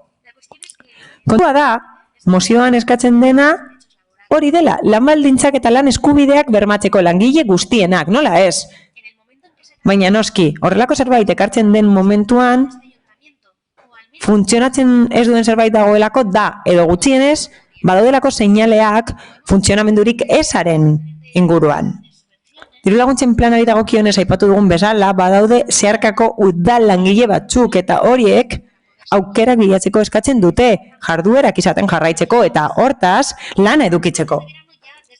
Uda baino lehen, gure taldetik esan genuen, zerbait gertatzen ari zela ikastaroekin, udal kulturetxean, esan zigutelako, irakasle batzuek kezkak zituztela etorkizunaren eta aurrengo ikasturtearen inguruan eta batzuk ezingo dira eman. Beraz, badaude langile batzuk lana galdu dutenak ikasturte honetarako. Eta ematen du gauza bera gertatzen dela getxo kirolakekin eta bere kirol jarduerekin, esan bezala. Zerbaitek ez du ondo funtzionatzen, ematen du ikastaro guztiek ez dituztela aukera berberak eta malgutasunik eza horrek eraman gaitu egoera honetara. Badaude ukitutako bi alderdi, erabiltzaileak eta jardueren irakasleak, emango ez direlako. Gainera, ziurgabetasuna sortzen du horrek une honetan eta une hau oso ziurgabea da eta oso aldakorra da. Horregatik, bai, uste dugu, beharrezkoa dela langileen lan baldintzak eta lan eskubideak bermatzea naiz eta kontratatutako zerbitzuetan eta enpresetan lan egiten duten eta paperean esango da hori egiten dela, baina zoritxarrez badaikigu, praktikan hori ez dela horrela era bat. Besterik gabe, atera kesatzera etorri diren pertsonak entzun beharrik ez dago, entzun besterik ez dago. Espero dut guk bezala entzun izana. Ezin dira egon horrelako aldeak. Pribatua den sektorean egiten denaren eta sektore publikoan egiten denaren artean. COVID-19 ezin du arraigia hori areagotu. Osasun neurri guztiak errespetatu behar dira guztiontzat. Baina zerbitzu publikoak bermatu behar ditugu eta horregatik guztiagatik alde bozkatuko dugu. Eta gure babesa eta aitorpena eskaini nahi diegu langile horiei guztiei. Mi esker. Bai, jauna, zeure da hitza. Sí, muchas gracias. Eskerrik asko, alkate Anderea. Lehenik eta behin, eskerrak eman nahi dizkiegu langile guztiei bere lanagatik. Udal kontratako langile guztiei eskerrak eman nahi dizkiegu, baina kontzeptu bat argitu nahi dugu. Mozioa irakurtzean ez da argi geratzen kontzeptu bat. Esaten da, legearen arabera langile hauek ez dira udal mailakoak. Baina gero, aipatzen da, udal langileak daudela kakotzartean. Langileak, enpresa pribatuetakoak dira, beraz, efektu guztietarako ezin dira udal langiletzat hartu. Horregatik, bere lan baldintzak negoziazio kolektiboaren menpekoak dira, eta horregatik argi izan behar dugu zein den eremu horien arteko aldea. Horrek ez du esan nahi udalak eta erakunde autonomoek eta kontratazio organoek ahalmenik ez dutenik neurriak hartzeko, kontratek bere lege bete behar guztiak betetzeko. Eta gure kezka berezia da lan baldintzak betetzea. Eta zigor ditzakegu hori egiten ez duten enpresak. Eta mozioa irakurrita ematen du, pentsatzen dutela gobernu taldeak ez duela horrelako neurrien aurkako jarduketarik burutzen. Langile guztien eskubideak bermatze aldera. Eta hori ezin dugu onartu, ez delako egia, ez delako errealitatera egokitzen. Zuek jakin badakizue, pleguetan txertatzen dela beharrezkoa dela lan baldintzak betetzea. Eta ez betetzea zigor larriekin zigortzen da. Eta gainera lan baldintzen, hau da, enpresetako langileen lan baldintzak gure kezka dira eta gure erantzukizuna zera da. Hitzarmena betetzen direla egiaztatzea eta gure borondate politikoa da langile guztiek edukitzea lan baldintza duinak. Eta gure borondate eta erantzukizun politikotik, tresna baliagarriak eta malguak izan behar gara horiek zorroztasunez betetzeko, baina beti legezkotasunaren esparruan. Adibide bat jartzearren, etxez-etxeko zerbitzuaren eskaria murriz daiteke eta saiatu gara zerbitzua egokitzen eta aukerak bilatzen langileek bere lana mantentzeko eta bere lan baldintzak mantentzeko. Horrekin esan nahi dut, noski, udalak zaintzen ditu langileen baldintzak eta horiek mantentzen saiatzen da. Baina edonola ere, gurea bezalako administrazio batek ezin ditu langileen ordezkariak ordeztu.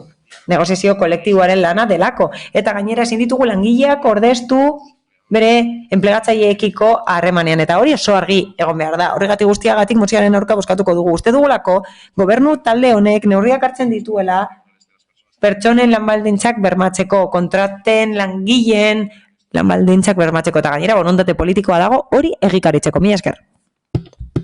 Eskerrik asko, Partido Popularren aldetik, bai, Gonzalo del Valle Andrea, zurea da hitza. Sí, muchas gracias, señora alcaldesa. Eskerrik asko alkate Andrea. Proposamen bat aurkeztu du Euskal Herria Bildu udal taldeak eta aipatzen dira kontrata eta subkontratetako langileen lan baldintzak.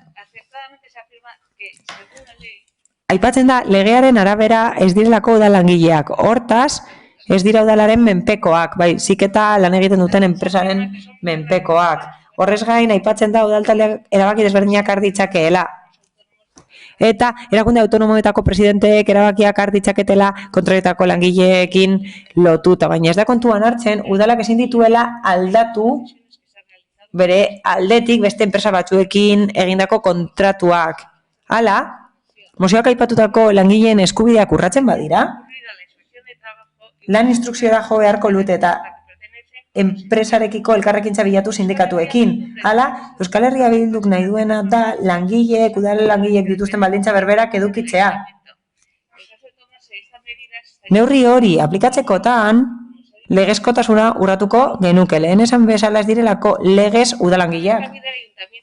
Leku bat emateko kontratatu beharko genituzke funtzionario gisa eta hori ez da ideia ona. Zergatik? Egokitu behar garelako premietara, unean uneko premietara. Langile gehiegi edukiko genituzke. Eta hortaz, zergak areagotuko lirateke eta horrek etxostar guztiei eragingo lieke. Egoera are gehiago larriagotuz. Eta horrela, konponbide batek arazoak sortzen baditu, ez da konponbide bat, baizik eta arazo bat. Alderdi Popularrak partekatzen du ideia hori, hau da, indarrak batu behar direla. Eta horretarako zer da hobe? Hobe da lan instrukziora eta sindikatuen lanera jotzea, estatuko gobernua inplikatuz. PSOE eta Podemos. Gobernatzen dutelako eta zuek elkarrizketakideak zarete lehentasunezkoak gainera estatuko gobernuarekiko.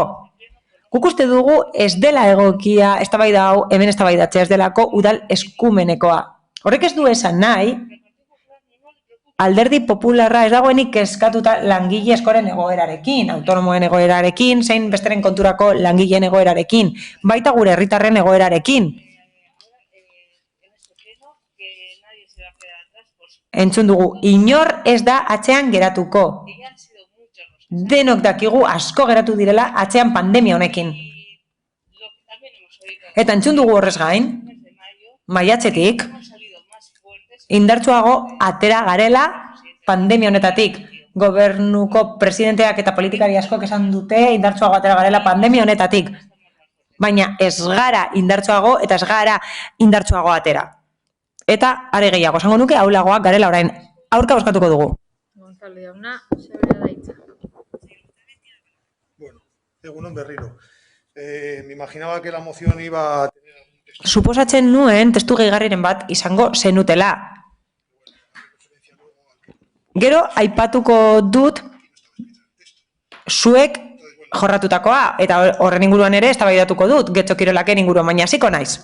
Ez zait gustatzen, printzipioz, argudiak eta politikorako osoko bilkura honetan legeria aipatzea, baina ikusita mozioa gogoratuko nuke kontratuen legeko artikulu batek esartzen duela baldintza bat kontratazio organoak bete dezan. Hau da, kontratistek baldintzak bete beharko dituzte. Zenbait alderdiri dagokienez. Horiek Europar Batasunean, nazio mailan eta tokiko mailan ere esartzen dira eta baldintza guztiak bete beharko dira. Erazkinean esarritakoak ere bete beharko dira. Hitzez hitz irakurtzen ari da momentu honetan lege baten pasartea. Dagozkion neurriak hartu behar dira lizitazio prozesuan, lizitatzaileek bere bete beharrak betetzeko. Errefortzu neurri gisa bete beharrak beteko dira eta ez betetzei dagokienez edo ordainketen atzerapenei dagokienez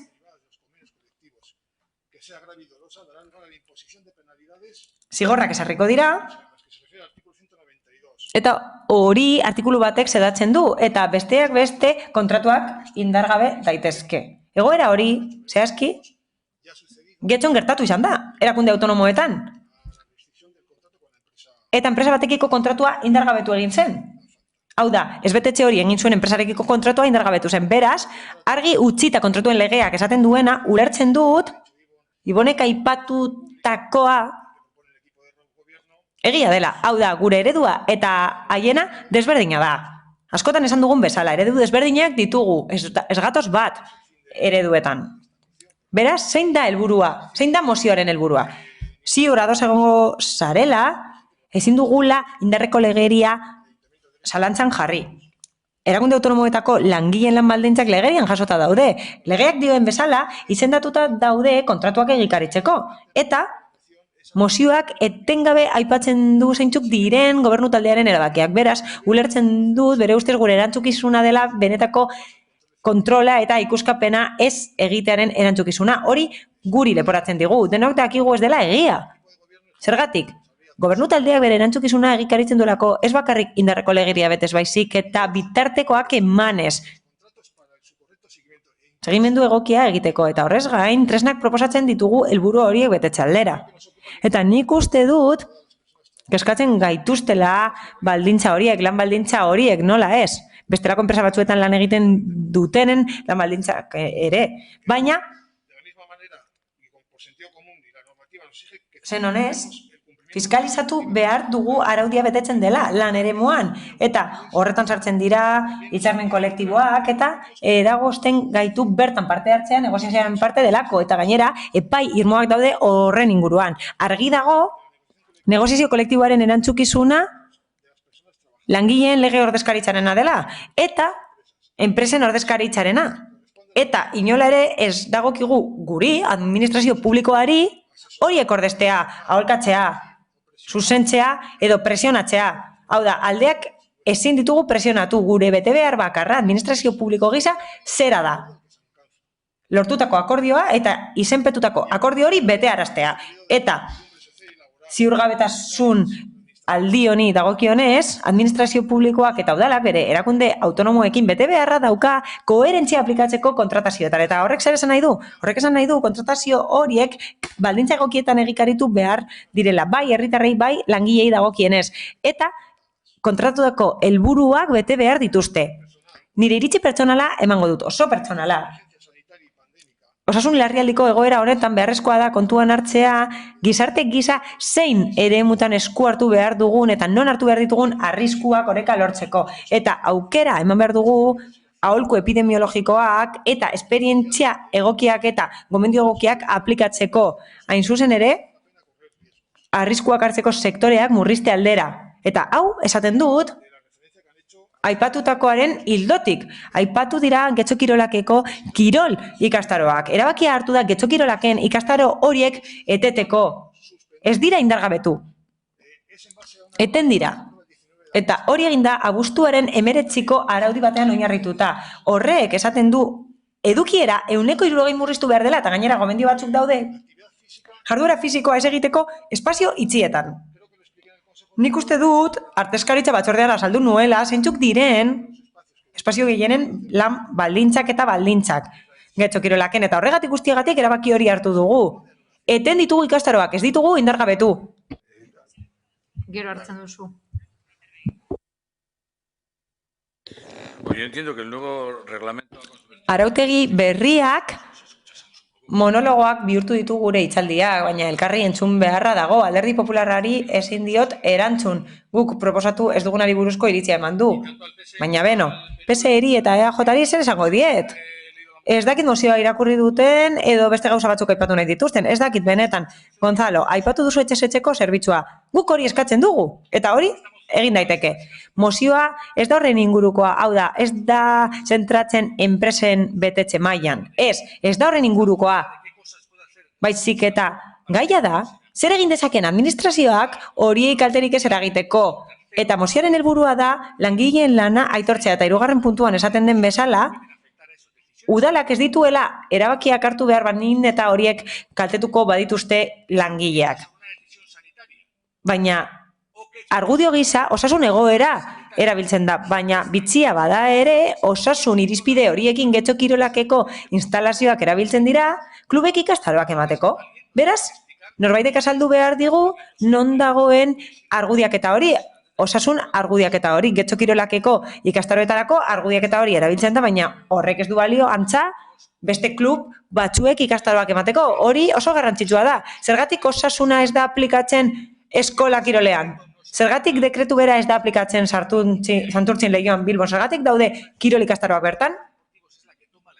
Eteteko erabaki hori Getxok hartu du, ez enpresek. Eta eskatzen duguna zera da, bere eskumenen esparruan, ahaldena egiteko, hori saiesteko, hori eskatzen da. Esandako gainerakoari dagokionez, oso ondo, legeak hori izaten duela badakigu eta kakotxak horregatik aipatu ditut. Zerbitzu publiko bat ematen duena, udal langilea da, edo administrazio publikoaren langilea da. Legeriak esaten duen horretatik harago badakigulako zer esaten duen legeak, horren inguruan eztabaidatu dugu eta udala ez da sartuko barne gatazketan, enpresetan, hori badakigu, baina udalak neurriak aplika ditzake gatazka horiek gertatzeko edo ez gertatzeko, sortzeko edo ez sortzeko. Eta kasu honetan oso argi dago, zuk esan bezala, erabakia hartu da, gizarte zerbitzuetan, hau da, berrantolatu eginda, inork galez desan bere lana. Eta Getxo Kirolaken kasuan, adibidez, igeriketaren kasuan, beste bat izan da. Eten da kontratua, eta ez dira bakarrik eten ikastaroak, ez dira iragarri eta ez dira luzatu kontratuak. Hori da hartu den erabakia eta horrek eragina dauka langileen lanbaldintzetan eta egoeran. Eta horregatik aurkeztu dugu, ez dago eskutuko ezer, testua zera da. Mozioak idazten ditugunetik orain arte argudiaketa bat daukat. Zuk eman didazu argudiaketa hori, ez da okerra. Agian ez dugu hori erabiliko, ikusiko dugu gauzak nola egiten diren hemen. Beraz. Eta hauze, errego bat da, benetan. Eske bat da. Denok erabiltzen ditugu batzuetan mozioak, beste gauza batzuk esateko, eta bestelako kontu batzuk ateratzeko, eta azkenean, arrazoia izatea lortzeko. Baina, ondo legoke gai baten inguruan, eztabaidatzean, gai horren inguruan, eztabaidatzea. Inork ez du esan, enpresen lana kontrolatu behar denik. Aipatu duguna izan da, zeintzuk diren langilei eragiten dizkieten udalaren erabakiak. Bai, eskerrik asko, alkate Andrea. Pues yo también creo que sabiendo que... Ni ere iritzi horretakoa naiz.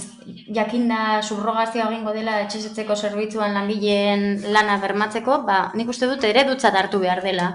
Eta Nik ez diot alderdi popularrari erantzun nahi, badirudi urrundu egin direla eta badirudi mozio ezberdinak irakurri ditugula.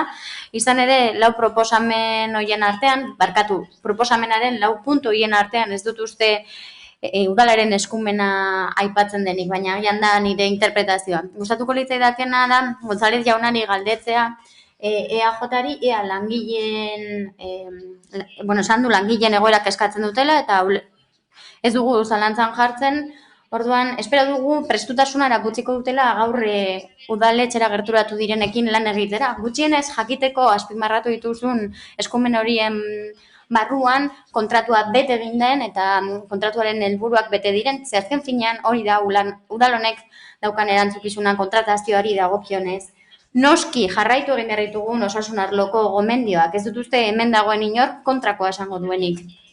Halaber, jakit behar dugu non jardun behar dugun, baina ez da gauza bera, eta zentzu horretan erabat bat natorre EH Bildurekin, ezin da izan batzuentzat bai eta beste batzuentzat ez. Bale, ikastaroak etetea, ados, baina noiz eta noiz arte eta nori zenbat denboraz. Kontua da, ondorio izan daitekeela, pertsona hauek alternatibarik ez aurkitzea orain behar duten momentuan. Eskerrik asko. Amio Anderea eta Aio jauna, ez duzu hitza hartuko. González Anderea, hitza ez duzu hartuko? No? Ba, González jauna, hitza. Sí, bueno,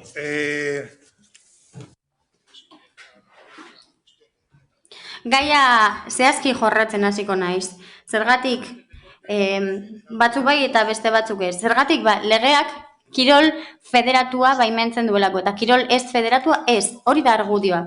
Are gehiago, kirol ez federatua bakarrik baimenduta dago espazio libreetan eta gehienez ere 10 pertsonako taldeetan.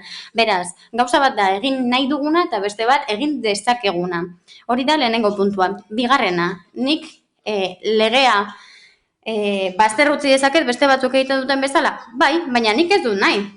Begira, zuen Durangoko kideek gauza berbera egin dute. Eten egin dituzte ikastaroak, 14 langile bidali dituzte langabeziara eta hainbat autonomo etxera. Zergatik, eten egin dituztela ez bakarrik, ez bakarrik kirol ikastaroak, baizik eta nagusientzako tailerrak ere bai. Nola edo zergatik kudeak eta irizpidei jarraikiz? Gustatu altzait? Bai, gustatzen ez bazait? Ba ondo, baina irizpideak horiek dira, eta irizpide hori ez da EAJak jarri duena, ez da Santurtzi, ez da Leioa, da Durango, EH Bildu Durango.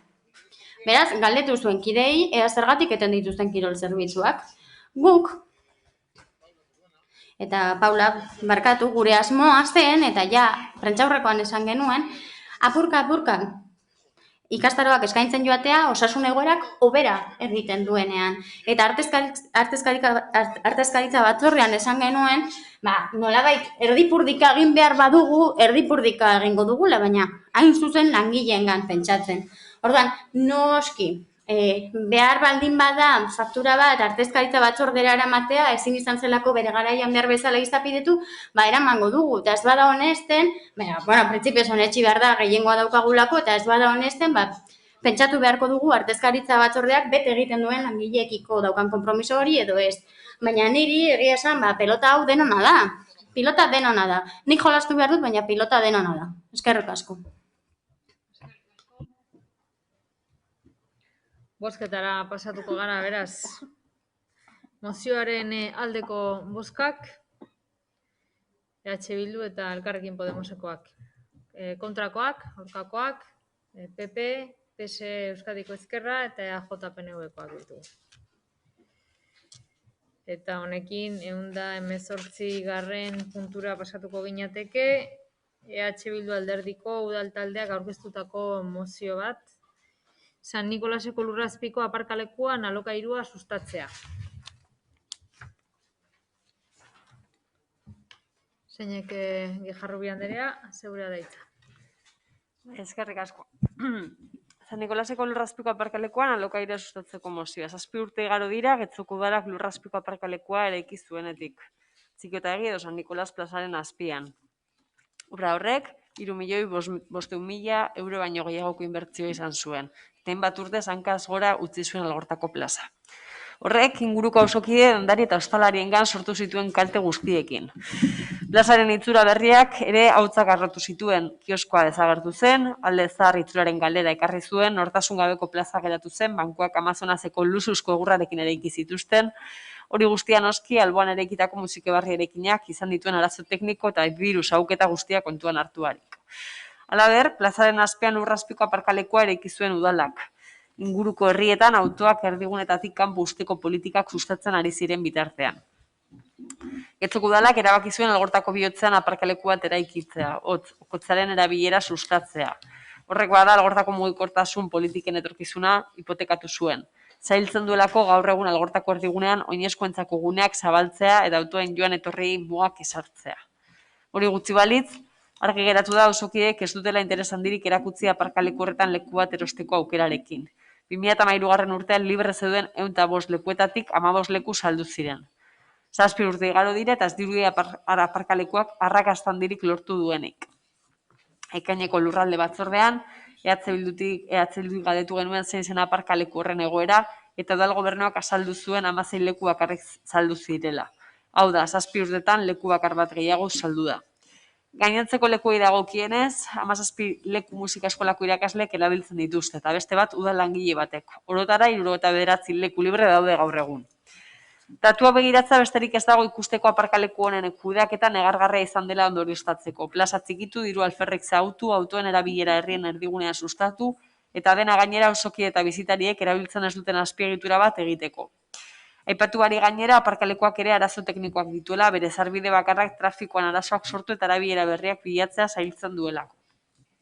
Argi dago beraz, EH Bildutik hainbat kritika egin aldizkigola proiektu honi. Udal gobernuak autokritika egin beharko lukela azpiegitura honen kudeaketagatik. Baina errealitatea da aparkaleku hau eraikita dugulaia da, inbertsioa eginda dagoela, eta gaur egun erabilera barik jarraitzen duela. Urteak igaro dira eta udal gobernutik ez da planteamendu berririk egin azpiegitura honentzat eta bada momentua konponbideak bilatzeko, eta alde neurrian aurretik egindako okerrak konpontzen saiatzeko. Aparkalekua Algorta erdigunean dagoela ikusita, EH Bildutik ez dugu babesten bertan sistema rotatorioa esartzea. Horrek autoen joan etorria bultzatuko lukelako Algortako etorbidean eta trafikoan arazoak sortuko liratekelako. Aparkalekuaren sarbide bakarrean.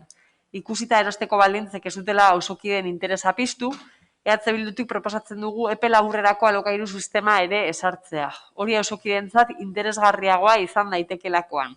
Hau da, hilabeteko edo urtebeteko alokairu sistema ere eskaintza egoiliarrentzat. Hori zera zuzen ere osoko bilkurari proposatzen diogun akordio proposamena. Lehenengoa, Getxoko udalak beharrezkoak diren izapideak egingo ditu, San Nikolas plazaren azpian dagoen lurrazpiko aparkalekuan, epe laburreko hilabete edo urtebeterako alokairu sozialaren sistema esartzeko. Eta jarraituko dut. Bueno, mozioaren argumentazioan aipatu dugun bezala, 7 urte igaro dira aparkalekua inauguratu zenetik, eta benetan harrigarria da udal gobernuaren utzikeria gai honetan. Egia zan, gero eta gutxiago harritzen gara. Ikusita udalaren utzikeria horren beste gauzetan. Zerrenda luzegia zoritzarrez. Baina, mozioa aurkeztu dugu, ikusten dugulako udal gobernuak ez duela ezer proposatzen erabilerarik ez duen aparkaleku honetarako. Argi diogu, nahiago genuke parkin hori bertan egongo ez balitz. Inbertsio hori benetako beste behar izan batzutara bederatu izan balitz. Plaza txikitu izan ez balitz, eta bar luze bat. Eta garrantzitsuena, Algortaren erdigunean aparkaleku bat eraiki izan ez balitz, horrek erabat baldintzatzen duelako gaur egun gure herriaren mugikortasuna. Uste dugu, eta aipatu dugu ja, hanka sartze handia izan zela, onartuko ez duzuen arren, baina geratzen zaiguna da, orain zer egin, ez? Errealitatea hori da, parkina utzik dago, erabilerarik gabekoa, bakarrik erabiltzen dute musika eskolara doazen langile batzuek, egoiliarrek eta auzokidek erositako plazak oso urriak dira, oso gutxi dira, beraz, uste dugu, alternatibak bilatu behar direla. Gainera denon hautan dago aparkalekua utzi dagoela, auzokide, ostalari eta dendariek urtetan obrak pairatu behar izan zituztela ezertarako. Horregatik guztiagatik proposatzen dugu alokairu merkeak, alokairu sozialak eskaintza auzokideentzat, hilabetekoak edo urtebetekoak, beste esperientzia batzuk daude horren inguruan, behintzat aparkalekuak erabileraren bat izan dezan. badakigu ez dela proposamen perfektua. Perfektua izango litzateke parkin hori bertan ez egotea gure ustez, kanpoaldean, herriaren kanpoaldean egotea, baina gazartze handia eginda dago eta behintzat gure aldetik proposamen bat egitera gatoz. Uste dugulako, Getxoztar guztiok oraindu dugun inbertsio horri probetzuren bat atera behar diogula.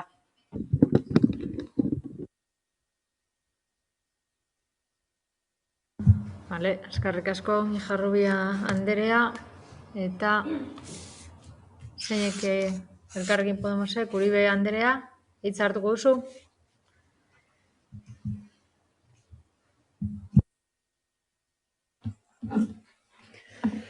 Estamos muy de acuerdo con lo expuesto en la moción de H. Bildu. Oso ados gaude EH Bilduk aurkeztutako mozioan eta mozioan ezarritakoarekin eta uste dugu irakurketa egokia dela eta zehatza eta ia zen honekoa dela. Ze argi dago gustatu edo ez gustatu parkin hau existitzen dela Algortako erdigunean dagoela eta oso gutxi erabiltzen dela. Ez baldin baditugu autoak sustatu nahi, airea garbin mantendu nahi dugulako, orduan ezin dugu aparkaleku bat jarri hirigunean. Baina, bueno,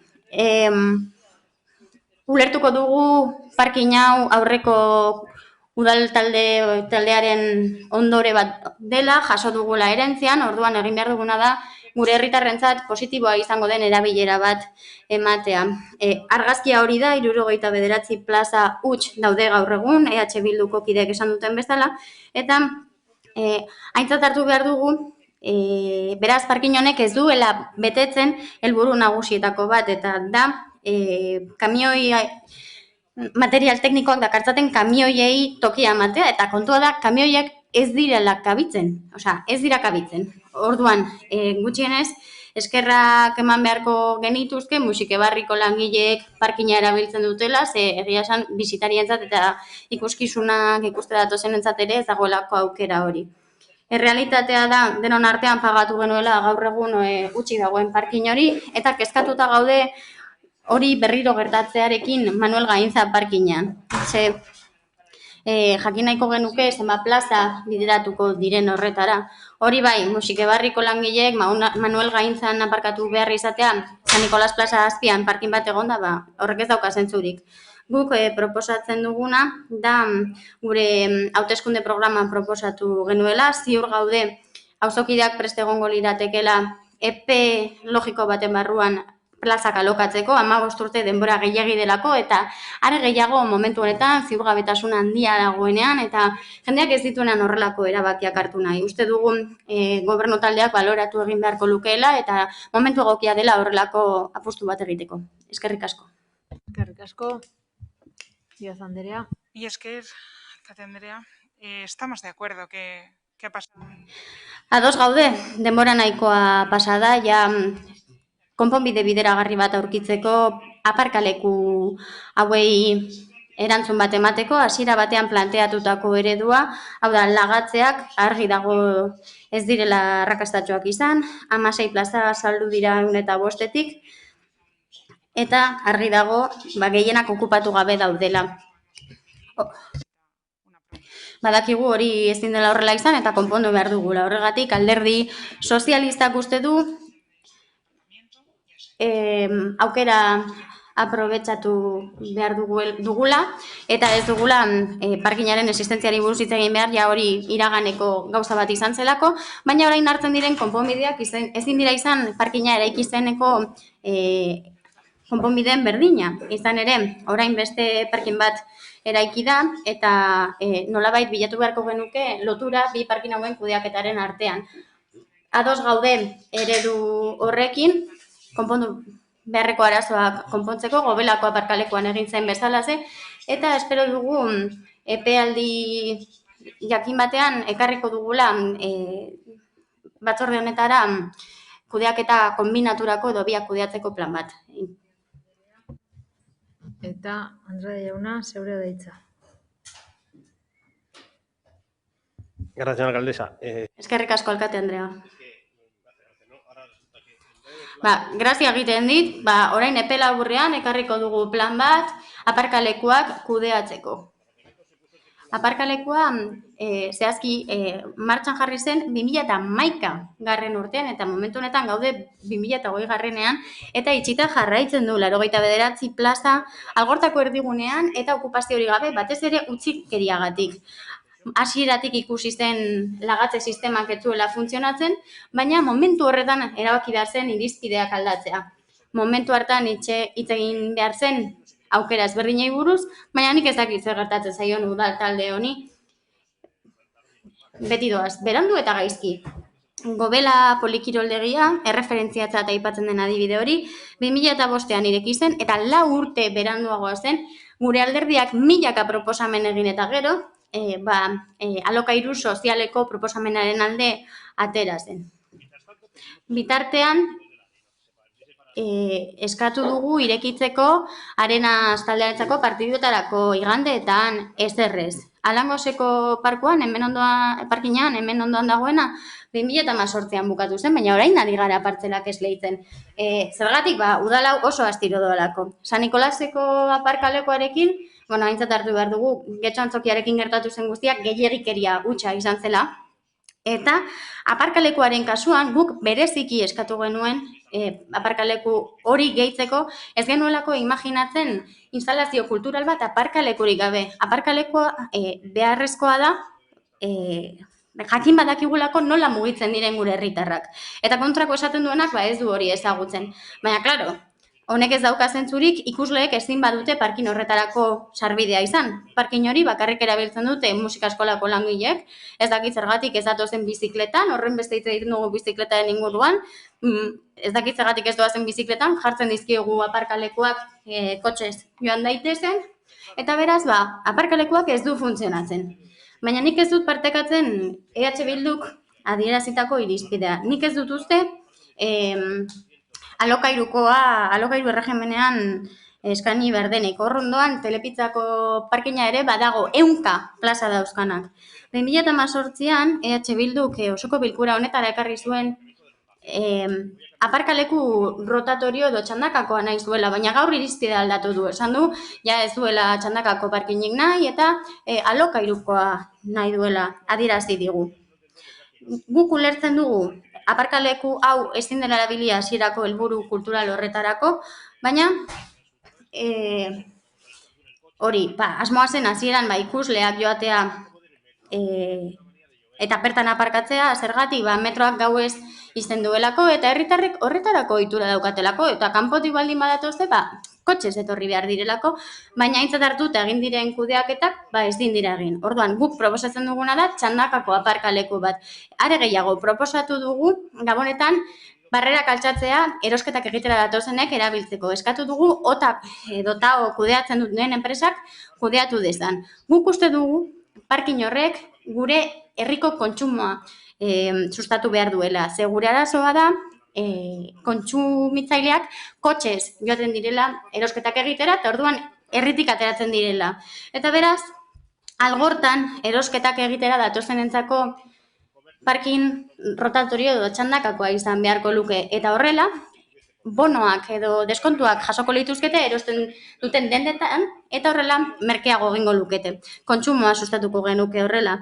Urtarrilean egin genuen proposamena, ikusita aparkalekua apirila martxoa aldera bukatuko zela, aparkaleku hoiek, Manuel Gaintza parkinekoak, bezain pronto eslei zitezen. Orain, ia urrian gaude, uztailean bukatu zen parkina, eta oraindik ez da hasi prozedura. Nik uste dut atorren urteko udaberrira arte ezin izango direla erabili. Gobelako polikiroldegian 4 urte. Alango zen 4 urte. Antzokikoa ez da ireki eta 9 urte pasatu dira. Eske negargarria da, lehen esan duen irekideak.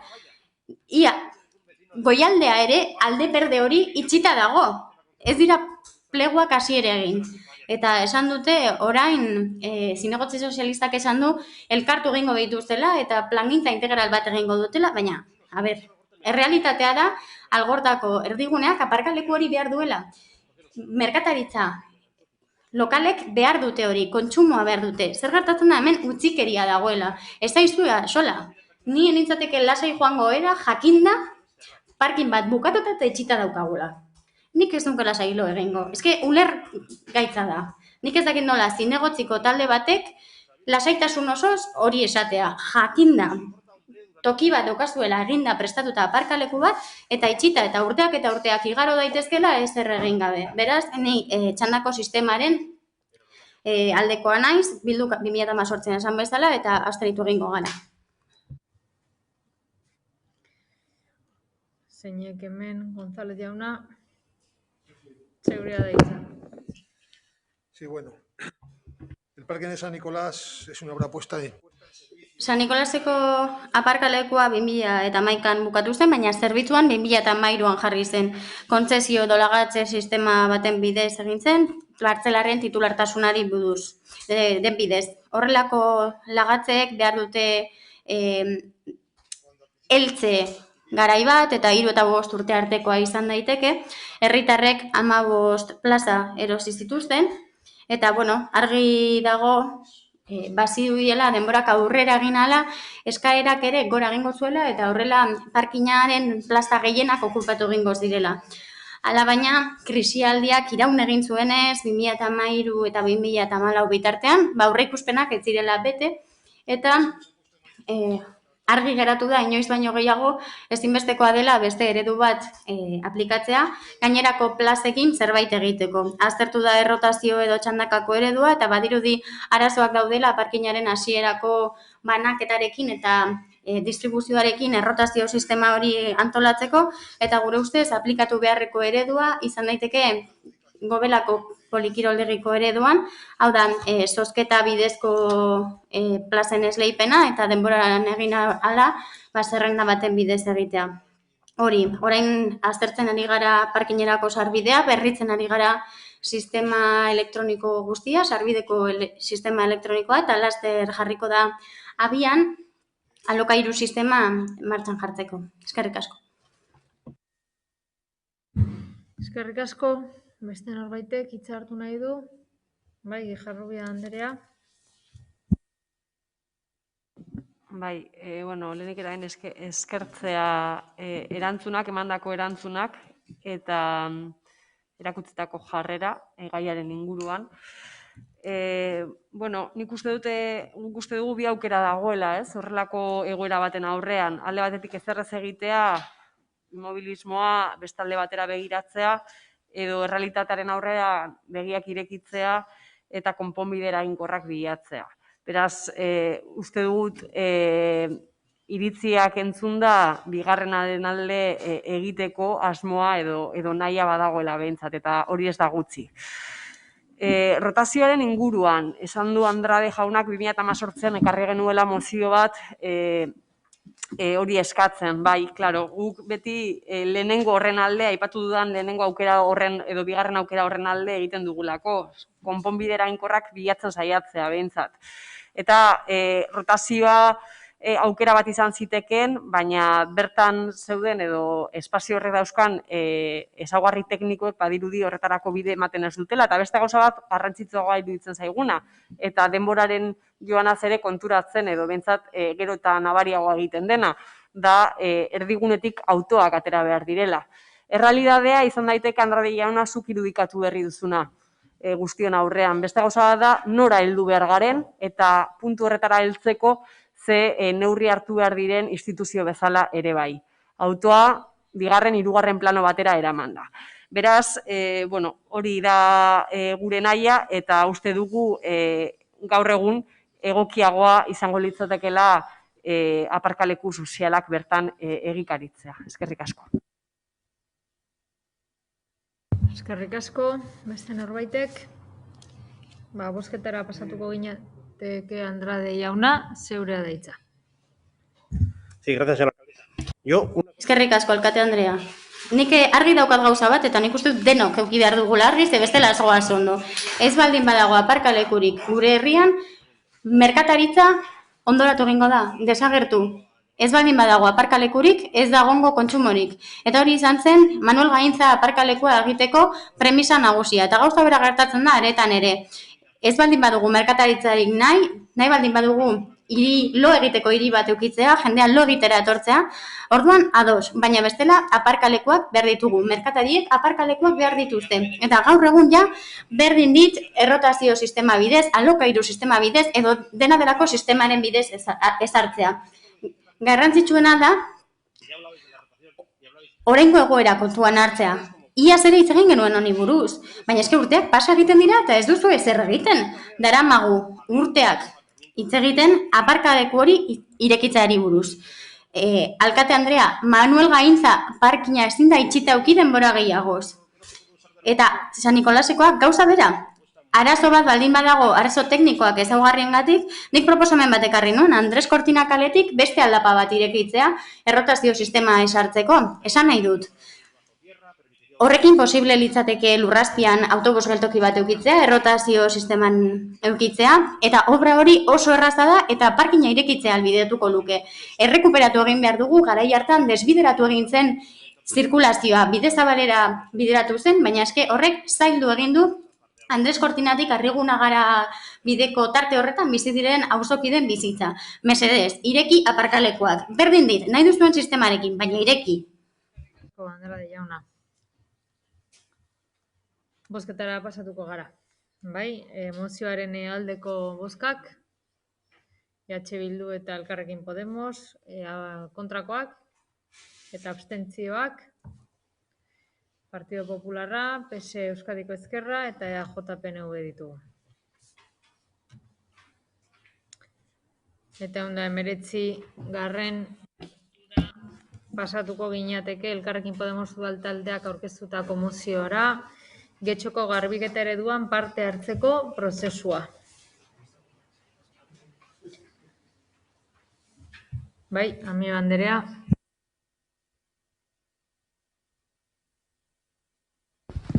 Eskerrik asko, Andrea.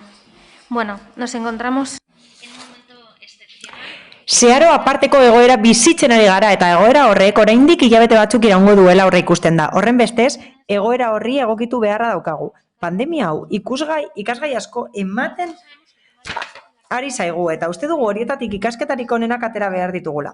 Getxon, badakigu, garbiketaren eta zaborbilketaren gaiak nolabaiteko eztabaida sortzen duela eta gainera, herritarren artean kesa asko pizten dituela, bai horrelakorik ez dagoelako, bai eredua zaielako guztiz egokitzen jendeak adierazten dituen berrei. Horrez gain, ikusten badugu birus berri honekin inoiz baino beharrezkoagoa dela garbitasun neurriak zorrozkiro gauzatzea, espazio publiko guztietan, bai irekietan, bai itxietan, ikusten dugu une egokia dela hori guztia elkarrekin hausnartzeko eta berriro aztertzeko.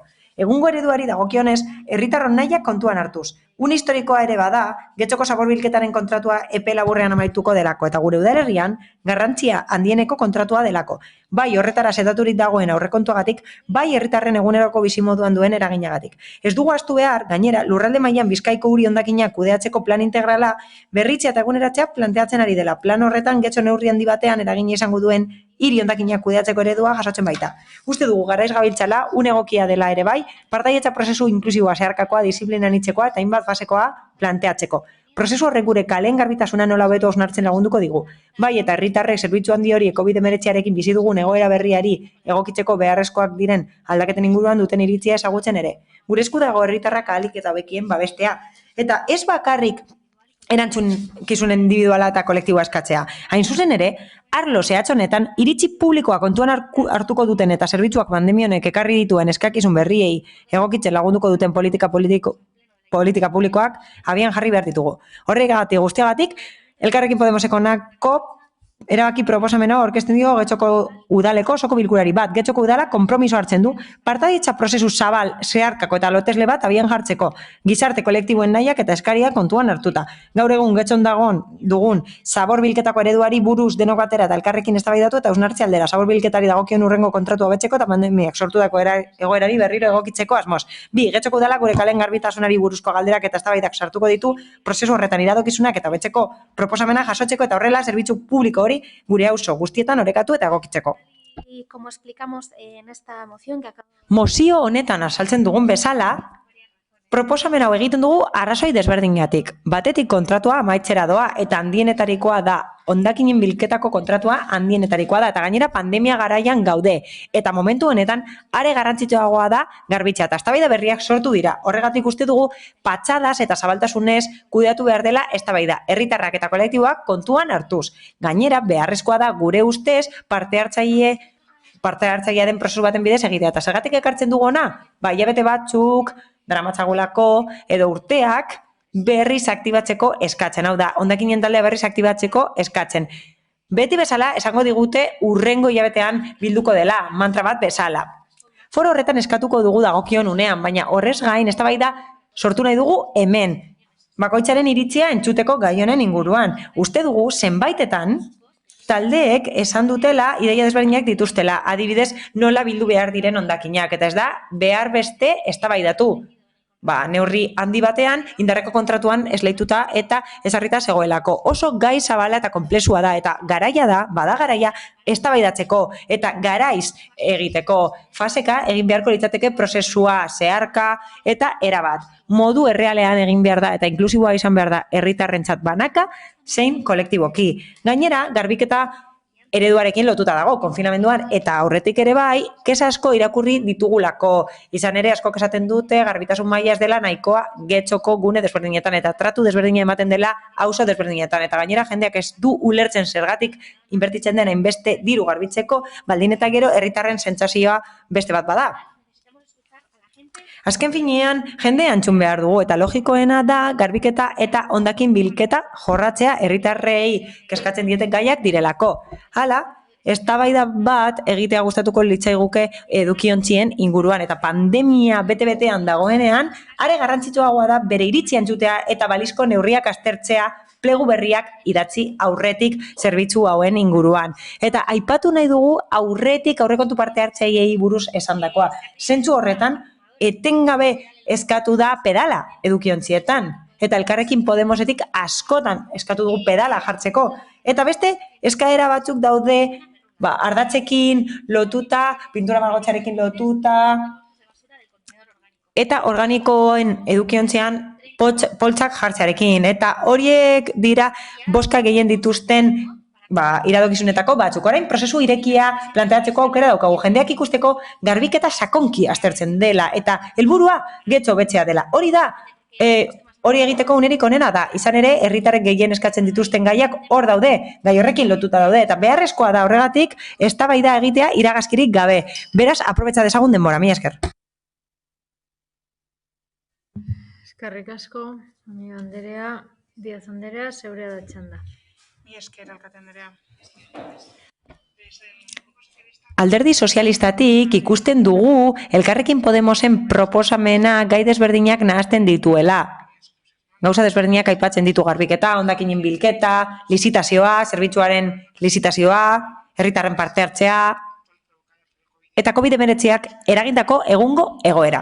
Beraz, gure planteamenduak azaltzeko, konbenidapur bat ordenatzea.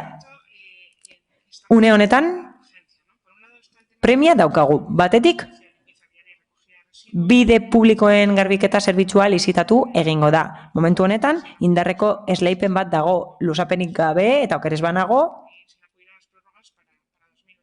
2022ko bukatuko da. Hori da aurreikuspena eta nola ez horren inguruan pentsatu behar dugu, baina ez da berehalako zerbait. Berealakoa dena beste gauza bat da, COVID-19aren kudeaketa hain zuzen ere. Bestalde, herritarren parte hartzea aipatu da. Hori da funtsean mozio honek eskatzen duena, herritarrek parte hartzea. Hori da erabaki proposamena. Prozesu zabala, zeharkakoa eta loteslea aipatzen da. Agian gure ustez ez da modurik onena kontratu bat egikaritzeko edo gauzatzeko. Horretarako, patxadas egiten den eztabaida behar da eta irizpide teknikoa kontuan hartu behar dira. Eta esan bezala, kontraturik garrantzitsuenetarikoa da. Edo garrantzitsuena, hobeto esan da. Eta bai, parte hartzailea izan behar da. Eta gai hau jorratzeko modurik onena, hondakinen foroa da. Espero dugu, ahalik eta lasterren deitu ahal izatea foro hori. Eta orain arte deitu ez bada, hain zuzen ere horregatik izan da, egoera zaila delako honakoa. Badago prozesu parte hartzaile bat, abian, espazio bat, hobeto esan da, eta espazio parte hartzaile hori bat badago, eta existitzen bada, ez gaude ados mozioaren funtsarekin, eta horregatik guztiagatik ez dugu alde bozkatuko. Mila esker. Eskerrik asko.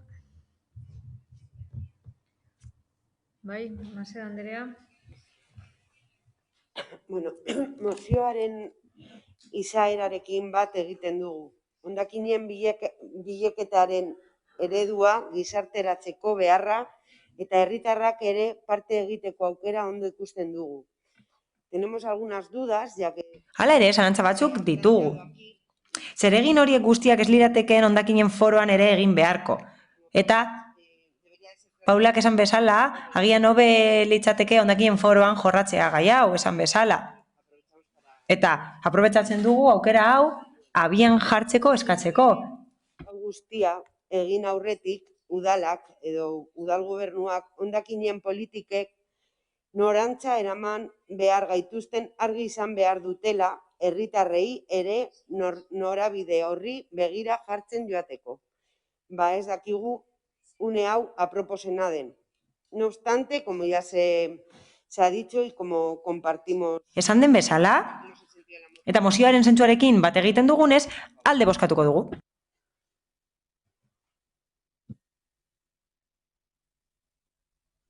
Eskerrik asko. Hemen, Elorza jauna. Gracias, señora. Eskerrik asko alkate Andrea.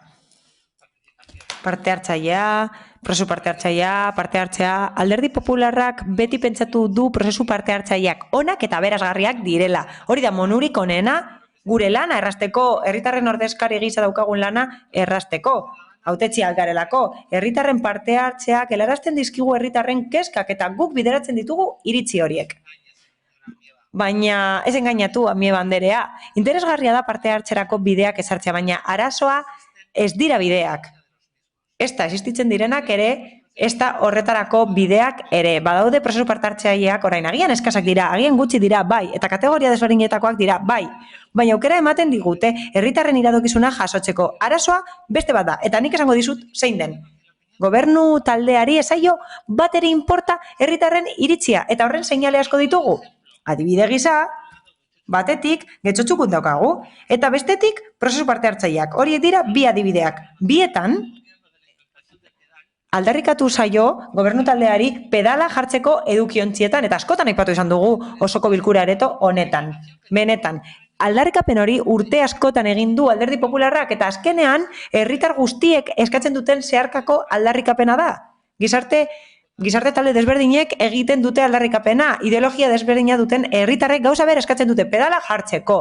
Hala, aurrekontu parte hartzailea da eskaerarik eskatuena. Eta sare sozialetan eta getxotxukunen etengabea da horren presentzia. Eta zuk ikusiko zenuen bezala, galdera zera da, zer egin du gobernu taldeak? Gutxi edo eserrez? Ez da EAJaren programako neurri bat. Horregatik, erdiko kaletik joan dira eta edukiontzi batzuetan estalkiak ordeztu besterik ez duten nahi egin. Eta gobernu taldeko beste alderdiak hori onartu behar du, naiz eta bere programan proposamen bat zen pedala jartzea. Sarei dagokienez, hartzen ditu kontuan gobernu taldeak sareak? Hori jakingo duzu, zuk batzorderen batean egon zara, eta erantzuna zera izan zen. Ez zioten jaramonik egin behar sare sozialei, gainera, esan zuten, ez zituztela bideoak ikusten, ez eta horiek gure realitatea erakusten duten. Laburbilduz, gobernu taldeak prozesu parte hartzailei dagokienez egiten duen gauza bakarra da, esatea prozesuak dituela parte hartzeko, herritarrek parte hartzeko, eta beraz hori da autokonplatzentza. Egin da herritarren eskaeraren bat, gauzatu egin da herritarrek eskatutako zerbait, baina garrantzitsuena beste gauza bat da. Gobernu taldearen jarduteko modu honekin, lortzen duguna eta gure herritarrak deskonektatzea, udalarekiko deskonexioa sustatzea. Nor animatuko da prozesu parte hartzaileetan parte hartzera baldin eta bere ekarpenaz bada kontuan hartzen? Gogorarazten dizuet, uztaileko informazio batzordean, non aurrekontu parte hartzaileak aurkeztu ziren eztabaida baten ostean, azaldu zen nola egin ziren, nola ziren egin, nork biltzen zituen, nork ez, nork ematen zituen, azkenean, ez nuen parte hartu nahi, baina parte hartu nuen. Eta esan nuen, nire ustez, porrota zirela, porrotutza zirela. Izan ere, 65.000 biztanle inguru ditugu, eta 500 pertsona inguru bakarrik parte hartu dute, eta hori porrotutza da. Nik irudikatzen dut, pentsatzen dut, edo ziur nago, jendeak oso gutxi parte hartzen duela eta horregatik ez direla kontuan hartzen. Guk ez dugu nahi trampa horretan erori. Ez dira jendearen iradokizunak kontuan hartzen eta bakarrik balio dute gobernu talde batek esateko hori kontuan hartzen dituela eta herritarren parte hartzea sustatzen duela esateko. Horregatik guztiagatik abstenitu egingo gara mozio honetan. Eskerrik asko. Eta Arregi jauna, zeurea da hitza. Printzipioz, zuzena da kritika onartzea. Atzeratu egin da lantaldearen deialdia, ez daukat inolako arazorik eta behin baino gehiagotan esan du zergatik ez den bildu. Horrez gain, ingurumen foroa ez da abian jarri pandemia dela eta.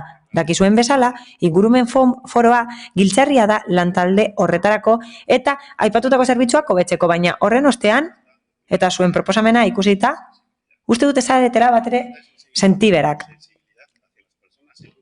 Ez duzue sentsibilitaterik lantaldeekiko, izan ere 17 bilera izan ditugu proposamenak egiteko zerbitzu horiek hobetzeko, eta mozio horrek ez du kontuan hartzen prozesu parte hartzailea.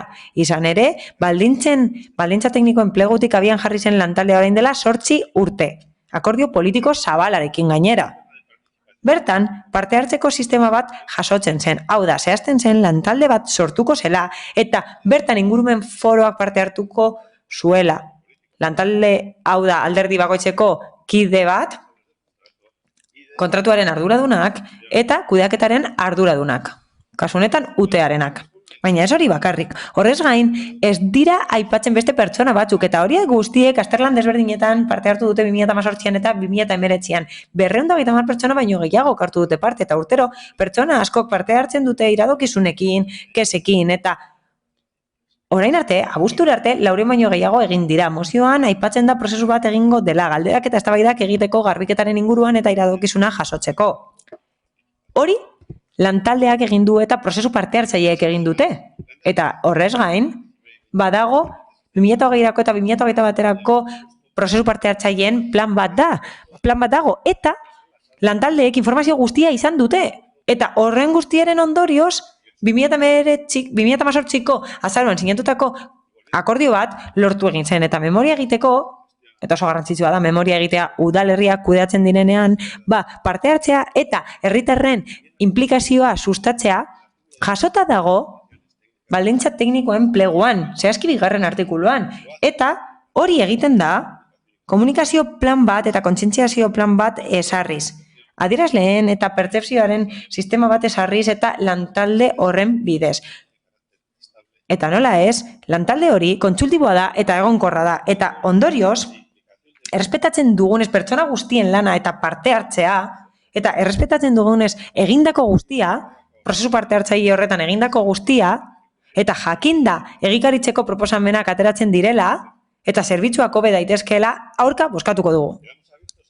Irekita gaude, nola ez, proposamenak jasotzeko prest gaude. Hau da, dagoena hobetzeko proposamenak jasotzeko prest gaude, baina mesedez, egin ekarpenak, helburua eraikitzea da, existitzen den foroan, dagoeneko existitzen den foroan. Helburua ez da foro asko sortzea. Baldin eta edukia utxala bada. Mi esker. Eskerrik asko. Beste norbaitek hitza. Bigarren buelta. Bai, amiga Anderea. Bueno, quiero empezar diciendo que si nosotras somos un conjunto vacío de propuestas, me gustaría saber qué trae el señor Arregui por parte de su área y cuándo piensa poner fecha para ese foro, porque si no me equivoco, el foro de medio ambiente creo que iba a ser convocado para este mes de septiembre y el foro de residuos seguimos sin saber nada. Bien, como respuesta en orden al Partido Socialista, claro, me dicen que ahora mismo no es inmediato abordarlo. Lo presentamos ahora, como dice la moción y como he explicado después, sabiendo que esto termina en 2020. Eta gero epatu duen bezala, 2022an bukatuko da, baldin eta ez badugu erantzunik.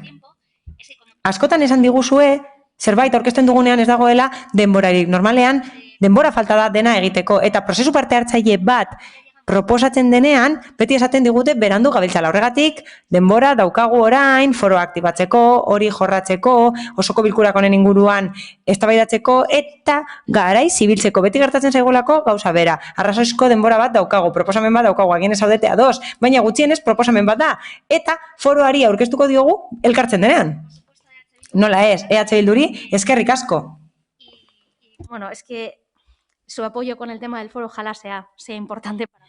Espero dugu foroan lagunduko dutela eta horrela ja behingoz aktibatuko dugula eta guk ere ulertzen dugu esaten dutena. Izan ere, partaidetza prozesu batuek deskreditua jasotzen dute, etzaile duintasuna ematen eta egia da horrek eragina daukala herritarrengan eta pentsatzen dutela naiz eta prozesu gehiago egon ez aielako entzungo eta horri buruz ez daukagu gehiegi esateko hemen. Berriro ere, Arregi jaunak esandakora itzulita eta esango diot gauza bat, nik uste dut, eskertzen diot kritika onartu izana, foroa ez delako bildu, baina legegintzaldi honetan ez da bildu, baina ez bakarrik pandemiagatik, ekainaren 2019ko ekainaren 19 hasi zen, eta pandemia aurtengo martxoan etorri da. Baina, hitz egin du, espazioak sortu diren prozesuei buruz, gaur egungo foru hauen buruz, eta ez ditugula aipatzen foru horretan lan egiten dituztenak, eta aitortu egin behar diot, izenak esan ezarren, aitortu behar ditugula prozesu hori guztiak, egindako ekarpen guztiak, eta noski, bertan parte hartu duten pertsona eta kolektibo guztiei. Nahi dugu hori guztia aintzat hartzea noski, gaur hona dakargun proposamen honetan. Izan ere, uste dugu aztertutako guztiak balio duela, baina egoerak aldatu egin direla. Eta beraz, gure jarrera ezberdina izan behar dela, aldatu egin behar dela, eta denbora behar dugula jendearekin hitz egiteko. Izan ere, auzo guztietan ez dira iritzi berekoak, eta mundu guztiak ez du uste aukera bakarra dagoenik hondakinak biltzeko edo garbiketa egiteko. Eskerrik asko. Norbaitek gehiago, hitza. Bozketara pasatuko gara, beraz. Arregi, barkatu, Arregi jauna, zeurea da hitza. Bueno, una aclaración muy breve, yo no he dicho... Nik gauza bat argitu nahi dut, nik ez dut esan multzoa hutsa denik edo... Nik proposamenari buruz hitz egiten nuen, mozioari buruz, eta honekin argitu nahi dut, norbaitek partaidetza prozesu batean hartzen duenean, onartu egin behar dituela emaitzak. Batzuek hitz egiten dute foro horretan onartu ez diren gauza batzuei buruz eta ez dut beste zer gehituko. Hori da guztia, eskerrik asko. Bozketara pasatuko gara. Mozioaren aldeko bozkak, EH Bildu eta Elkarrekin Podemos kontrakoak, PS Euskadiko Ezkerra eta JPNV. Eta abstentzioak Partido Popularra. Eta hola 120. puntura eta azkeneko moziora pasatuko ginateke. Elkarrekin Podemos udal taldeak aurkeztutako mozioa Getxoko garbiketa ereduan, Getxo bizikleten eta patineten erabilera sustatzea. Uribe, Anderea, zeurea da hitza. Moción para potenciar el uso. Elkarrekin Podemos udal taldeak aurkeztutako mozioa Getxon bizikleten eta patineten erabilera sustatzea. Udal honek jakina denez bat egin du mugikortasun iraunkorraren Europako astearekin, informazio eta divulgazio kanpaina baten bidez. Getxoko Elkarrekin Podemos taldekideok ekimen hau baloratzen dugu, baina uste dugu ezen ingurumenaren arloko zinegotzigoa egiten ari den lanarekin eta hiri mugikortasun iraunkorreko planean ezarrita dagoenarekin bat etorriz bizikletaren eta mugikortasun iraunkorraren alorreko beste baliabide batzuen erabila gehiago sustatu behar dela eta are gehiago gaur egun. Egungo egoera soziosanitariaren aurrean, garraio iraunkorraren erabilera sustatzea ez da soilik behar izan jakin bat, guztiontzako aukera bat baizik. Udal honetan ere adostasun zabala baitago bizikleta eta patinetea egungo pandemia geldiarazteko garraio bide pribilegiatutzat hartzeko. Bai eta klima aldaketak eta kutsadurak eragiten dituzten arazo guztiak geldiarazteko ere. Hori dela eta mozio honetan neurri zehatz eta errealistak proposatzen ditugu. Bizikletaren eta patinetearen erabilera bultzatzeaz gain, Getxoko saltoki txikiei laguntzeko ere balioko dutenak.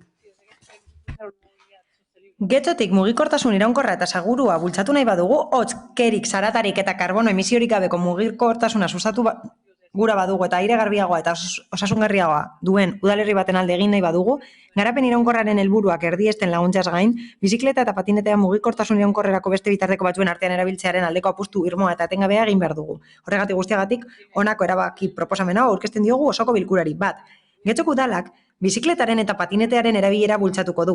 Bizikletak eta patineteak erosteko, konpontzeko eta mantentzeko laguntza zuzenak emango dituen ibilgailu eraginkorretarako pizgarrien plan bat diseinatuz eta abian jarriz. Bizikletaren aldeko hirien sarearen gomendioekin bat etorriz Bilbon, Bartzelonan eta Europako beste hiri batzuetan arrakastaz egiten ari den bezala. 2. Getxoko udalak konpromiso hartzen du gainerako garraio kolektiboekiko intermodalitatea erraztu eta indartze aldera.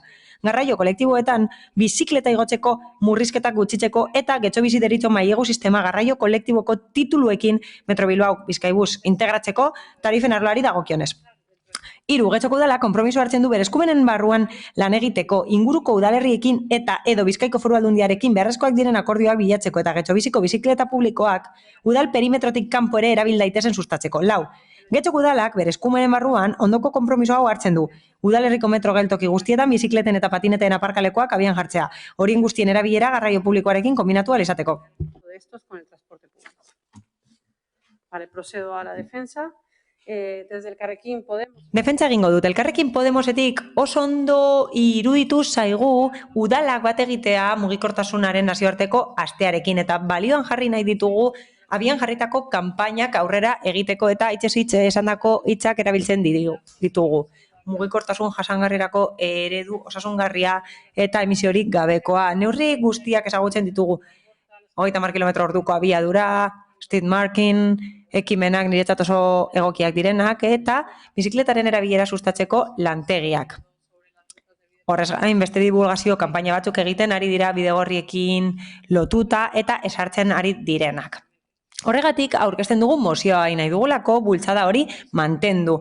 Izan ere oso ona iruditzen zaigu eta mugikortasun berdea bultzatzea garrantzitsua iruditzen zaigulako. Jarraitutasuna eman behar diegu. Eta gainera, ados egongo gara denok horri jarraitutasuna eman behar diogula.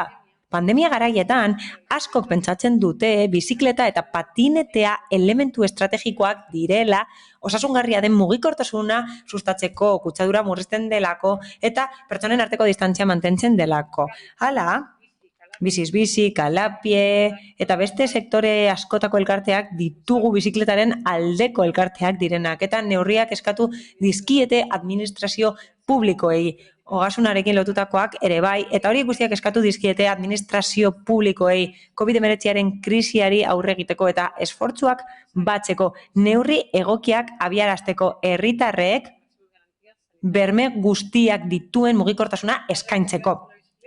Hala, bizikletaren aldeko hirien sarean dago Bilbo eta Bizkaiko Foru Aldundia eta txoke plan bat proposatu zaio estatuko gobernuari. Hala, neurri asko eskatu zaizkio gobernuari, handizaleagoak direnak ere bai, eta hemendik espero dut arregi zinegotziak neurriak ezagutzea eta aztertzea bestela apur bat gehiago elikatzeko aipatu ditugun planak. Izan ere, neurri horiek ez dira zertan garestiak izan eta gainera ez da zaila horiek esartzea. Hala, badaude hiri eta udalerri asko, getxo bezalase, abian jarri direnak eta martxan jarri direnak bizikletaren erabilera sustatzeko pandemian zehar eta gaur ere bai aipatu dugu bidegorri berriaren aukera orain aztertzen ari dena.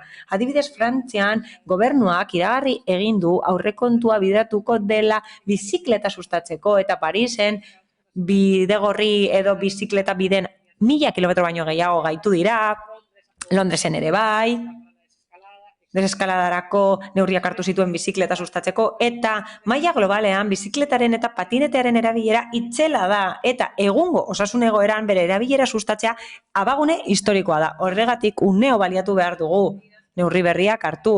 Sakontzeko dauden horietan eta bizikletaren erabilera areagotzeaz gain, aisialdirako erabilera sustatzeko, eguneroko erabilera sustatuz. Neurri horiekin, aipatutako neurriak esartzera animatu gara, baina zentratu nahiko nuke batean. Pibe plana sustatzeko neurriak hartu dira beste hiri batzuetan, adibidez Valentziako erkidegoan zenbait hilabete daramatzate laguntzak ematen bizikleta elektrikoak erosteko eta bestelako bizikleta batzuk erosteko ere bai. Getxoren kasuan laguntzak eman genitzake bonuak emateko, erosketak egiteko txirrindularitza dendetan, bizikletak erosteko eta konpontzeko eta gainera, bizikleta sustatzeaz gain saltoki txikiak sustatuko genituzke. Uste dugu bide bati ekin diogula eta interesgarria dela horretan jarraitzea. Gustatuko litzaiguke hau bertan behera ez geratzea, martxa bat areagotu nahiko genuke eta aukera daukagu orain bizikleten erabilerarekin aurrera egiteko. Eskerrik asko. Jauna, zeurea da hitza. Sí, muchas gracias. Eskerrik asko alkate anderea. Askotan esan den bezala hemen, begibistakoa da alderdi guztiok ados gaudela, beharrezkoa dela mugikortasun jasangarria sustatzea. Hala eta guztiz ere, guk uste dugu gai hau garrantzitsua dela, baina ez dela jorratu behar, edo ez dela komeni mozioen bidez jorratzea. Baizik eta adostasunera heltzeko lan batean.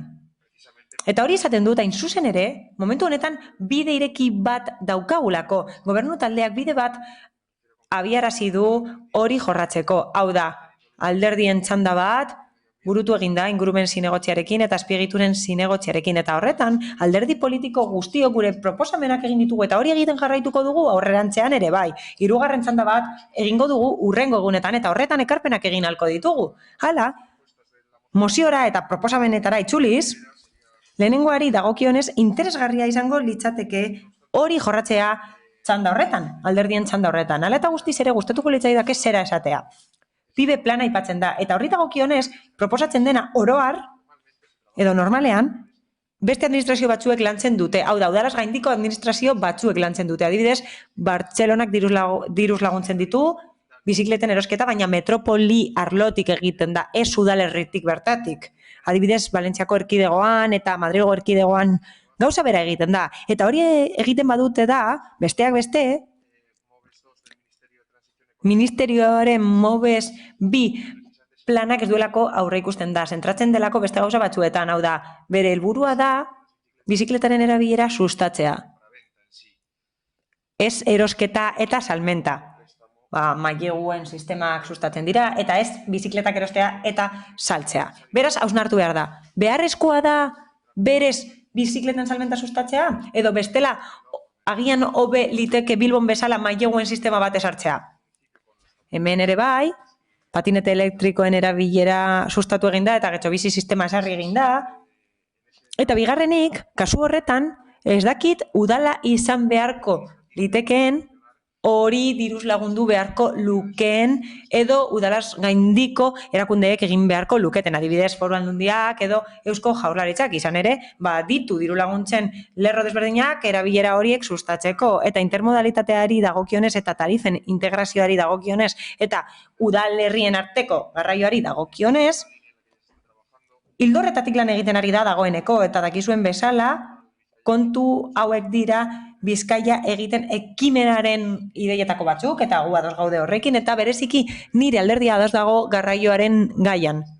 Gu kudeatzen dugulako garraioen saila Foru Aldundian, eta hori kudeatu izan dugulako Eusko Jaurlaritzan. Horregatik guztiagatik aurka bozkatuko dugu mugikortasun proposamenak dagoeneko jorratzen direlako modu parte hartzailean alderdi politiko guztien artean, eta egiten diren proposamenek besterik gabe lantzen den hildo bat azpimarratzen dutelako. Hemen lantzen dena eta beste administrazio batzuetan lan egiten dena sustatzen dutelako eta azpimarratzen dutelako. Aurretik aipatu dugun bezala, ezinbestekoa da mugikortasun berria pentsatzea. Oinezkoei eta bizikletei lehentasuna emanez. Queremos que nuestro pueblo sea... Gure herria ibil erraza bihurtzea nahi dugu. Ibilgailua erabiltzeko beharrik ez izatea nahi dugu. Erosketak egitera joateko, paseatzeko, kirola egiteko, bizitzeko, azken finean ez dugu ibilgailua erabili. Instituziotik herritarren mugitzeko ohiturak apurka-apurka eraldatzen joateko. Horrez gain, mozioan bertan aipatutako hainbat neurrirekin ados gaude. Era berean, mozioaren zentzua partekatzen dugu.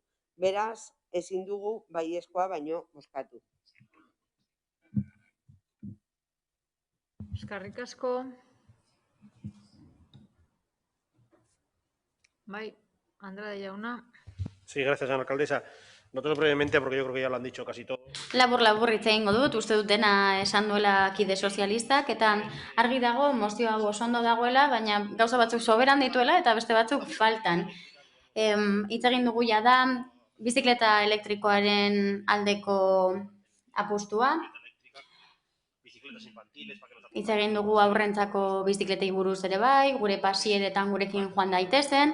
Nik uste dugu bi gauza horiek falta direla, horrez gain eta aipatuta dagoia da, eta aitortu behar dugu kasu honetan, lantalde horretan hitz egiten da mugikortasunari buruz, eta orduan gure ideiak ez dira berdin-berdinak, baina ekarpenak egiten ari gara, eta getxoko mugikortasuna etorkizunean eraldatzen saiatzen ari gara, elkarrekin lanean ari gara, eta, bueno, nik aurretik ere landu denez proposamen bat denez, hemen ere gauza bera esango dut.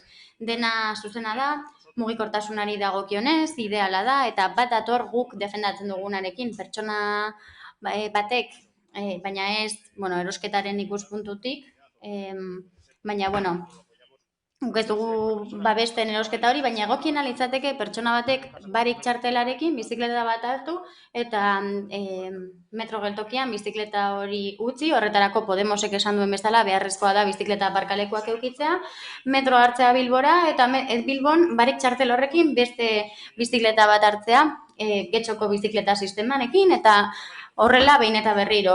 Barikarekin egin beharko litzateke eta adibidez deskontuak izango genituzke aparkalekuetan kotxea utzi eta bizikleta hartuko bagenu, hori ari gara biltzar orokorretan defendatzen eta guretzat hori litzateke ideialena. Dena den, uste dute, zentzuzko gauza batzuk ere entzun ditugula eta esan dute ez dugula beste euro bat bera ere gastatu behar inora eramaten ez duten bidegorri eta bideetan. Inbertitu behar da helburu eta xede jakinetan, eta bideratu behar dugu hezkuntza ikastetxetara edo toki jakinetara daramatzaten gauzetan. Lantalde horretan gaudenez, ideia orokor horren barruan eta aldundiarekin batera lantzen ari garen Bizkaiaren etorkizun horren barruan, bai, aitortu behar dugu ideiak onak direla eta beraz abstenitu egingo gara. Eta berriro ere esango dut, bizikleta jendeak, hau da, merkatariek aparkalekuak behar dituzte jendeak kontsumitu dezan. Bizkaian hotza eta euria egiten du, eta orduan urritik gaur hona egiten du, baina bihartik aurrera ea nork hartzen duen bizikleta eta ea nork hartzen duen kotxea lanera joateko edo erosketak egiteko. Nik berriro esaten dizuet, aparkalekuak behar ditugu. Eta orduan errealistak izan behar dugu, eta ziurrenik 5 kilo patata erosteko ez gara bizikletean joango erosketak egitera, ez da? Eskerrik asko. Arregi jauna, zeurea da txanda.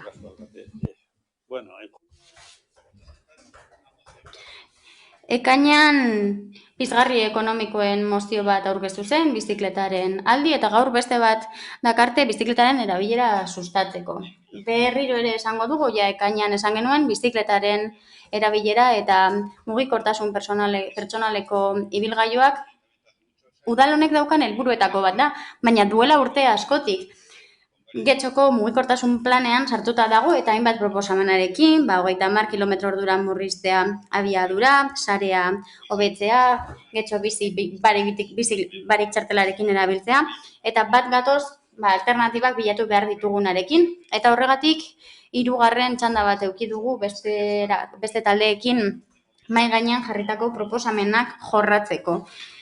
Proposamen horiek talde guztiek egin ditugu, baita zerbitzu teknikoek ere bai. Eta orain ikusi behar dugu zein punturaino irits gaitezkeen adostasun batera neurri horiek onartzeko eta beste neurri batzuk onartzeko jakinda ezberdintasunak ditugula mugikortasun ereduei dagokienez. Andrade jaunak aprobetxatu du hitz egiteko aparkalekuei buruz duen iritziari buruz, beti bezala, baina aintzat hartu behar dugu alde hori dagoela gure artean.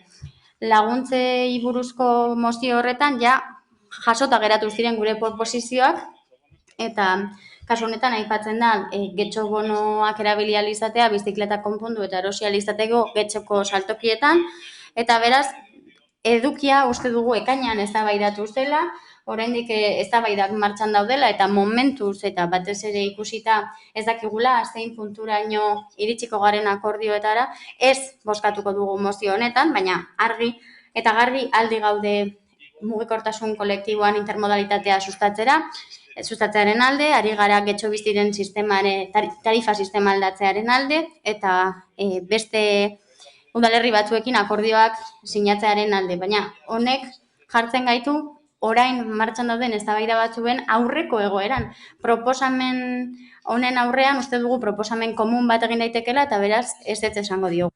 Beste norbaitek zerbait edo esan, bai, Uribe Andrea.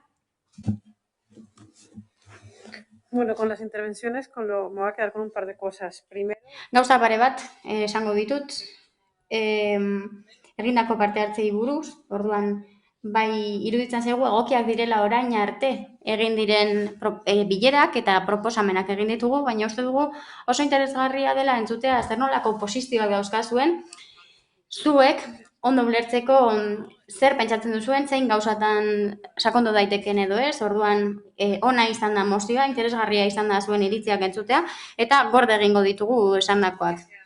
Argi eta garbi, bilatu behar duguna da, behin baino gehiagotan aipatu den adostasun edo konsenso hori, proposamenak ditugu, hau proposamen bat da, beste batzuk ere baditugu, eta aipatu ditugun bilera horietara eramango ditugu. Espero dut, etorkizunean mugikortasun adostu hitz hori behin baino gehiagotan aipatu duzue, apuntatuko dut eta espero dut mugikortasun adostu batera iritsiko garela. Beste norbaitek? Orduan bozketara pasatuko gara. Mozioaren aldeko bozkak, Elkarrekin Podemos eta EH Bildu, abstentzioak, Partido Popularra eta aurka EAJ, PNV eta Partido Sozialista Euskadiko Ezkerra ditugu. Eta honekin mozioen atala amaitzen da. Orain herritarren galdeketan atala daukagu, 5 minutuko etenalditxu bat egingo dugu eta galderak erantzungo ditugu gero. Vale? Eskerrik asko.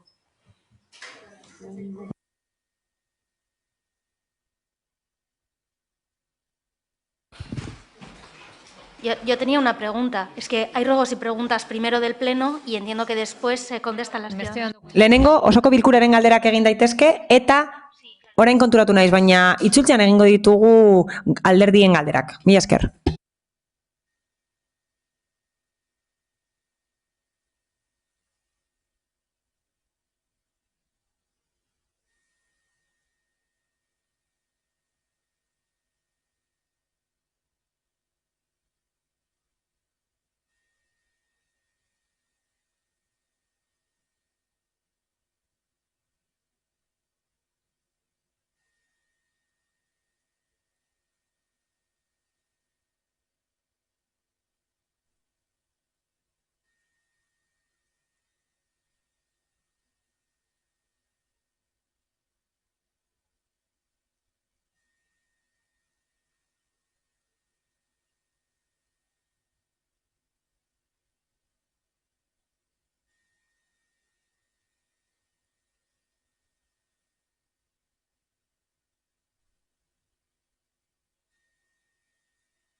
Bueno, gaude. Bai. A ber, eskaeren...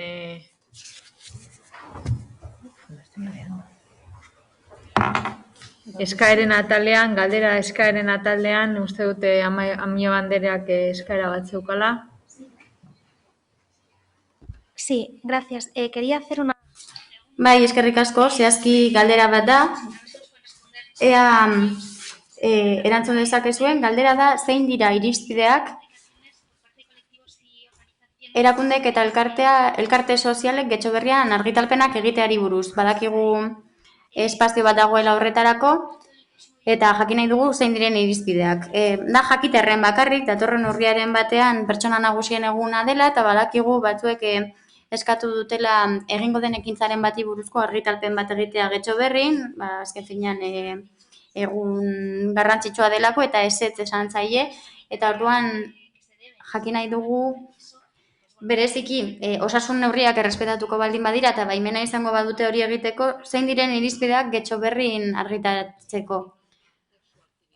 Esan zaie ezetz Getxoberrin argitaratzeari, baina ez ekintza ez egiteari. Ez argitaratzeari, hori da. Osea, ekintza egiteari buruz argitaratzea. Baimena gizarte babesak eman beharko die, eta kasu honetan Getxoberrin argitaratzeari buruz da. Momentu honetan ez daukat informaziorik horri buruz, eta beraz ezin dizut erantzun, baina usten baldin badiazu, galdetuko dut, eta esaten didatenarekin, erantzungo dizut, nahi baduzu batzorde batean, edo bestela nik erantzungo dizut zuri zuzenean, baina emaidazu denboratxo bat galdetzeko eta zehatz mehatz jakiteko zer gertatu den. Suposatzen dut, irizpideak baino gehiago zalantzari, ekintzari buruzari zarela, ez? Ez, orokorrean galdetzen dut irizpidei buruz, uste dualako erakunde guztei eragin aldielako. Kasu honetan, bide honetatik iretsi zaigu arazoa, informazioa argitaratzeari buruz, badirudi mobilizazioren bat deituko dutela, eta Getxoberri kudeatzen dutenentzat izan daitekela egokia ez den zerbait, COVID garaian, eta orduan uste dut hori beste norbaitek erabaki behar duela, eta horregatik galdetzen dut zein diren argitalpenak aukeratzeko irizpideak, jakiteko zer egin dezaketen kolektiboek eta zerrez udal edabideetan informazioak plazaratzeko. Printzipioz Getxoberrin argitaratzeko kolektiboek aukera badute, bertan nahi duten informazioa emateko, baina beti ere harremana baldin badu udalarekin, eta batez ere udalarekin zerikusia baldin badu informazio horrek.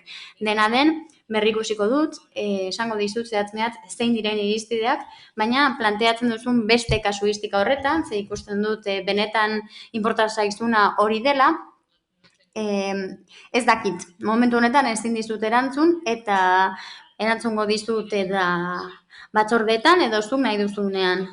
Bezain pronto hori da honena, azken finean informazio hau kanpo geratu da, datorren urriaren baterako da, hau da etzirako eta kasu zehatz honetan ez da konponduko, ez da argitaratuko, ez delako denborarik egongo horretarako, eta horregatik galdetzen dut irizpidei buruz hurrengo argitalpenetan aplikatzeko. Nik ulertzen dut arrazoizko zioren bat egongo dela eskaera horri ezetz esateko, baina, bueno, informazio eskatu eta jakinaraziko dizut. Eskerrik asko.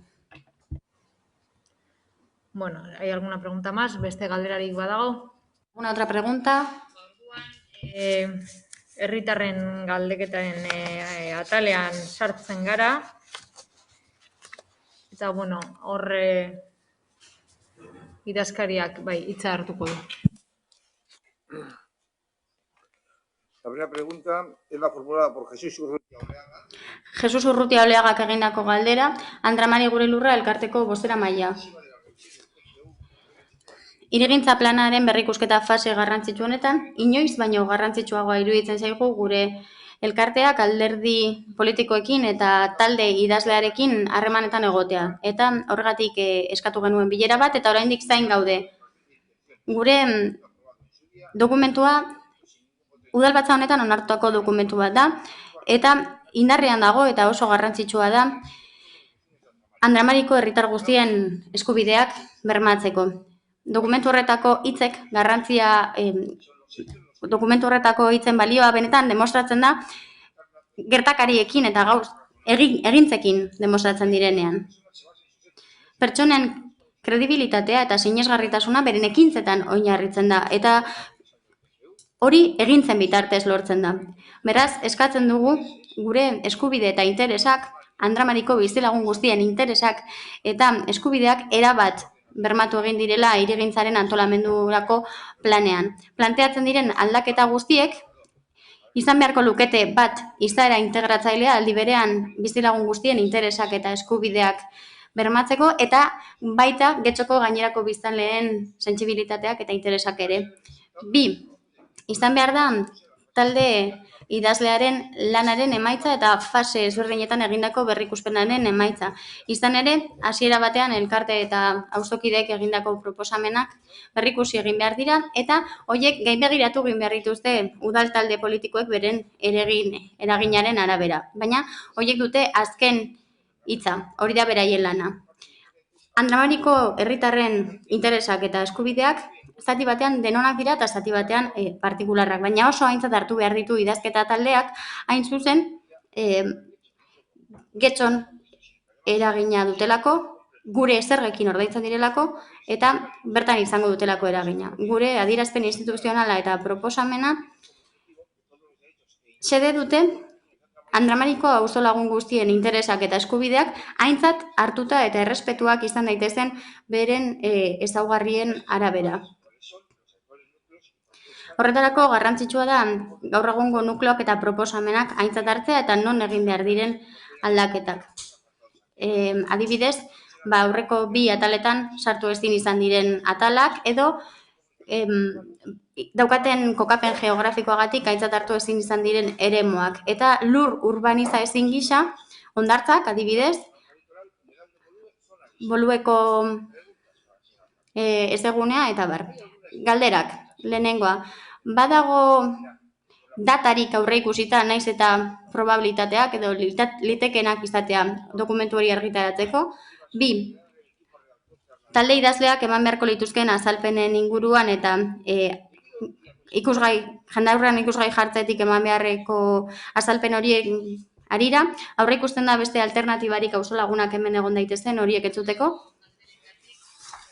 Erderaz erantzungo diot, ze galderak erderaz eginak daudez, baina en primer lugar me gustaría. Hasteko gustatuko litzaidake argi uztea, orain prozedura den fase honetan talde idazleak ez duela interesdunekin bilerarik egingo, aurretik ere esan genuen, baina hemen berriro ere azpimarratuko dugu argi geratu ez baldin bada, argi geratu dadin. Horregatik, hain zuzen, bildu ginen Andramari gure lurrarekin bilera batean, ni ere egon nintzen bertan eta bilera horretan jakinarazte genien zein puntutan dagoen prozedura eta izapidetzea. Halaber, azaldu genien zer lantzen ari garen. Lehenengo galderaren erantzunari dagokionez, gobernu talde honen helburua beti izan da hasierako onespena lortzea legegintzaldiaren bukaera baino lehen. Badakit lanean ari direla horretarako, hau da bilerak antolatzen dituztela, bileran nahikotxo gainera, alde batetik dago proiektua idatzi behar duen taldea eta bestetik dago udal taldea. Udal taldeak izendatu duen taldea. Zentzu horretan lanean ari dira eta aurrera egiten ari dira. Bigarren galderari dagokionez. Momentu honetan, eta aitortu behar dugu, eta egia da, paraleloki apoan lanean ari garela, baina udal taldea zentratzen ari da pandemiak gure gizartean izaten ari den ondorioetan, hau da, gure Getxoko bizilagunetan dauden ondorioak, enpresa ehunean, elkarteetan, ostalaritzan, merkataritzan, orduan hori da momentu honetan gure lehentasuna. Jendaurrean jartzeari dagokionez eta hitzaldi informatibo presentzial horiek egiteari dagokionez, momentua iristen denean eta prozedurak ala ezartzen duenean, egingo da. Ikusiko dugu egiten direnean edo egin behar direnean zein egoeratan gauden eta zein bilakaera izan duen momentu honetan bizi dugun pandemia larriak. Ea osasun egoera honek zer egoera bizi duen momentu horretan eta horren arabera hartuko dira beraz erabakiak. Beste galdera. Hay un bloque de preguntas, bastantes. Galdera bloke bat dago. Nahiko galdera dago bloke horretan eta laburtu egin daitezke. Batez ere daude Getxo Kirolakeko ikastaroei lotuta eta galderak dira zergatik erabaki den etetea eta nork erabaki duen ikastaro horiek etetea, jakinda Bizkaiko beste udalerri batzuetan egiten direla, zein neurri ezin har daitezke Getxon beste udalerri batzuetan hartzen ari direnak, galdetzen dute beren berariaz zergatik ikastaro batzuk ezin diren online antolatu eta horrez gain galdetzen dute ea egia den monitoreen kontratuak bertan bera utzi eta lanik gabe utziko diren pertsona hauek bestelako alternatibarik bilatu gabe. Eduki berarekin, baina forma ezberdinarekin, Isabel Trevijanok, Iraide Mentxakak, Silvia de la Cruzek, Mercedes Gabilondok, María Estela Pliegok, Miren Begoña Isasik, Begoña Lijangos Mendiak, Jesús González de la Calle, Nerea Azkorrak, Francisco Javier Ruizek, María Soledad Yagüek, Antonia Amezek, Ángeles Líbanok, Marta Aranak, Elisa Gonzálezek, María Lópezek eta Susana Kuarrik. Egin dituzte galdera horiek. Nik uste dut kurtsoei buruz leno ere hitz egin dela osoko bileran eta pixka bat berriro azpimarratuko ditut gure zinegotziak esan ditun hainbat baieztapen. Lehenik eta behin gogoratu behar, osasun egoera honetan gaudela eta osasun egoera honen ondorioz, irailean egia da kurtso hauek bertan bera geratzen direla. Beste alde batetik, abuztuak 19an hor badago agindu bat eta agindu horrek esaten du espazioen aforoak 60%koak izan behar direla.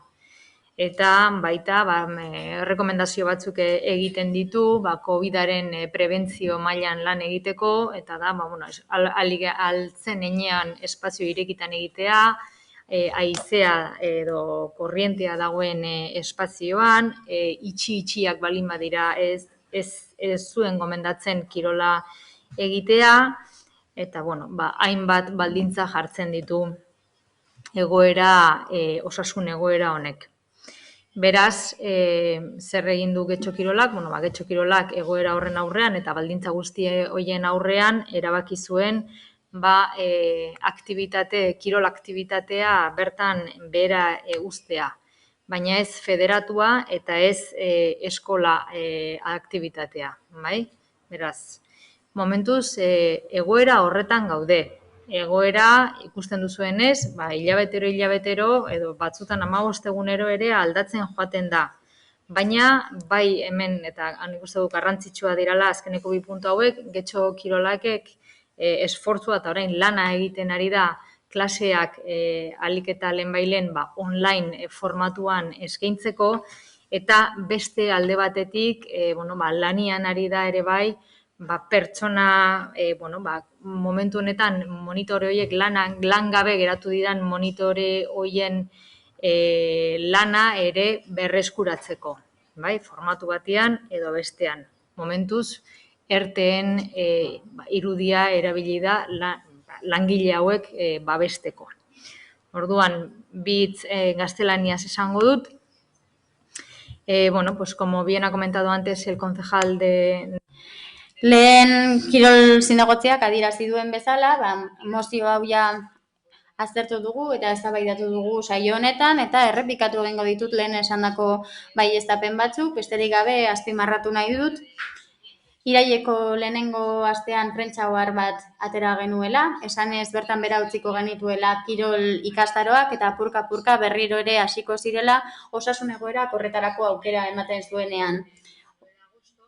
Abuztuaren 19an osasun ministerioak agindu bat eman zuen, zeinetan 60%ko gehieneko edukiera ezarri zuen, eta gainera zituen beste gomendio batzuk COVID-19 prebenitzeko adituek emandakoak jartzen zuen espazio itxietan ezin dela kirolik egin, eta beraz erabaki genuen ezin zenez bermeekin getxo kirolakiko ikastaroak eskaintzea, erabaki genuen bertan bera ustea kirol jarduerak, baina ez eskola jarduera eta ez federatua, hau da, kirol ikastaro arruntak. Dena den, azpimarratu nahi dut, getxo kirolak lanean ari dela, eskaintza hori eskaini ahal izateko, batez ere beren ikastaroak egin ezin dituzten pertsonentzako eskaintza bat kaleratzea, online izango dena eta prest daukagunean, jakinarazi egingo zaie herritarrei.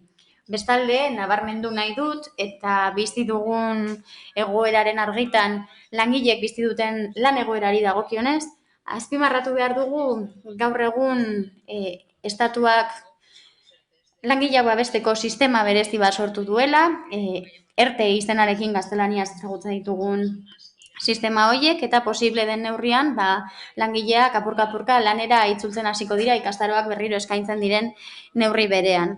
Gaur egun bizi dugun egoera hori da kirol ikastaroei dagokienez. Existen dos preguntas con el mismo contenido. Preguntas formuladas. Galdera dago eduki berdinarekin, Gotzon alkalde Etxehandiak eta Marta Bravo Logeizek egin dituzte bi galdera hauek. Logeize, barkatu. Presoen senide eta lagunok udaletxera etortzeko beharra sentitu dugu. Hemen gaude atarian protesta.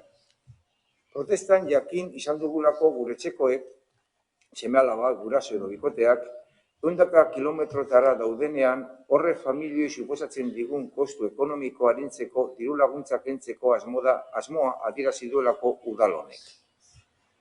Gauza honela kaltetuak ez dira presoak baizik eta gu, familiak. Astebururo 1000 kilometrorainoko bidaiak egin behar izaten ditugu 40 minutuz gure senidekoak ikusteko. Presioa eta estresa itzela da, bizita hartu, paketeak eta motxila prestatu, bidai antolatu eta buelta, errepidean istripurik ez egoteko esperantzarekin. Guzti hau dispertsio politikagaitik. Beraz, alkate anderea, galdera zuzena da. Zergaitik egin nahi diguzu kalte? Zergaitik areagotu nahi duzu guri sufrimendua? Bueno, diru laguntza honi buruz esan dezakeguna da, diru laguntza hau 2016ko aurrekontuan egon zala, eta 2016tik ez dala diru laguntza hau egon udalean. Hurrengo aurrekontuetan, beraz, ez da hornitu aurrekontua diru kantitate batekin, eta beraz, diru laguntza egindana da arrazionalizatu. Gainez, berriz ere esan beharra daukat, osasun egoera honek diru partidak, egia da diru partidak, bir planteatzea garamatzala erakunde guztioi. Hala ere, azpimarratu nahi dut, diru laguntza hau behar duten pertsonak, hau da, egoitzatik urrun espetxeratutako pertsonei bisita bidaien gastuetarako diru laguntza behar izatekotan, gizarte zerbitzuetara jo dezaketela eta gizarte zerbitzuak senide hauen diru sarreraren arabera eta rentaren arabera erantzungo diela. Beraz, hau izango litzateke erakundearen erantzuna kasu honetan.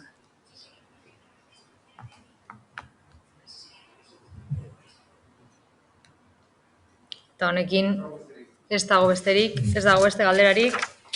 Beraz, osoko bilkurari amaiera emango diogu. Egun ona pasa.